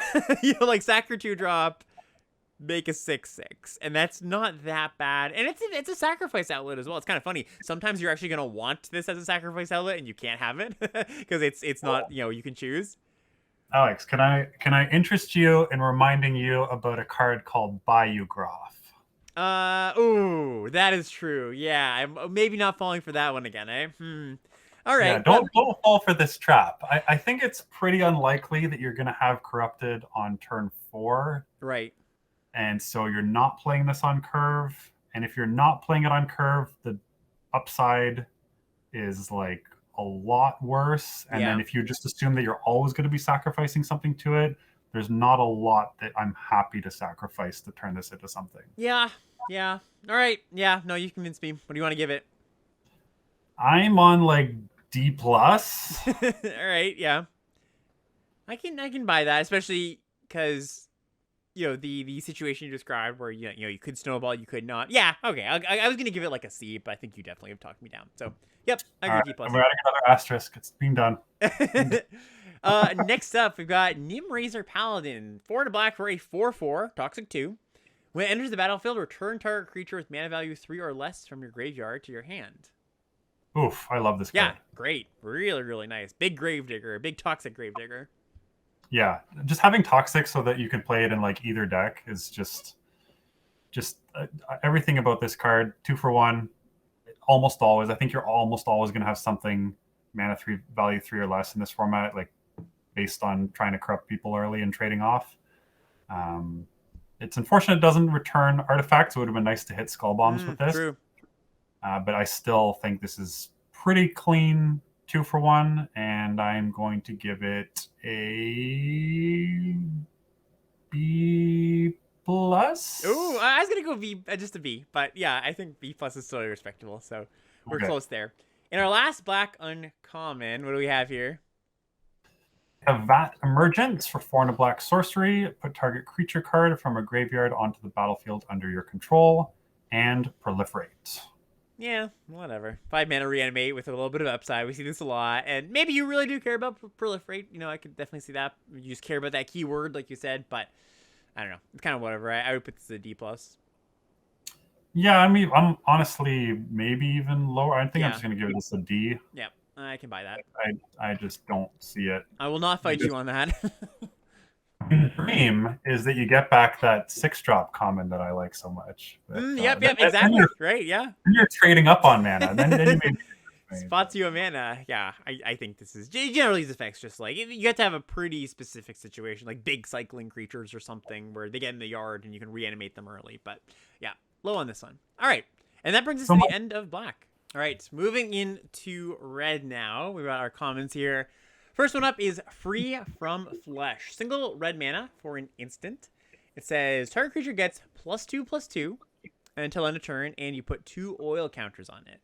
Okay, so just prefacing red here, like we mentioned, just a reminder, no toxic in red. Its big thing it's doing is oil counters. That's like there's a lot of cards that care about oil counters in red. Yeah, no toxic and just 1 proliferate, I think, as well. Yes, I believe so. But this thing, I think this thing's great. Yeah, I think so too. 1 mana. So 1 mana for +2/+2 is just like a fine rate. It's not, it's not. That's about the going rate for a good card, good combat trick. And putting 2 oil counters, like that's a real deal. It's gonna feel like a 1.5, sometimes 2 for 1 with this card. We mentioned the gold, blue, red uncommon that this gets you all the way there to getting it to 3 counters, and you can draw a card off of that. So yeah, I think this is going to be quite a solid combat trick. Yeah, I think like 2 oils is, for me, if I had to guess, almost worth a card. Mm-hmm. Again, you didn't want to talk about fractions of a card, but we'll go all like 0.9 of a card, maybe. Yeah. So I think this thing's like pretty good. Oh yeah, that's actually a good call. Chad points out. So there's like we were kind of like talking down Necrosquito a little bit. There's also the blue one that grows the oil counter, is giving its permanence, like basically gives those creatures that are you track how big they are with oil counters, gives it permanent +2/+2. I was going to get to that. So Oh, sorry, Mark. Sorry.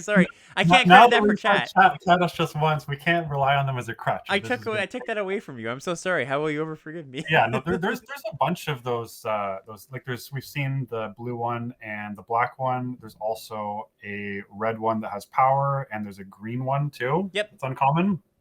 So those all get huge. And then like 2 oil counters plus a non-creature spell is going to be worth a card some amount of the time. Mhm. So I think I like this quite a bit. On top of just like even if you ignore the oil counters, this wins most combats. Yep. Totally. So I think I'm on like C plus for this. Yeah, I would agree with that. C plus seems good for Free from Flesh. What do we got up next? Another good one, actually.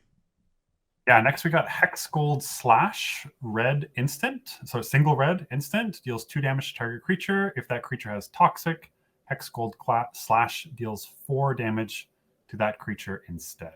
Love this card. I love shocks in general. I think just like I love the efficiency, and it's gonna be good in this set because you're really gonna need to interact early. You're gonna really want to kill your opponent's 2-drops, especially when you're on the draw. This is great. I was gonna say the 4 damage isn't gonna come up that much, but it will. We actually saw quite a few beefy toxic things, so I think this card's great. I think it's like a B. Yeah, I was gonna go B on this as well. This is perhaps the only card that punishes a creature being toxic. Like most of the time, it's an upside. Right. But spending 1 mana to kill a 1-drop is often okay. Spending 1 mana to kill a 2-drop is pretty good. Yeah. If you're killing a 3 or a 4-drop, like that is just gonna be game over some amount of the time. Yeah, that's really good. So I feel very confident about that B, and you gonna join me there? Yeah, I'm joining you to B awesome, for sure. Great. All right, moving on to Saw Blade Scamp. Single red mana for a 1/1 haste. Honestly, for as good as white is in this set, or because white is so good, I wouldn't be surprised if they just snuck another white card in here. we're talking about red. So we got single red mana for a 1/1 haste. Whenever you cast a non-creature spell, put an oil counter on the scamp. Tap it, remove an oil counter from the scamp. It deals 1 damage to each opponent. I'm sorry, my wife just sent me a message. I'm just going to really quickly see. Yeah, no worries. Mark's just really unsure what he thinks about this card, and he's asking. He's phoning a friend. Yeah. Sorry, it wasn't anything related to tonight. I see people liking this card a lot. Like even if you trigger it forever, it's still just 1 damage a turn.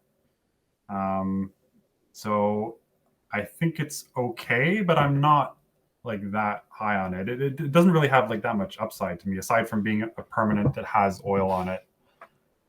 Yeah, that's kind of the upside that I was seeing. Just like it's a cheap permanent that gets oil on it at some points, and like you're probably gonna peck in for a point or two with this, just by itself. And yeah, I mean you have to. It is definitely a gold card in the sense that if you just have like 7 non-creature spells, this card's probably not going to be good enough. But if you've got like 10, I don't know, it's pretty good, especially proliferation. So you were saying you weren't if it just infinitely did this, or say didn't care about oil counters. I think 1/1 haste, tap deal damage. I think that would be a really good card. So really, for me, the limiting factor is how often can you get the counters on it. Yeah. I don't think you'll be able to activate this every turn. Yeah. No, I don't think so either. So I think it's gonna be responsible for like 4 or 5 damage though over the course of the game, and that's pretty good on your 1-drop. Yeah, it is. So turn 1, you play this and you hopefully attack, and although not always, like there are blockers on 1 in this format. And then like turns 2, 3, and 4, if you're playing this card and this type of deck, aren't you like adding to the board and playing mostly creatures? I don't think so. I think this could be one of your like 10 creatures in your blue-red deck. Really? Yeah. I don't see that. Interesting. Yeah. So you're just like thinking base red decks probably don't want this, which I would agree with. Like just like the base red regular combat aggro decks don't necessarily don't want this. But even then, I don't think it's that bad. Like again, it packs in for a few. You can like send this in, and it's either chip damaging them or they block it, and like you cast a trick. I don't know. I think I definitely like this card a little bit more than you do. It's from the sounds of it. Like, I was gonna give it a C. I wonder if you're gonna give it much lower than that. No, I had written down C- on Okay. my sheet here. And I'll Yeah, stick classic. by that. We had to do one. I'm glad we did one in classics that review fashion. We're just like, oh, I really like this guy. I don't like this guy. Oh, about the same grade. But I think that this, yeah, like I said, it sounds like I like it a little bit more than you. I'm not sure. You could be right. I think the difference is that you expect it's going to go in more decks than I do. Not Like, necessarily. No, I don't like. I am seeing this more as a only when you have 10 non-creatures. Yeah, see, this almost goes back. You remember that blue 1/3 that once it gets 4 oils, it becomes like. Yeah. I almost feel like a similar Little same issue. Yeah. problem with this, Mhm. where if you're like doing the spells thing, you're not going to be as aggressive most of the time. Like if you're casting a lot of non-creature spells, it means you're cantripping, and if you're cantripping, you're not that much of a tempo deck. Yeah, that's fair. I also So think this is probably going to be a overrated card because I think it reads like Thermal Alchemist and all the cards that were good like this, so maybe you don't even get all of them at the end of the draft or anything. So yeah, I'm going to land on C. I think any further discussion is going to be hard to really parse, or it's really hard to make any leverage. But we'll go back to this one once we start. Yeah, we can disagree. I just we made our points. Let's let's move on and move to the next one. We've got Axiom Engraver, 1 in a red for a 1/3. Axiom Engraver enters the battlefield with 2 oil counters. Tap, remove an oil counter, discard a card, draw a card. So this is we talked about blue-red maybe being able to play both ways. This is more on the control side of things. Mm-hmm. It looks like decent on the control side, though. I think it's playable. Yeah, I think it's playable. It's not that exciting. Again, it's a permanent that gives you oil counters. Like, that matters for some amount of stuff. And especially like if you're the nice thing about this card is actually this card this effect like rummaging has diminishing returns because with looting you can just loot infinitely, but rummaging it comes to a certain point you just like don't want to gamble. Like the best card in your hand is probably not the worst card in your hand is probably not going to be better worse than a random card in your deck. So running out of oil isn't even like that big of a deal, and so like 2 on this is like not bad. You just have to ask yourself, do you want a 2-mana 1/3? And if the answer is no, you probably don't want it. If the answer is I'm okay with that, yeah, it's probably fine. See, I can see this card going in more blue-red decks than the previous one we just did. Yeah, I feel that. Yeah, I mean, this is like a blue-red card. I think the other one is a blue-red card. You know what I mean? Like big R compared to big blue or big. Yeah, well, we're also like I think red. We talked about how blue only played with red based on what we saw. I think red plays reasonably well with green as well, like doing the oil thing on a more aggressive side. So maybe like the Furnace Scamp or whatever it's called, the Sawblade Scamp is more of a red-green card, and this is more of a blue-red card for me, but hard to say. I'd still put this at the same rate. I'd still give it a C-. Okay, fair enough. Let's move on to... Oh, what are you giving it? Oh, sorry, I gotta give me a grade. Yeah, I'd give it a C. C. Okay. Yeah. Well, same with the last. Yeah. Right. Next we have Barbed Batterfist, 1 in a red for Mirrodin. Yeah, there you go. Let's get one more in there. Token. Equipped creature gets +1/-1, and equipped for 1 mana, which is the first time we've seen one of these things actually be possible to move around for a reasonable effect. Yeah, unfortunately, it might be a downside. you can't. It's But not you always. don't have to equip it. Yeah, of course. Yeah, I mean, it's not always clear it's beneficial to equip on your blocker or whatever. But yeah, this is good. It's your 2-mana 3/1, which is like a fine rate in your aggressive decks, and then a little bit of value after. Put it on your, whatever, just like helping to trade up, helping get it with an evasive creature. I like this card. I like this card. This is the most, or I should say the best. This is the best example of where I think like 2 pieces of cardboard might be most relevant. Yep. Because I could see playing this and then either like sacrificing the equipment for something or like bouncing it or flickering it and like getting actual value from this thing later on. On top of it not being bad in the fact that you can move the equipment around and do different things with some of your creatures. Yep. So I actually like this card quite a bit. Yeah, me too. I was just gonna give it a C. Did you want to go to C+? Or I was going to go to C+. Yeah. Okay, cool. I think like your red decks are going to play these reasonably and be reasonably happy with them.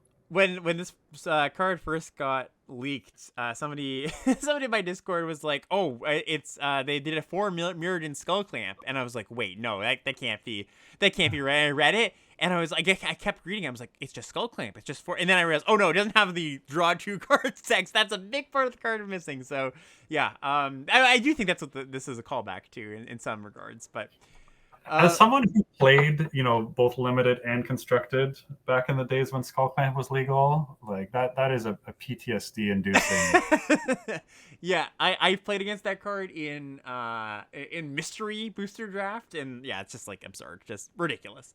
Anyways, it's good we don't have that card. We do have, though, Blazing Crescendo. This is a combat trick. 2 and a red for an instant. Target creature gets +3/+1 until end of turn. Exile the top card of your library. Until end of turn, you can play that card. That's a cool one. What a banger. I love this thing. Yeah, this is good. Even if you just play the 0/3 on turn 1, right? I want you to picture this curve and how sweet it is. Yeah. Okay. Your opponent plays a 1-drop, and then you play your 0/3, and then your opponent plays a 2-drop and doesn't attack because they don't have a good attack, and then you leave a mana up, right? Mm-hmm. And then you have a 0/3, they attack their 2 creatures into your 0/3. And you get them. You get to scry first, so you know if it's going to be a card you can play or not the next turn. You get to eat their creature. You get to have your cake and eat it too. I love this thing. I love how this dream starts with your 0/3 that you love. That's where the the core of this dream comes from. Also worth noting, I don't know if I think I said this, but chat's just reiterating, it is till the end of your next turn. It's not just one of the yeah. Otherwise, it wouldn't be very good. Otherwise, yeah. This is good. This card's good. I love this card. So if you think about Moment of Defiance or Suit Up or any of those kind of variants, like yes, this does not. It's not going to win combat as often as like Suit Up, but just like we saw with Moment of Defiance, when you won combat with that, you're just like, oh my god, that is ridiculously good. Yes, it's not lifelink, but it's a mana cheaper. I think this card's like a C+. Yeah, I almost want to give it B-, which is probably me being overly enthusiastic, but I see so many early combats happening with again, I think if Moment of Defiance was in like Neon Dynasty, where it was a format where you had to block, it would be even better. And that's what I see this as, right? Yep. Like people they want to block in this format, even though the threat of Infect is less so with the red card. I think there's going to be enough early combats that I'm going to go as high as B- for this. Yeah, certainly. And chat's pointing out it's worse than Moment of Defiance. I think it could be. That is true. I'm just trying to paint a picture here of a comparison for folks that maybe... It's 2/3 the amount of mana. Right, yeah. That's a huge difference. That is a big difference, yeah. All right, next up, we've got Shrapnel Slinger. Shrapnel Slinger. 1 and a red for a 2/2 artifact creature. When it enters the battlefield, you may sacrifice a creature. When you do, destroy target artifact an opponent controls. I like this card too. Yeah, it's cool. It's just, obviously the joke or the kind of idea here is you could sacrifice itself. It's just a 2-mana sorcerer speed destroy a artifact, or sacrifice a little foddery thing. Might even be something that you want to sacrifice. So yeah, solid C, I'd say. Yeah, I had it at C as well. It is like a little bit of a downside that the most frequent artifacts you're going to see on the battlefield will either be skull bombs or equipments that already gave your opponent like a 2/2. Yep. You're not like making up for that card, but I think it's just a good card. It's an artifact. C sounds about right. Cool. What's next? Next we have Thrill of Possibility, another reprint. 1 and a red for an instant. As an additional cost to cast this spell, discard a card. Draw 2 cards. Yeah, I mean it varies. This card always varies from like okay to not so good. It gets a little bit worse when there's no graveyard synergies. It gets a little bit worse when there's mana sinks or just like places to put your mana. And we've actually seen quite a few of those. So I don't know. I think this card is going to be, just again, this is one that really wavers from format to format. I would say it's probably going to be not one of the better Thrill of Possibility formats. Yeah, I have it at like a D+. Yeah, I'd say so too. Okay. Cool. Next up, we've got Blade Graft Aspirant. This is 2 and a red for a 2/3 menace. Equipment spells you cast cost 1 less. Activated abilities of equipment you control that target the aspirant cost 1 less to activate. So it's just the aspirant. Yeah, which again, why? Like, why? Yeah, I think they could. Actually, it's so funny. I was reading this card today. I'm like, they could have made it any other thing, or any creature that you control. But anyways, this card's solid. It's 2/3 menace for 3. Is not the most exciting stat line in the world, but making your spells, some of them cost 1 less. That's not bad. It is annoying that like the white red deck that like seems to be equipment based seems to just have a ton of 3 drops. Yeah, definitely. So It's more like attrition red white equipment rather than like I'm just like have this like sick curve of like 1, 2, 3 kill you. So yeah. Yeah, we've seen formats where 2/3 menace isn't embarrassing like on its own. Mm-hmm. But that was not a set where we had commons as consistently good as these ones. I'm not like that high on it, but I don't think it's bad either. I probably like a C, I would say. Yeah, I would say so too. C is probably this is a card that if you have like 3 equipments in your deck somehow, that you have the good ones. I mean, not even somehow. We touched on some of the more playable ones, like making that 2-drop 1 mana on curve at some point. That's pretty good, right? Just making your let's even bring up the Barbed Batterfist. Like you play a 2-drop, you play the 3-drop, the Aspirant here on turn 4. You have a really good turn. That's not a bad curve at all. But I don't think this is like a awesome payoff for equipment or anything. Yeah, it's awkward that it'd be because it makes equipment spells cast 1 less. So the natural curve is this into a 5-drop equipment, and that like white equipment, the 4/3 vigilance one, is not great. Mm-hmm. Like if there was a better 5 mana equipment, I'd be a little bit more excited about this, I think. Yep. Agreed. I still think you're going to play this as like a not embarrassing 3-drop, even if you're not running a lot of equipment. I think so too. Sometimes not be that happy about it, but it's not that bad. Next up, we got Forge Hammer Centurion. This is 2 and a red for a 3/2. Whenever another creature or artifact you control is put into a graveyard from the battlefield, you put a oil counter on Forge Hammer Centurion. Whenever it attacks, you can remove 2 oil counters, and when you do, target creature can't block this turn. Before we get to this, I'm actually going to go back. I think the fact there's so many 3-drops, I'm gonna reduce mine to a C-. I'm going to retroactively change it. And just spoiler alert, we're gonna get to another one after this. So yeah. Yeah, there's just so many 3-drops. This one, it starts with 0 oil, and like you don't get them easily. It's a powerful effect, but without the effect, it's just a 3/2. I think this is just like a D+. Yeah, the effect is good. Like I love these Goblin Heel Cutter style cards, Plasma Jockeys, but I just think it just is a little bit too much to get going. Like I think often you're gonna get like, you can probably set it up where you get like 1 creature die and you proliferate, and that's like one thing, but it's really gonna be hard to get this to be to do this a second time, both because that's a lot of oil counters and your opponent's likely gonna block this thing. So yeah, I think just D on this. It's just a little bit too much work. Yeah, there's not like a natural curve where you can play this on 3 and then have something on turn 4 that makes you happy about spending your turn on that and still attacking with this, right? Because like this is a very aggressive card if it's triggering, but there's not a lot of ways to get 2 oil on this that'll still add your tempo to the board. Agree. Yeah. So D. D for you? Okay. Yep. What's up after that? I've got again another 3-drop in red. Next we have Kuldotha Cackler, 2 and a red for a 2/3 trample. Whenever Kuldotha Cackler attacks, it gets +X/+O until end of turn, where X is the number of permanents you control with oil counters on them. I'm pretty interested in this. I think that this is on face value better than those other 2/3 drops we saw. Like 2/3 trample on its own plays nicely with the combat tricks, especially that +3/+1 combat trick we saw. It's not going to be that hard for this to be just like 3/3 trample, which isn't too bad at all. So yeah, I would just give this a solid C. Yeah, that's the reason I downgraded the last one, so that we can give this one a C and have it be better. Great, awesome. All right, next one, another pretty straightforward card, a Volt Charge, 2 and a red, instant, deals 3 to any target, and proliferate. Yeah, this is again, proliferate's slightly worse now than it was initially, but this card's still great. And do you like this more or better than the Shock?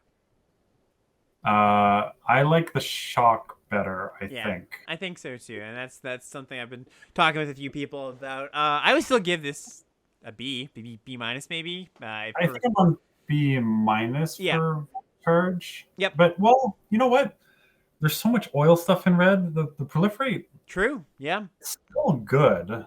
And Yeah, I'll go B with this. I'll go B. sometimes instant speed proliferate too. We haven't really talked about this, but sometimes that actually like changes things on board. Like for example, just like that last card we just looked at, the 2/3 that gets bigger, like that might actually affect combat sometimes. So yeah, I'll B as well. Just good for different reasons than the shock. All right, what's up next? Next, we have Chimney Rabble, 3 in a red for a 3/3 haste. When it enters the battlefield, create a 1/1 red Phyrexian goblin creature token. Cool. Yeah. I like this card. So we've seen in the past like a white version of this that didn't have haste, and that card was like pretty solid. We've seen it a few times. Clarion Pathers. So it was. I mean, it also turned on Coven. Yeah, true. Coven, yeah. But giving haste to this is pretty nice. Yeah, and just great. like anything that generates additional material, like 2 bodies is good. I think it's a C, but maybe even C plus I can see. But at 4 mana, I don't think I can go too wild on it. I was gonna say C plus, and I think I'll stick there. Okay, cool. Yeah, it's a good card. I like this one. Next up, we got Hazardous. Oh, good. Sorry, reds and blacks thing also is kind of like things dying and create like at 2 bodies. I think is going to be very relevant. It's a good call. It's a good call. Our next one is Hazardous Blast. 3 in a red for a sorcery. Hazardous Blast deals 1 damage to each creature your opponent controls. Creatures your opponent control can't block this turn. Okay, so I know you did not play Guilds of Ravnica, which is the last time this... I think it was actually exactly this card with a different name, Cosmotronic Wave. And that card was quite good. It was actually one of the better cards for like red aggro decks in the format. Now, those red aggro decks were like Boros aggro decks with Mentor. Your creatures were generally pretty large. But the split card of like kill your opponent on the spot when the board's stalled out, or make it so that combat goes your way, or not goes your way. It's not the right way to put it, but you can finish off some stuff after combat, or just kill some X1s. It's like pretty modal, and you'd want to play like 1 or 2 copies of that card in your Boros aggro decks. Obviously, this is a different format. Context is slightly different, but my baseline of this is good feelings. I like it. I like it when I read it. Yeah, I mean, I've played in formats with falters, and Yeah. falters often are better than they read. Like they just end the game. I'm gonna lose to this card a lot. Yeah, certainly. It's a card you just like are gonna die to on the spot. And actually worth noting, like to the falter comparison, this doesn't care if your opponent's creatures have flying, which is kind of for those who have played with these effects before, usually they do, and this just says no, nothing can block. So I'm not gonna give it too high of a grade, but you're gonna want to copy this in most of your base red decks. I'm just gonna give it a C. Yeah, I think that's reasonable. Cool. Do you always play, like, if you're aggressive, do you always play the first copy of this? Yeah, I tended to like in that format. Like, again, might change a little bit, but it was like a card you were actively looking for. If I don't have a Cosmotronic Wave, I feel like I can. It's easy to get stonewalled by certain decks. Sure. Yeah. But I guess not always the second one though. Yeah, not always the second one. The second one was like a little bit dicey. That's kind of what I was thinking too. Yeah, you never want to draw 2. So. Next, we have Volshock Splitter, 3 in a red for Mirrodin. Yeah, there we go. We lined it up again. Another 2/2 red rebel. Equipped creature gets +2/+0, and equip cost is 2 in a red. So you got a 4/2 on the front side here, and 3 mana to equip. That's so much. That is so much. I mean, this is like we had recently a Giant's Amulet at home. This is Hammer at home, right? Oh, Dwarven Hammer. We've been talking a lot about Kaldheim in this set. It's kind of funny. We have been. Maybe that's why they did it as a flashback set. Yeah, to prime us for this. I still think this is not particularly good. Like, especially in your red decks, your 4-drops really have to pull a lot of weight, and I don't think this does. On its own, I'm kind of with you. There's like a few things that are like, oh, you get a benefit for having an equipped creature or an artifact, or I don't think it's a card I'm going to be that upset if I'm playing, but I also don't think I'm going to pick them very high at all. Yeah, I started talking it down. I don't actually think it's like a terrible card. Like I'm going to give it a C- to give it a grade. That's where I was too. Okay. But I don't yeah, it's not as good as some of the other cheaper ones we've seen. So C- seems about right for this one. Okay. Next up, Furnace Strider, 4 and a red. So 5-mana card for a 4/5. It enters the battlefield with 2 oil counters. You can remove an oil counter from Furnace Strider. Target creature you control gains haste until end of turn. I like this thing quite a lot. Yeah, it's cool. It's harmonious emergence vibes, A I little guess. bit, yeah, I kind of like that. Yeah, but giving like it and another thing haste, and especially with the 4-drop that I like also having haste, it's pretty easy to see a scenario where like there might even be like a mono red deck in this format. Totally, where yeah. you play like the 1-drop and the 3/1, and like there's a pretty nice red curve where you're just playing all commons and just like smashing people in the face. Yeah, well, one of the things that I kind of primed the other colors as we were talking about them. I didn't really do that with red. But one of the things I think could happen is because the red cards don't play that well with a lot of the themes in the set, they're kind of doing their standalone thing aside from the oil counters, which has some crossover. You could easily get Kamigawa Neon Dynasty thing where it's just like, well, your red cards don't play that well with the whatever cards. You don't really want to have a split down the middle deck, but when your red cards are with other red cards, your deck's really, really good. So yeah, I could totally see that. I agree. Yeah, like red to me is reading as not being that far behind white on power level. So what do you want to give this? A C? C+? I think I'm on C+ Okay, for this. yeah, I'll join you there. I like that. Okay. That brings us to our last comment here. Molten Rebuke, 4 and a red for a sorcery. Choose one or both. It deals 5 damage to target creature or planeswalker, or destroy target equipment. It's a sorcery. Yeah, just your clunky 5-mana red removal spell. Whatever. Who cares, right? Are you giving this a sideboard grade? Oh, yeah. Sideboard is... I hope this doesn't make my main deck. Yeah. All right, and bring us to the uncommons here. What do you got first? We have Cacophony Scamp, red for a 1/1. When Cacophony Scamp deals combat damage to a player, you may sacrifice it. If you do, proliferate, and when it dies, it deals damage equal to its power to any target. I think this card's pretty solid. Yeah, this card's good. This is like pre-damage on the stack Mog Fanatic, right? Yeah, that's kind of what it is. That's a great comparison. So just think about it this way, like so you do generally want a way to buff this, I would say, whether that be equipment or combat tricks.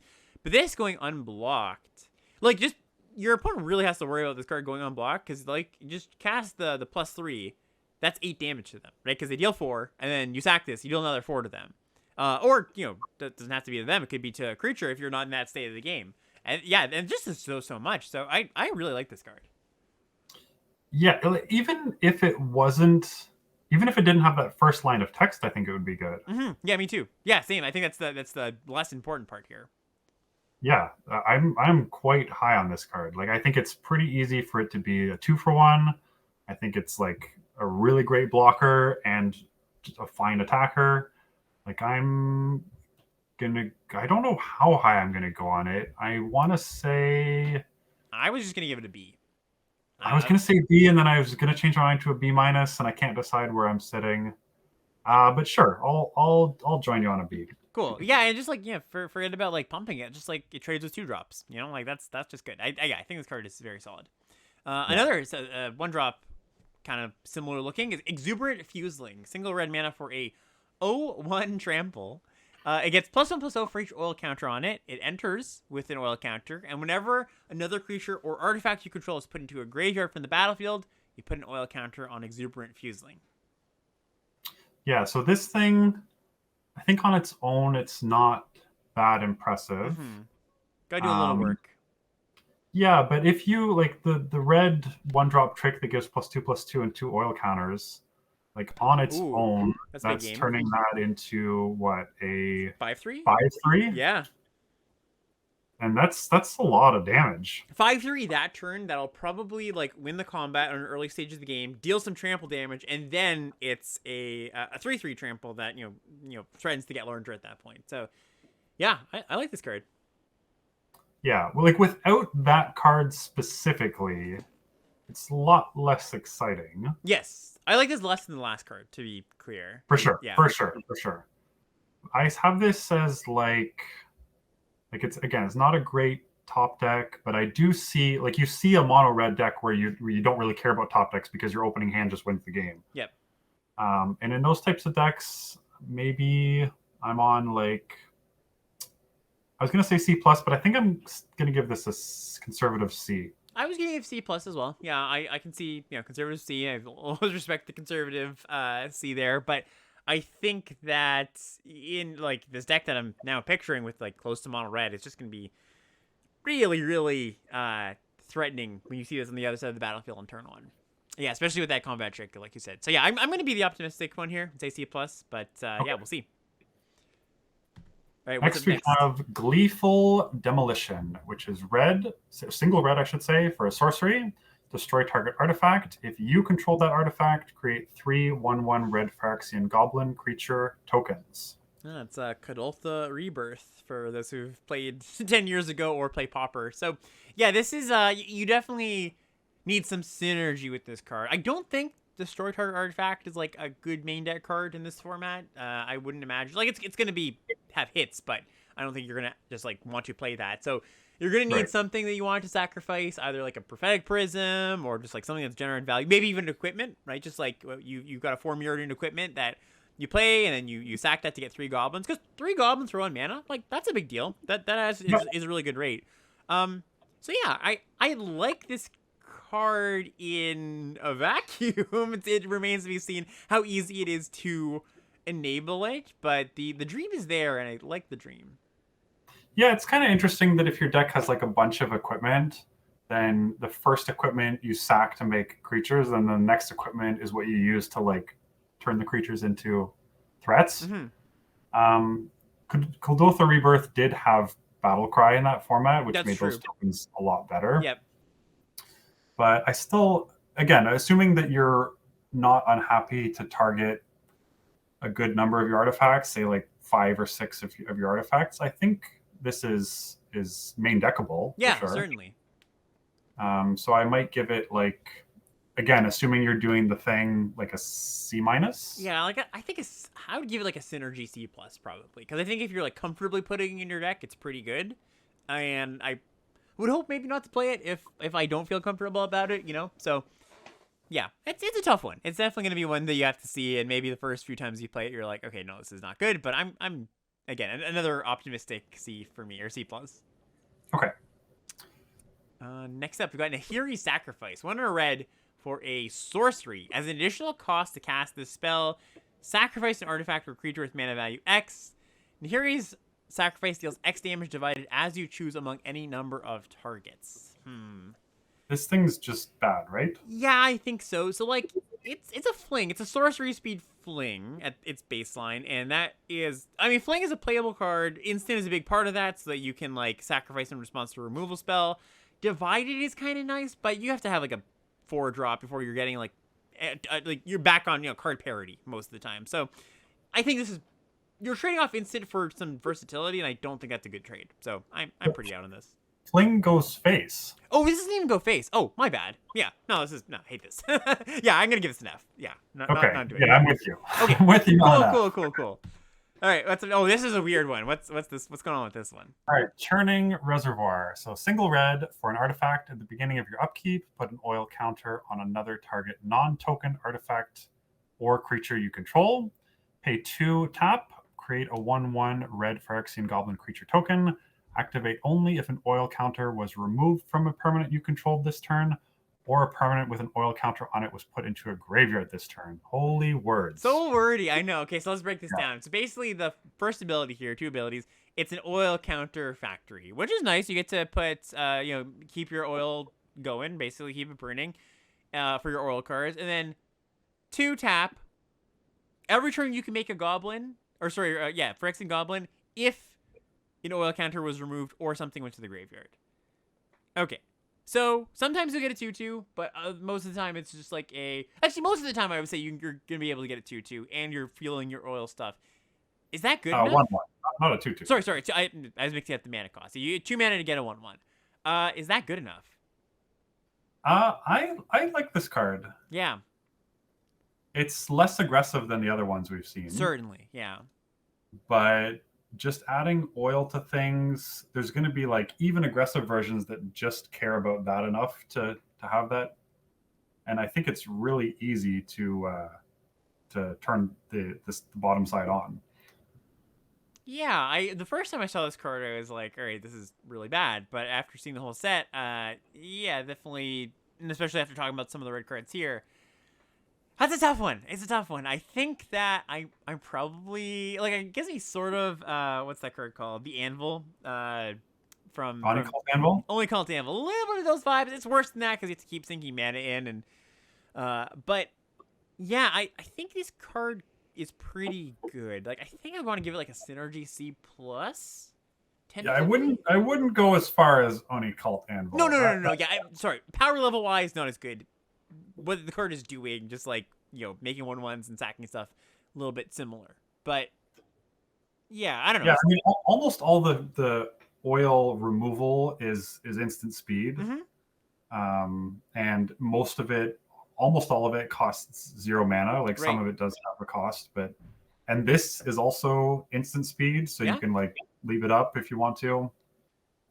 I think this card's better than it first reads when you realize how easy it is to turn on. So you said what, Synergy C plus? Is that what you said? Synergy C plus, yeah. Yeah, sure. I'll join you there. Cool. All right. Next up, Hex Gold Halberd. So this is a 2 mana, 1 in a red equipment for Mirrodin. And as long as it's your turn, the equipped creature has first strike and trample. Equip cost 2 and a red. Yeah, so another, again, just being a 2-drop that makes a 2/2 and gives you an artifact, I think is pretty good. And then once your 2/2 trades off, you sack this to make 3 goblins, or you bounce it or do something with it, and I'm pretty happy to play this. Yeah, this is good. Just the base rate, 2 mana, 2/2 first strike trample. That's a good card, and the equip's not too expensive. Like, you could easily put this on like a 3-power creature, and that turns into a real threat that's difficult to block. So yeah, I think I would just give this a B. I think this is really quite strong. A B. I think the impact of equipping is low enough that I'm going to go B minus. Okay, yeah, I'm going to stay with B. I do think it's got enough stuff going on.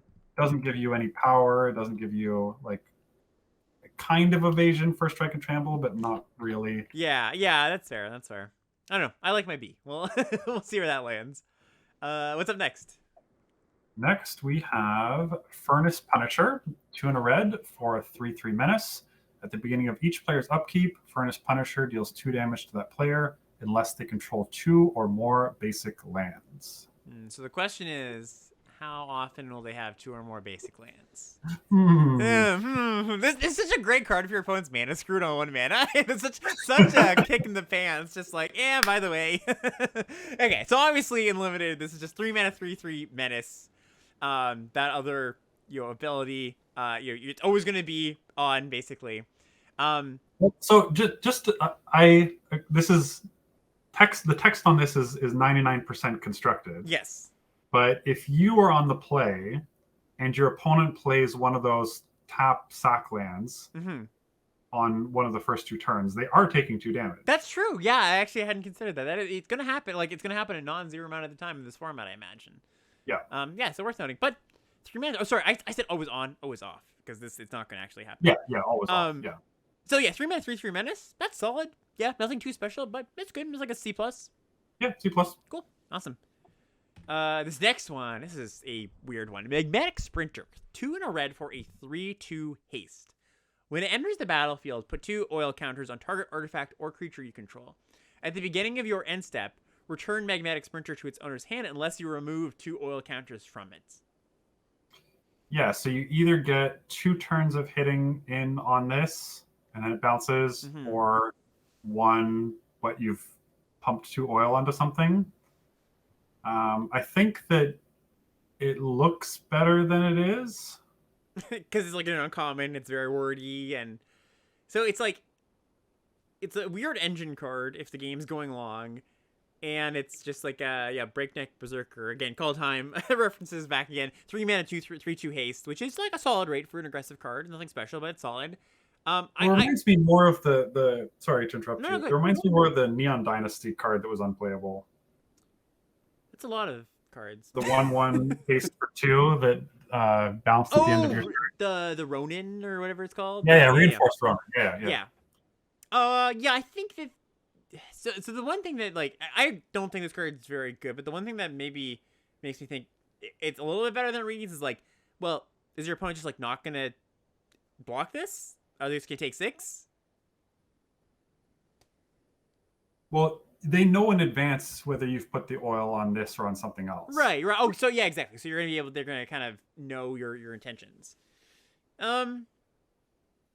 Yeah, I don't know. I think this card is. I would be. I could definitely be surprised by it. I could see myself being surprised. But I'm gonna start low on it, like a D. D. I don't think it's that bad. I've talked you down too much on this.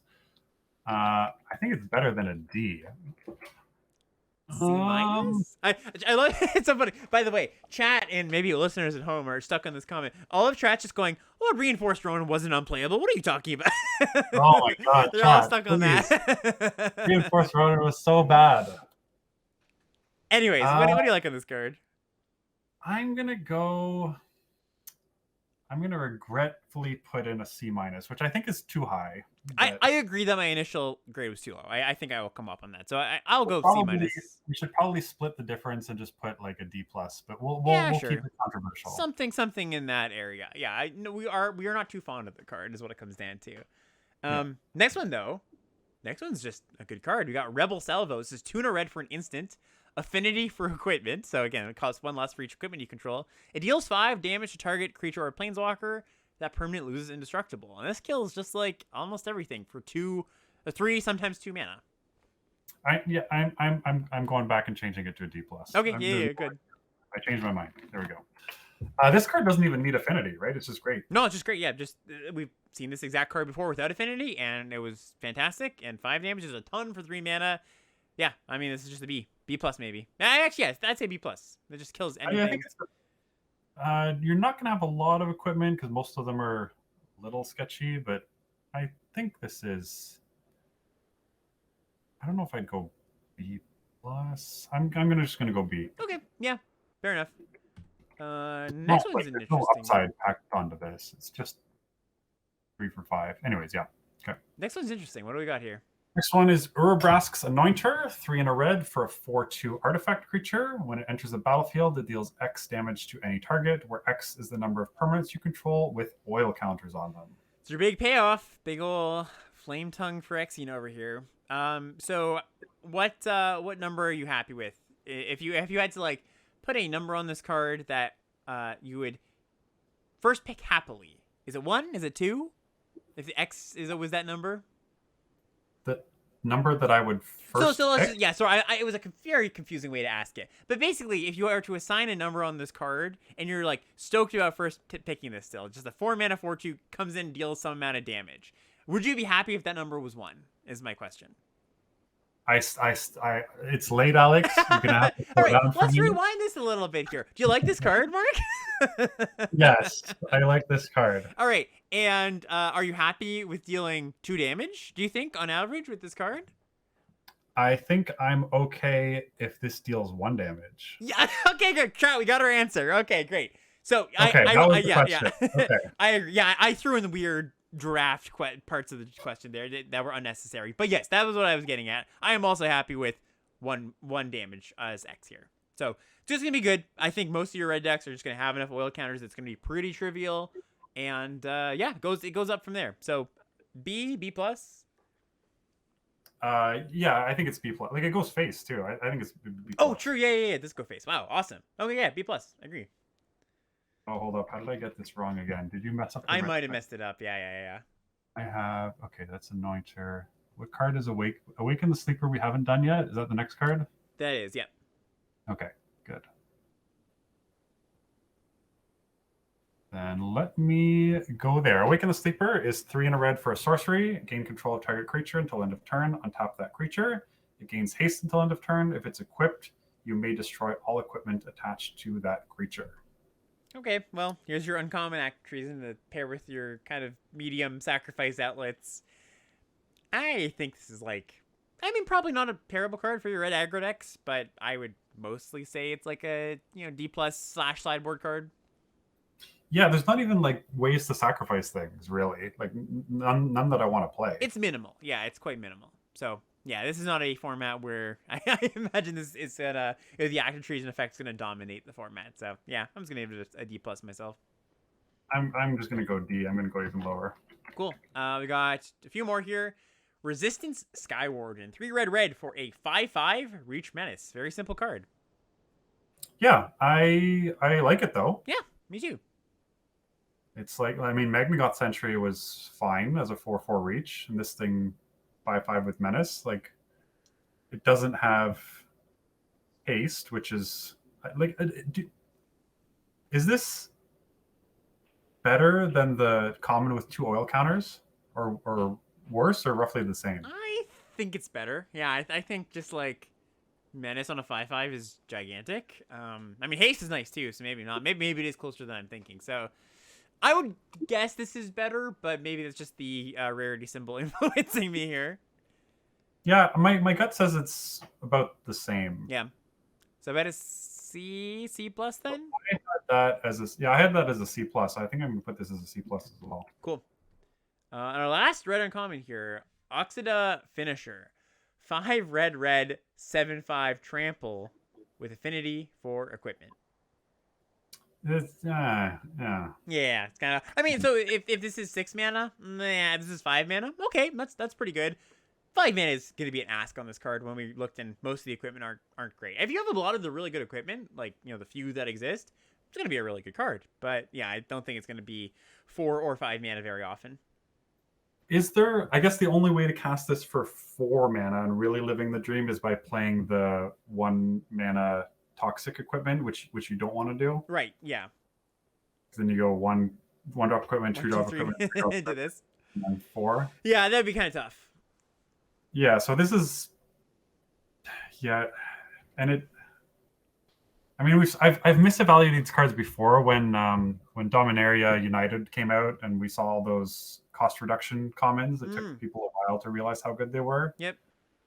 And getting a huge beefy thing is pretty strong, but this is I don't know. Like, this is pretty similar to that Molten Tail thing or whatever, the red one from Dominaria, right? The 5/5 haster, that one. 5/5 wasn't it 5/5 trample? Yes, you're right. Sorry. No, well, yeah. And this thing 7/5 trample. So yeah, I think that thing was like a C. So I guess I'll give this like a similar rating.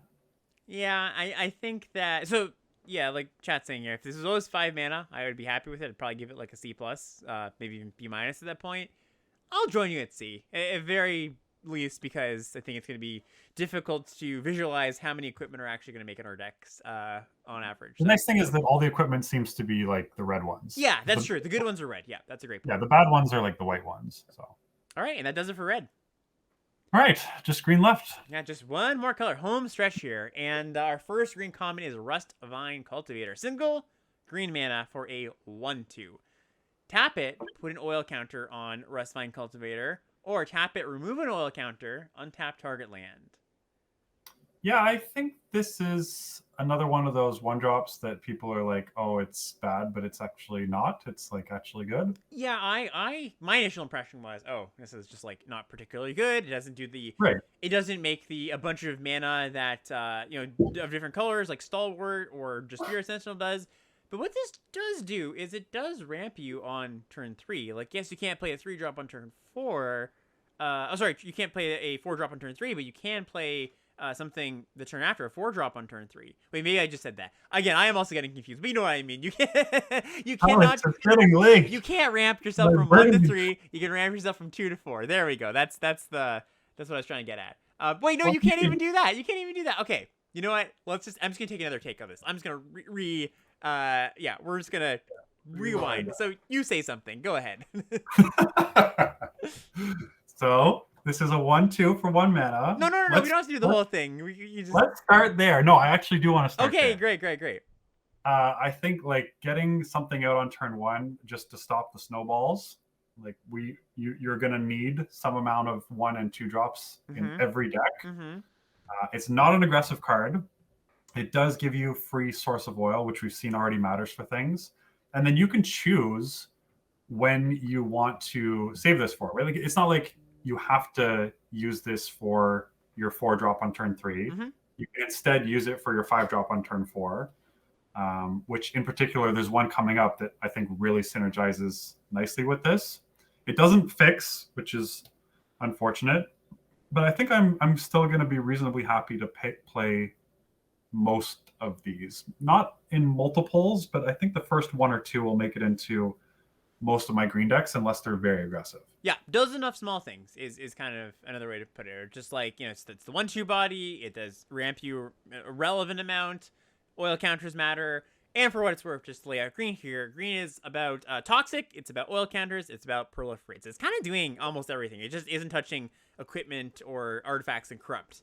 That's it. But it does have the most spread out of all the colors, touching the most mechanics. So it's a nice center point. Or could be a nice center point for your draft, just being able to touch a bunch of different things. So we'll keep that in mind for going forward. What grade do you want to give Rustvine Cultivator? I have it at a C. Yeah, I think so too. Yeah, it's kind of, you have to make some, like, I don't even want to say synergy considerations, but like you were saying, you don't want to just jam a bunch of them in your deck. The first few are going to be good, and they get better with certain cards that we might have seen already, or ones that we will see in the future. So I like C there as well for this little weird ramp creature. Next up, we have yeah, go ahead. 13 Roots, which is green for sorcery, and you can choose one. You can either search your library for a basic land, reveal it, put it in your hand and shuffle, or you can proliferate. So these cards, and I'll say it here because I think often people are confused about these cards. For the most part, the first 1 or 2 of these replace a basic land. You don't consider this, you put this in the land slot, you don't put it in the spell slot. Most of the time, this is not a hard and fast rule, but if you're evaluating this card, just think of it as like a tapped land that can, almost like a Evolving Wilds in a way. So if you're thinking about, it's not like really worth the card, think of this as a land that proliferates later if you don't want to land, is kind of the idea. Yeah, so I guess the interesting thing about this is certainly worse than Bushwhack, like not even debatable. Mm-hmm. But I think I'm, in the respective formats, I'm going to like them a similar amount. Yeah. I was a notable non-believer in Bushwhack to a certain extent, just because we talked about this at the beginning of the stream. So anyone who's been with us since then, props to you. But Brothers War, you were really good at spending all of your mana every single turn, and like anytime you were forced to spend mana on something else, you needed to be sure it was worth it. And I didn't like Bushwhack in a lot of decks. I'm in a similar spot with Roots, but I also think that it doesn't have that problem as much, where you can just spend mana every turn. So it's more free to replace a land with this than it was in Brothers War. Right. Yeah. So it's a very, very long-winded way. You tried to confuse me with your long words. I'm trying to do the same back to you. But I guess where I'm going with this is that even though it's a much worse card than Bushwhack, I have them both at probably like somewhere between D+ to C-. Yeah, and there's like a splish splashy deck. This is like a way to enable that, and even in those decks, it might not be the best fixing. That you might have other good things available to you, but I'm going to join you the exact same grid there. So yeah, some two. What are we picking? I think it will be easy enough to replace basic with this that I think I'm going to go with the C-. Yeah, that's what. Yeah, sorry. When I said exactly there, I thought you actually said C-. So C- for me as well. I was flip flopping between D+ and C-, but yeah, okay. Next up, we've got Branch Blightstalker. 1 and a green for a 3/1. It's got Toxic too. Yeah, so this kills you faster on poison. Yeah. But it doesn't have any evasion. Yeah, exactly. So, and trade off there. 2 minutes 3/1 varies from fine to whatever. And if you've got ways to like send this to the sky, like if you pair this with the white cards, you can be pretty good there. The white cards, the combat tricks play pretty well with this too. Although 2 toughness probably plays better than 1 toughness if you're thinking about like the +2/+2 combat trick. But it's a fine card. It's a fine card in your toxic decks. I'd say it's like fine might not even be the best descriptor. I'm gonna give it a C-, I think. You're gonna give it a C-? Okay, yeah. So I am going to talk this thing down. Okay. I don't think it's that easy to kill people on poison. I don't think this thing gets in very easily. Like there's going to be so much stuff on the board. You're never hitting with it. And and then if it's not getting in, it's just a 2-mana 3/1. Like Yeah. I'm gonna go D plus, which is about the rate I would give to like the hexproof one from the last set. Like all the random 3/1s that do nothing. They're kind of D plus cards for me. Yeah, that's fair. I also think that there's like something to be said by about like the similar thoughts about the toxic wanting to get blocked, and this is like 3-power creature that your opponent wants to block, and like that plays well with some amount of tricks. But yeah, no, I think you're right for the most part. That I'm gonna say it's my C-, but I'm also not very enthused about it. So not a great 2-drop. But the funny thing is, all the good tricks are like the non-green ones. Yeah, that's true. That's a good point. There's no like trample trick or anything in green, I don't think, as we move forward here. So it's not like you're gonna be able to like sneak in that toxic 2 if your opponent blocks their X1 or something, or their 1/1. Yeah, like you got amazing tricks in white and red and even in blue, but like green doesn't have a good one. No, that's the thing. You jump this with the blue combat trick, right? And it's toxic 3, and then yeah. Moving on to Copper Long Legs. 1 and a green for a 1/3 reach. 1 and a green, sacrifice the long legs, proliferate.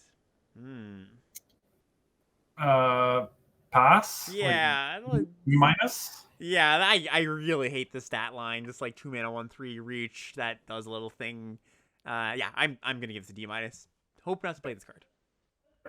If proliferate was like more of a thing, like a bigger incentive, then that'd be fine. But yeah, just you're sad enough about the body. All right, what's up next?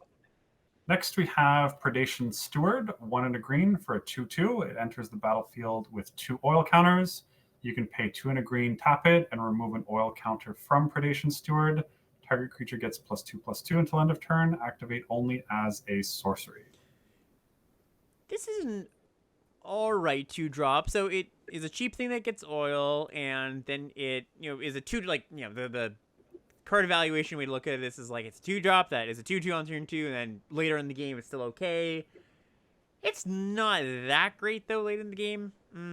Just like +2/+2 sorcery speed. You're investing like a decent amount of mana. 3 even on turn 5 or 6 is that's a lot of mana. So I don't know. I think just like 2 mana 2/2 oil counter for your cards that care about that is passable, but I don't know. This card doesn't excite me.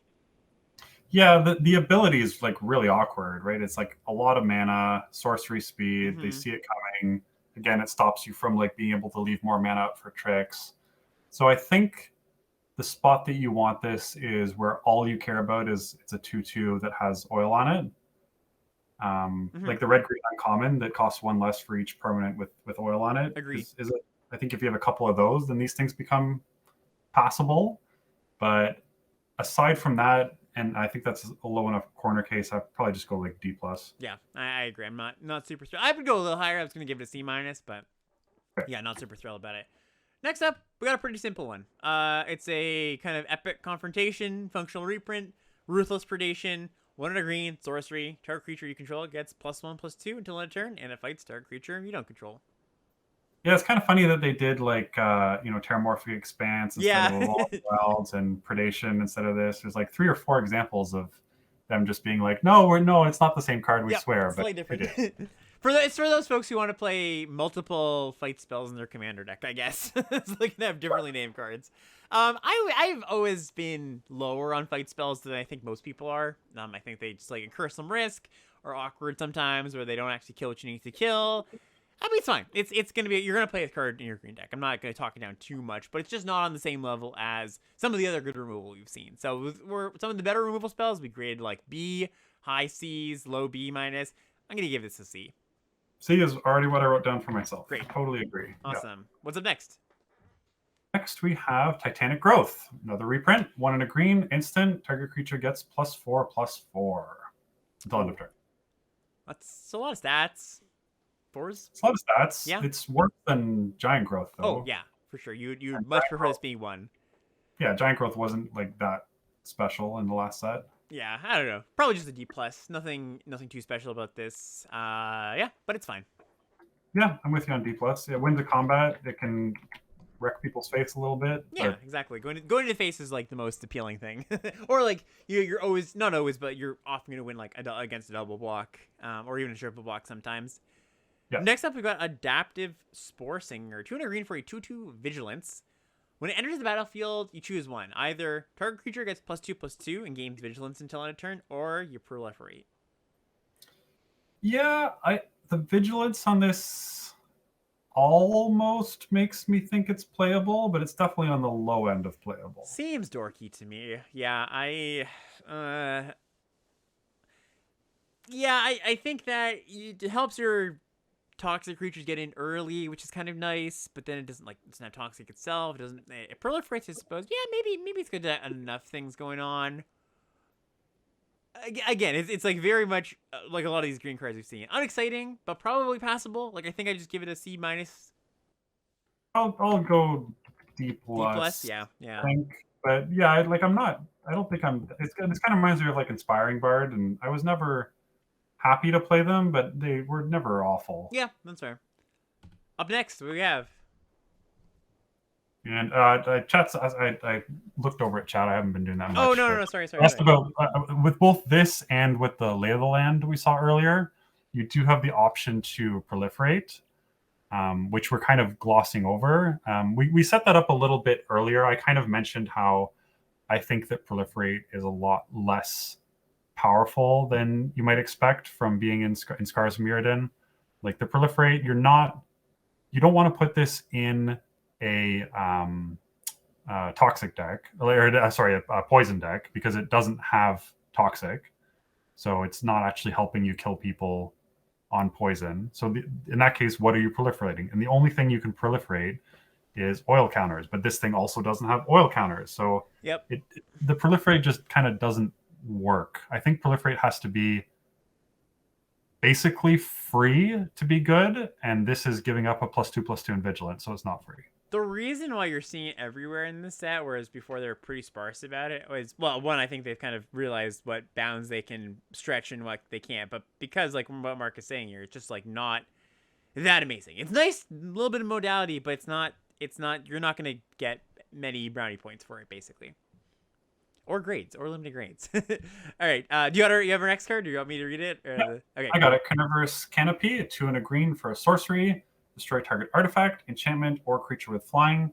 If that permanent's mana value was 3 or less, proliferate. Yeah, and this is just sideboard. Yeah. Yep, exactly. I mean, again, this is a format with some artifacts, some enchantments, but I don't think you're going to be main decking this card. We got a banger alert in the house. We got Contagious Vorak. This is 2 and a green for a 3/3. When it enters the battlefield, you look at the top 4 cards of your library. You can reveal a land card from among them, put it into your hand, and then put the rest in the bottom in any order. Sorry, in a random order. And if you didn't, you can proliferate. And you can, of course, choose not to take a land if you just want to proliferate. Yeah, which again, I think you almost never want to do. Yeah, I think a land is going to be better, most of the time. But, obviously it's nice when proliferate is good. It's going to be better than a land. You're going to be able to figure that out. So, yeah, this is a nice card. But people kind of see as like, oh, if you miss, like you still get something. But a lot of the time when you proliferate for free, it's going to do literal nothing. Yep. I think people haven't really internalized that. Yeah, so. I agree with that. What do you want to give this Contagious Vorak? I'm going to give it a B. Yeah. I mean, like similar to Jewel Thief, it's just great rate. Mm-hmm. It doesn't actually help you it doesn't help you splash. Really, because if you haven't found your splash color already, you're only looking at 4 more. So we've gone through a bunch of green cards. The 1-drop didn't help you splash. Like this thing doesn't help you splash. The Lay of the Land is like kind of meh. So you are kind of seeing a trend where it's hard to splash in this format, but you'll play this in your 2-color deck and be very happy with it still. Yeah, chat's questioning that a bit. Like, doesn't this help you splash? It, like, if you are in a deck that is splashing already, this will help you find your sources a little bit more often, but you can't count this as a source if you are looking to splash. Not consistently, anyways. Like, in your deck building or drafting, it's not super responsible, I think, to be like, oh, this is a blue source in my green-red deck. Like, it's just not going to work that way. Yeah, maybe this is a good moment for, we'll have a, not to get too off topic here, but maybe this is a free mini coaching session. So when I splash in pretty much any limited format, I want to be doing it with either 0 or 1 of that color's basic lands. Mm-hmm. Right? Like in Brothers War, there's tons of cases where I was splashing tons of cards without playing a single basic of that color. So if you're doing that here, your Terramorphic Expanse is a second source of that color because it finds you that basic land. If you only have one basic in your whole deck for the Vorak to find, though, it's going to be pretty unlikely for you to find it in the top 4. So you can't really count it as an extra source. So for that sense, it doesn't, when you consider that you kind of need to match up your number of sources being more than the number of cards you're splashing, it's not actually going to help you splash. Right. Nice little mini lesson. I wholeheartedly agree. All right. What's up next? Next, we have Icarspit Basilisk, 2 and a green for a 1/3 Death Touch, and it has Toxic 1, one of the cards that kills you faster on poison. Yeah, it's kind of got that thing that the green-black uncommon had going for it, where it's like, yeah, 1/3 Death Touch isn't that easy to block, so you do, stand to get in with this reasonably. And 1/3 Death Touch is not an exciting stat line on defense. I'm just like considering the just the non-toxic vanilla test here. It's probably like a D plus, like not too upset about playing it, but also not actively looking to play it. Yeah, I have this as B plus, and the decks that I want to play it in are, again, those like 10% of the time when I draft a deck that's actually trying to kill with poison. Yep. Right. So if I'm like green black with a bunch of, I keep referencing this card and I can never remember the name of it. I keep calling it Plague Stinger because that's what it was in Scars of Mirrodin. The Siphoner, right? The Pestilent Siphoner, yeah. Pestilent if you have a Siphoner. bunch of Pestilent Siphoners, curving Pestilent Siphoner into this is going to feel pretty good. Yeah. But otherwise, I don't want to play it. Yeah, agree with that. Our next card is kind of a good, interesting one. This is Maze's Mantle. This is 2 and a green for an enchantment aura. It's got flash. When it enters the battlefield, if the enchanted creature has Toxic, it gains Hexproof until end of turn, and the enchanted creature gets +2/+2. Yeah, so like what they push combat tricks so hard in every color, and then they give us like this is.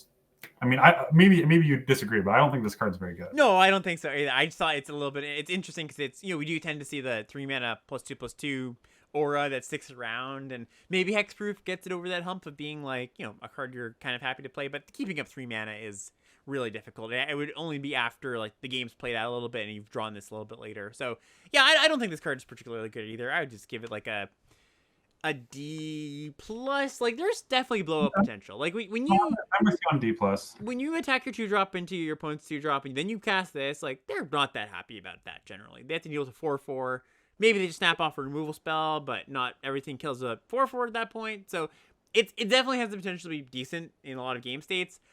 I don't think it's going to be a high pick, and I don't think you're going to be including this. It's not going to be one of the higher numbers of your 23 cards. It's going to be like card 20 to 23 more often than not.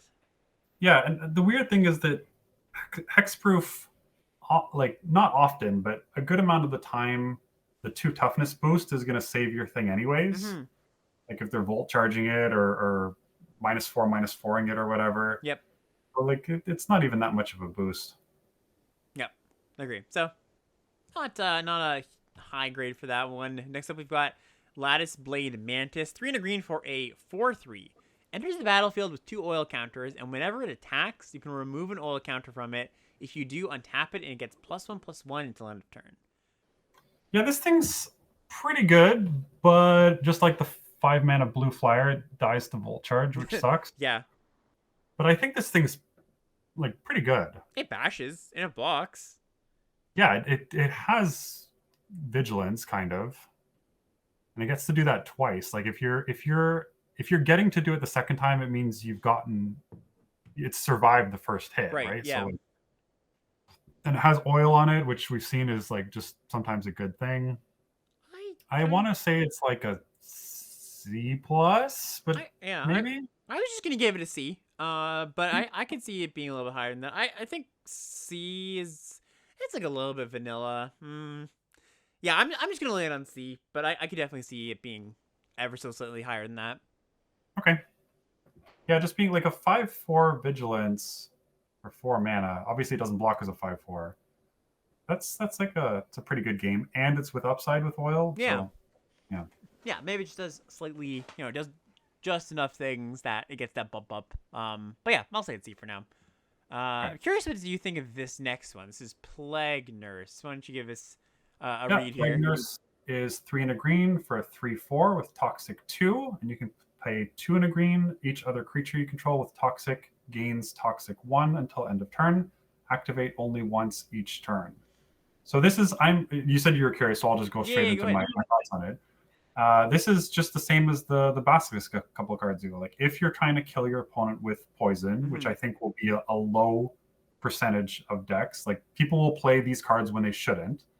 But if you're legitimately trying to kill someone with poison, I think you're like reasonably happy to play this. Yeah, I think so too. And that activated ability, like especially in green white, if you have mites, like that activated ability is pretty strong. No. Not a green white card. Green white's never killing. It's green white is never killing you. True. Well, yes. I think. Okay, not to go back on everything we've said this entire set review, but I almost think like it's gonna kill a little more often than we said at the beginning. I don't know. Maybe not never. I'll give like 5% of the time. Sure. Green white. I'm just saying that this with mites is good. Do you agree with that statement? But how are you getting mites if you're No. Obviously in white still, but if you have a lot of mites, then Plague Nurse is a good card to kill with poison. Not convinced. Yes. If you can get mites into play in a deck that wants to kill with poison, but I think the more I see it, the only decks that are killing on poison are black blue and black green, I think. So this is going to be played way more than it should be. You know, it's functionally, if you're not killing someone on poison, this is a 4 mana 3/4. Yes, definitely. And that's it. That's not good. Yeah, that's not good. This has to be in a toxic deck or a poison deck or whatever you want to call it. Yeah. And if we're evaluating it through that lens, what do you want to give it? Even through that lens, it's you're having evasion, because why would you be playing it if you don't have a bunch of the looking up the cards? That's it. Siphoners. Yeah. But if you have a bunch of those, it's probably like a C+, because you just really do want to kill them with toxic. So I'm gonna give like a synergy C+. Yeah, that was my grade too. As much as pedantic as I was being there, that's exactly what I would have given it as well. So yeah, I want to be clear that like out of the 4 possible color pairs with green, I am never gonna play this in 3 of them, and out of my green black decks, it probably only makes like a quarter to a third of those. Yep, that makes good sense to me. All right, next up, we got a good one. Oil Gorger Troll, 3 green for a 3/4. When it enters the battlefield, you gain 3 life, and then if you controlled a permanent with an oil counter on it, you draw a card. Yeah, so this is the payoff I was talking about for that 1-drop. Because the 1-drop, you play it turn 1, turn 2, you add a counter, turn 3, you add a second counter, and then turn 4, you untap a land with it, you have a permanent with an oil counter on it, and you cast this. Sorry, you confused me. I thought you were supposed to untap on turn 2 and ramp to turn 4. No, I got you. Yeah, what you just described is exactly how that 1-drop ramps you. It ramps you from 3 to 5, just like that. Well, it lets you cheat. You can cheat on turn 3 to play a 4-drop, or on turn 4 to play a 5-drop, but it won't have oil on it if you do it on turn 3 to play a 4-drop. Yep. But it will have oil on it if you do it turn 4 to play a 5-drop, which is what this is, right? This card's really good. Like the life gain plus card draw on it's not a huge body, but 3/4, it's like meaningful. It's not like you're like a 2/2 or something. So yeah, I want to give this this is like it's almost a build around common. Like this is the reason you're doing the thing in green. So I don't know. I think this is like a B-, B even potentially. So you are not happy if you don't draw a card. No, right? definitely. But you have to be 8, 9 oil counters, maybe 7 at a minimum. I would say to put this card in your deck. Okay, so and in like the only oil counters you're getting are in either blue-green or green-red. Yep.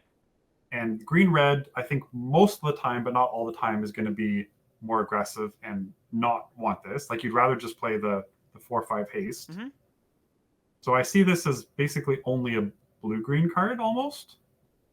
I think you're still gonna be pretty happy with this in your green red decks. Like I don't think green red is like no, I'm not saying you just literally just said it's not exclusively beat down, but I think even in your more beat down decks, you're not gonna be too upset about this card.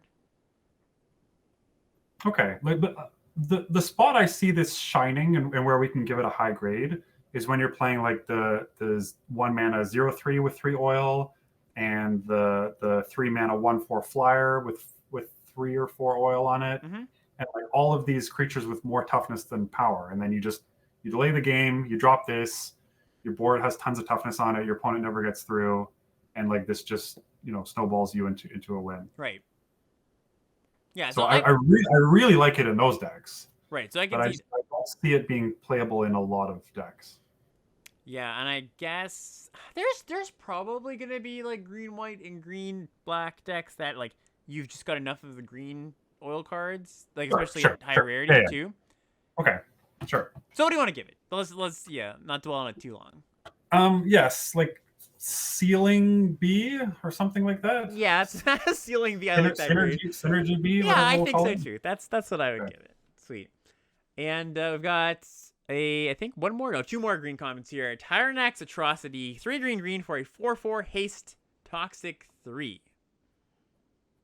Yeah, another card that kills faster on poison, so it just goes in the same deck, right? Like there's a green black deck that plays all of these commons, Mm-hmm. and it just goes in that deck, and it's about the same power level, I think. So maybe a bit better. I give it like a C minus. Yeah, I was gonna say, do we like 4/4 haste trample, or sorry, 4/4 haste for 5? And I think it's gonna vary. Your opponent's sometimes just gonna have 2/2/3s, and you're like, all right, I'm playing my 4/4 non-hasty, and maybe I get it eventually. But yeah, C minus seems about right to me. I think that is a reasonable grade. In our last comment here, kind of a oddball. It's Scythe Sky Engulfer. 5 and a green for a 6/5 reach trample. Can't be blocked by creatures with flying. So it's like Colossal Dreadmaw. You're trading that point of toughness for reach and a little bit more evasion. Can't be blocked by creatures with flying. Yeah, it doesn't gain any life. Yeah. Where's the life? Yeah, it's so funny. Colossal Dreadmaw for a few years is like, that's the standard. This is as good as the 6-drop a common's gonna get. And no, we prefer the 6/6 no trample gain 4. Yeah, I'm not sure there's a lot of like 5 power creatures or 5 damage spells. Like there's that uncommon, but there's not a lot. Mm-hmm. I don't think it's a huge difference, but I'm still not very excited about this. No, it's kind of funny, right? Like, yeah, I'm gonna give this like a C minus. It could even be a little bit lower. Yeah, I think you're gonna have enough things to spend mana on that I'm gonna give it a D plus. Yeah, I agree with that too. Yeah, that's a big thing, right? Like you just might not need a 6-drop in your green decks. All right, and that brings us to uncommons. What do we got for our first uncommon here? Oh, it's a strong one. We've got Evolving Adaptive. It is single green for a 0/0, enters the battlefield with an oil counter, gets +1/+1 for each oil counter on it, and whenever another creature enters the battlefield under your control, if that creature has greater power or toughness than Evolving Adaptive, put an oil counter on it. So this is basically just Experiment 1. Yeah, Experiment 1 from Gatecrash. Yeah, and I think that's what the name is referring to, evolving, right? I guess that's a little cheeky reference there. Yeah, card's good, right? Just very, very solid card. It's that card was very good, and this is just better, right? Yeah, that one. There's Yeah, ways you're to trading. upgrade, there's ways to throw oil on this. Yep. There's Yeah, this if is. you go back to the red +2/+2, add 2 oil to this. Mhm. It's just huge. Yeah, it is great. I'm willing to go high on this. I think B.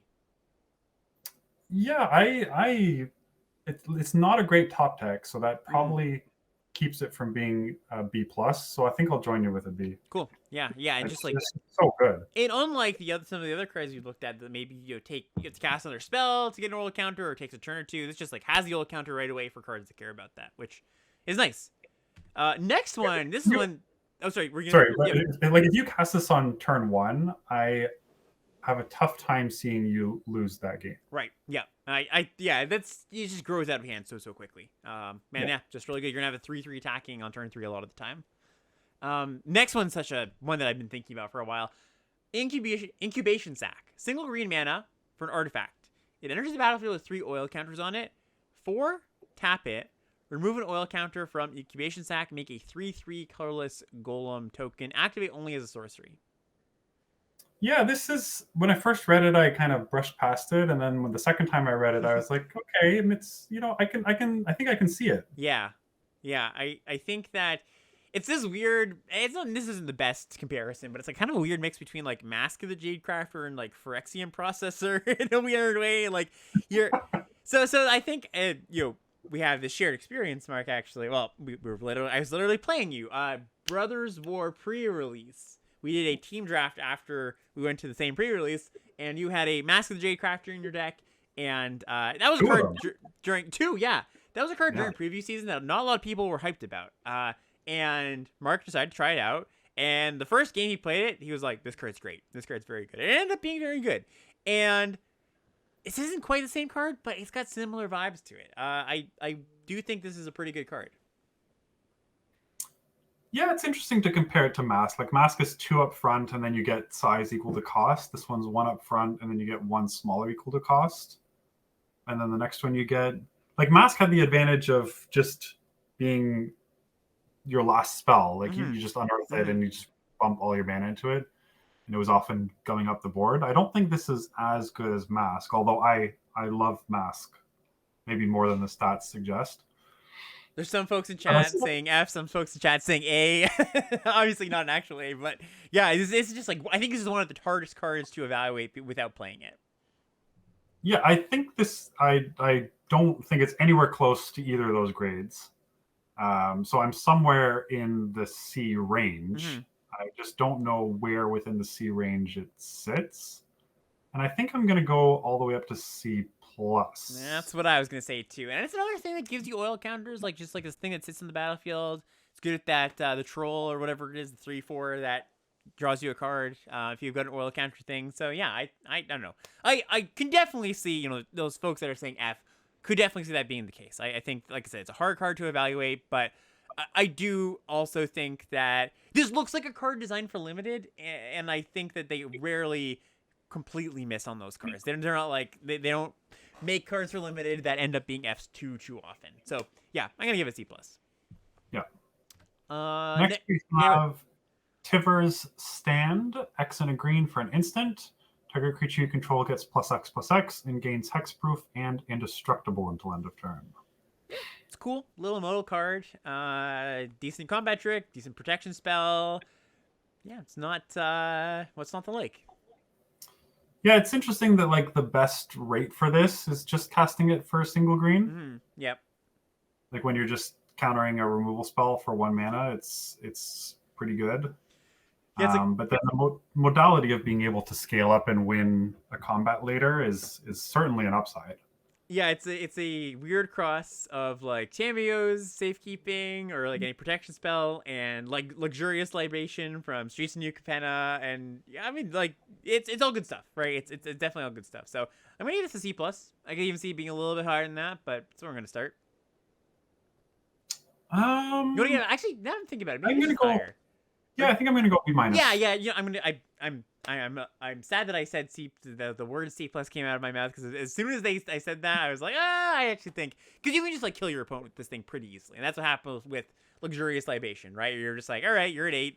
I sink a bunch of mana into it. 2 creatures will go unblocked, and one of them gets pumped for 5 with this or whatever. So yeah, I like this card. And this is a card they could never print if they kept Infect instead of. Right. Yeah, because that just kills people way too quickly. Yeah, exactly. Next up, we've got Armored Scrapcorger. 1 and a green for an 0/3. It has +3/+0 as long as it has 3 or more oil counters on it, so it becomes a 3/3. Tap, add 1 mana of any color, and has the ability, whenever Armored Scrapcorger becomes tapped, exile a target card from a graveyard and put an oil counter on Armored Scrapcorger. Yeah, this card's great. Yeah. Really, you don't get an oil. You have to target something. Yes. So there's not a lot that matters about your graveyard, but you do need something.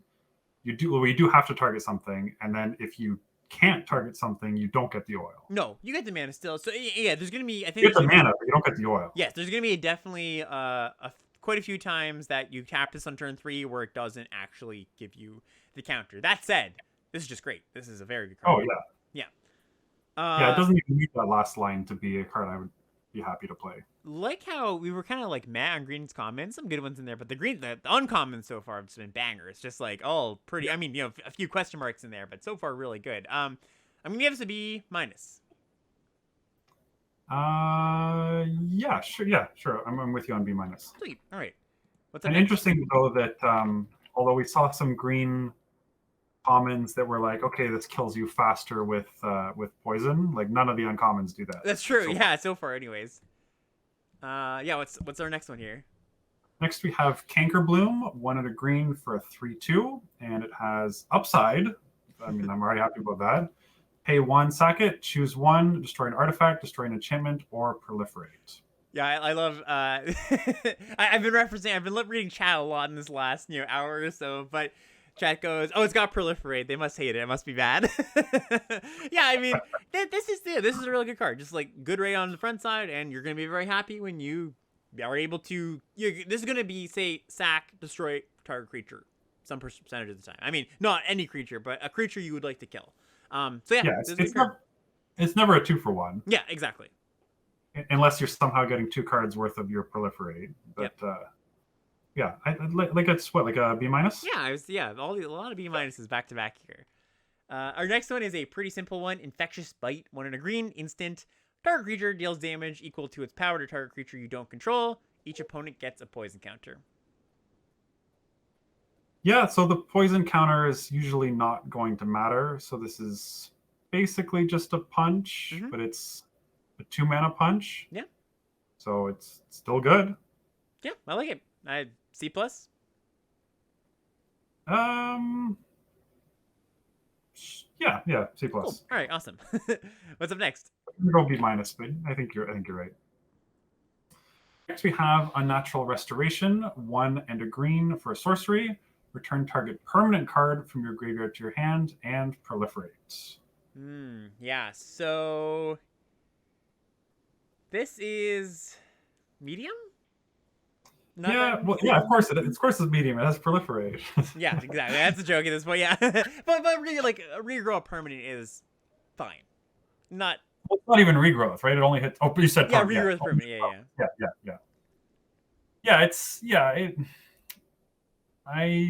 If you have like some nice rares that you want to bring back, then this does the trick. But if you're not bringing back something that's like worth more than its mana cost, I'm not a big fan of this. Yeah. So I'm saying like C-ish, C minus maybe. I was gonna give it a C minus. I think this effect generally is worse than it reads. I think people envision just like I think people envision the exact scenario you just said. Where it's like, oh, get back my awesome card, but sometimes there's like not that many good things, or you draw this in your opening hand, and you're like, all right, like it's a little bit awkward. So it's just like a fine effect. I would give C minus is where I would land to. Sure. Cool. Next up, good Viral Spawning, 3 and a green for a sorcery. You make a 3/3 green Phyrexian Beast creature token with Toxic 1. Corrupted. It has flashback for 2 and a green. Yeah, this is nice. This is great. Yeah. Really just pretty, just like simple package, but just 3/3 that you can flash back again into 3/3. Got some toxic stuff going on there. Yeah. What's not to like? Yeah, it's somewhere between B minus and a B for me, I think.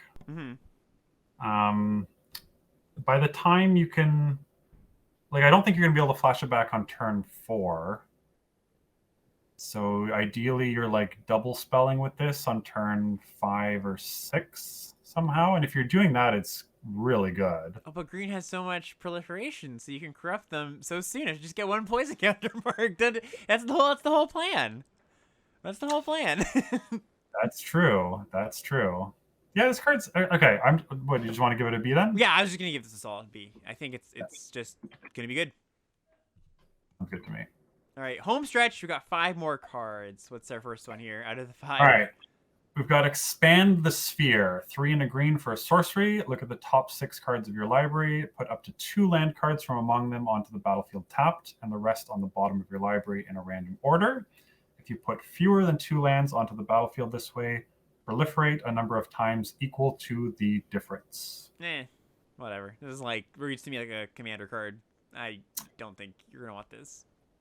If this always hit 2 lands, Mm-hmm. would you like it? I don't think so. I still think 4-mana ramp and grow twice is not very good. And outside of like a deck that like specifically is trying to cast like 7 drops. Right. So that's like there's. I mean, I know we're not getting to the rares until tomorrow, Mm-hmm. but there's like a whole set of like. Oh, it's true. There are 7-mana cards. Yeah, there are 7-mana bomby. X, Yep. X, whatever. The Twilights. The cycle of Twilights. Yeah. Twilights. Wasn't thinking about those. That's a good call. Yeah, I think there's. If you really want to get to 6 and 7 like every game, I could see playing this. Mm-hmm. But in any deck where you're not, because again, you need to make sure that the turn after this, you're immediately making up for like time walking yourself. Right. So it needs to be something really powerful. Now, I do think there's that power level worth of 6 and 7 drops at the rares. Mm-hmm. So I don't think I'm never going to play this. But the times are probably few enough that I can give it like a D- or so score with that little. Yeah, we got an asterisk in there for I can imagine decks where you're going to play this, but yeah, we don't need to give a real grade to it in those situations. So just giving it a D- to start with, but yeah, you'll know when you have the deck for it. Next up, we got Venomous Brutalizer. 2 green for a 4/4 toxic 3. When it enters the battlefield, you can pay 1 and a green. If you do, proliferates. Okay. Yeah, it's another. Well, this is our first uncommon that actually kills people on poison, right? Yeah, hits hard. Hits toxic 3 on a 4-drop. That's big. Yeah, and the potential to proliferate for free if if you're not doing anything with the mana. This is just an upside proliferate. Awesome. I like this thing. How much do you like it if you're not killing someone on poison? It's still like pretty good, right? It's still pretty good. Yeah, I still think 4-mana 4/4 is fine, and the proliferate upside's fine. Like if you care, like if this is the only thing in your deck with toxic, which I think is not going to be very often, it's whatever C++. But I think with that benefit, it's like B minus B. Yeah, I'm gonna go B minus on this. Cool. All right, and we'll just get through these last 3. I'll just read them, and you will get the first word in next. The last 3 here: Noxious Assault, 3 green sorcery. Creatures you control get +2/+2 until end of turn, and whenever a creature blocks this turn, its controller gets a poison counter. So what do you think? So it's like a. This is the one I don't want to go first on. Okay, so I think that these cards, generally these +2/+2s for 5 mana are not great. I think that people that have been playing for a while kind of have thoughts of overrun when you look at these cards, and +2 just the way numbers line up with like totals and magic and stats. +2 is a lot less than +3. The poison part of this is interesting. Again, like you said, in those specific decks that are looking to kill with poison, because I mean, it's kind of like they probably have to block some amount. Like they can't just take, no matter if they've got a lot of poison counters or not, they have to take some amount of block some amount of creatures. And if you've already gotten them to some point, like they're kind of in a tight spot where they can't do either. This is one that like my gut says I don't like very much, but I could see it in action, see it in play, see it on the right deck, and it's just like a lot better than I think it is. Yeah, I think this is a poison card again. Yeah. Like, just like you need to punish the blocks, otherwise it's bad. But like if you have toxic creatures, the toxic creatures is dealing a poison either way, right? Either it's getting through or they're getting a poison counter for blocking. So this will end games. I still don't think it's great. I would give it probably like a D+. So it's funny when you said you wanted to hear me first. Did you think I was gonna be high on this card, up on this card, or? I didn't know. I actually just needed some more time to think about it. Awesome, really. Yeah, great. Yeah, I would have given this a D+ too. I think that is about where I have it. And next one here, we got Silvok Battle Chair. This is a funny one. 4 green for a 4 Mirrodin equipment, or first the green one. Equip creature has +4/+4 in trample. So we got our Colossal Dreadmaw stats, 6 mana, 6/6. Equip 5 green, 7 mana to move around at +4/+4 in trample. I like this card. Yeah, I like this card a lot. Okay, yeah, I like this card quite a bit too. It's slow, but it ends the game pretty quickly. Yeah, definitely. It's a lot. It's a lot of stats. I mean, we were just kind of like, on the other Colossal Dreadmaw-ish card, but one of the reasons we're kind of on it is, okay, well, it gets bounced, it gets killed, whatever. Like, you're down on that exchange with mana, and mana exchanges maybe isn't the best argument here when you've got a 7-drop or 7 mana thing to equip, but that just means that, like, they have to respect this. They have to kill this. If the board is at all stable, where you're not dying on the crackback, this is going to kill them over the course of a few turns. Yeah. I'm still not going too high on this. I think I'm just going to give it a C+. Yep, me too. Exactly where I was going to go too. Not as good as the other awesome green commons or uncommons we've seen, but good card. And it's been 5.5 hours, but here we are. Last one, Paladin of Predation. 5 green for a 6/7. Toxic, ending on a bang. Toxic 6. That's the biggest toxic number we've seen. Can't be blocked by creatures power 2 or less. Yeah, I mean, this, again, it kills quicker on Toxic and kind of has evasion. Like, it stops them from jumping. It probably stops, like, good double blocks or triple blocks, maybe, right? It makes things awkward. I still don't think it's great, but I do think 7 mana, you don't want to be going to 7 mana in a Toxic deck. You just want to be killing them quickly. It's a lot of mana. I almost see this as like a standalone, like not in a like blue-green, if you're like ramping, like this just like, you don't even care about the other Toxic stuff, you just hit them twice. Yeah, that's true. It just... I don't think it's good though. Like, no, 7 is a lot. I'm posing this use case, but I don't think that's a great use case.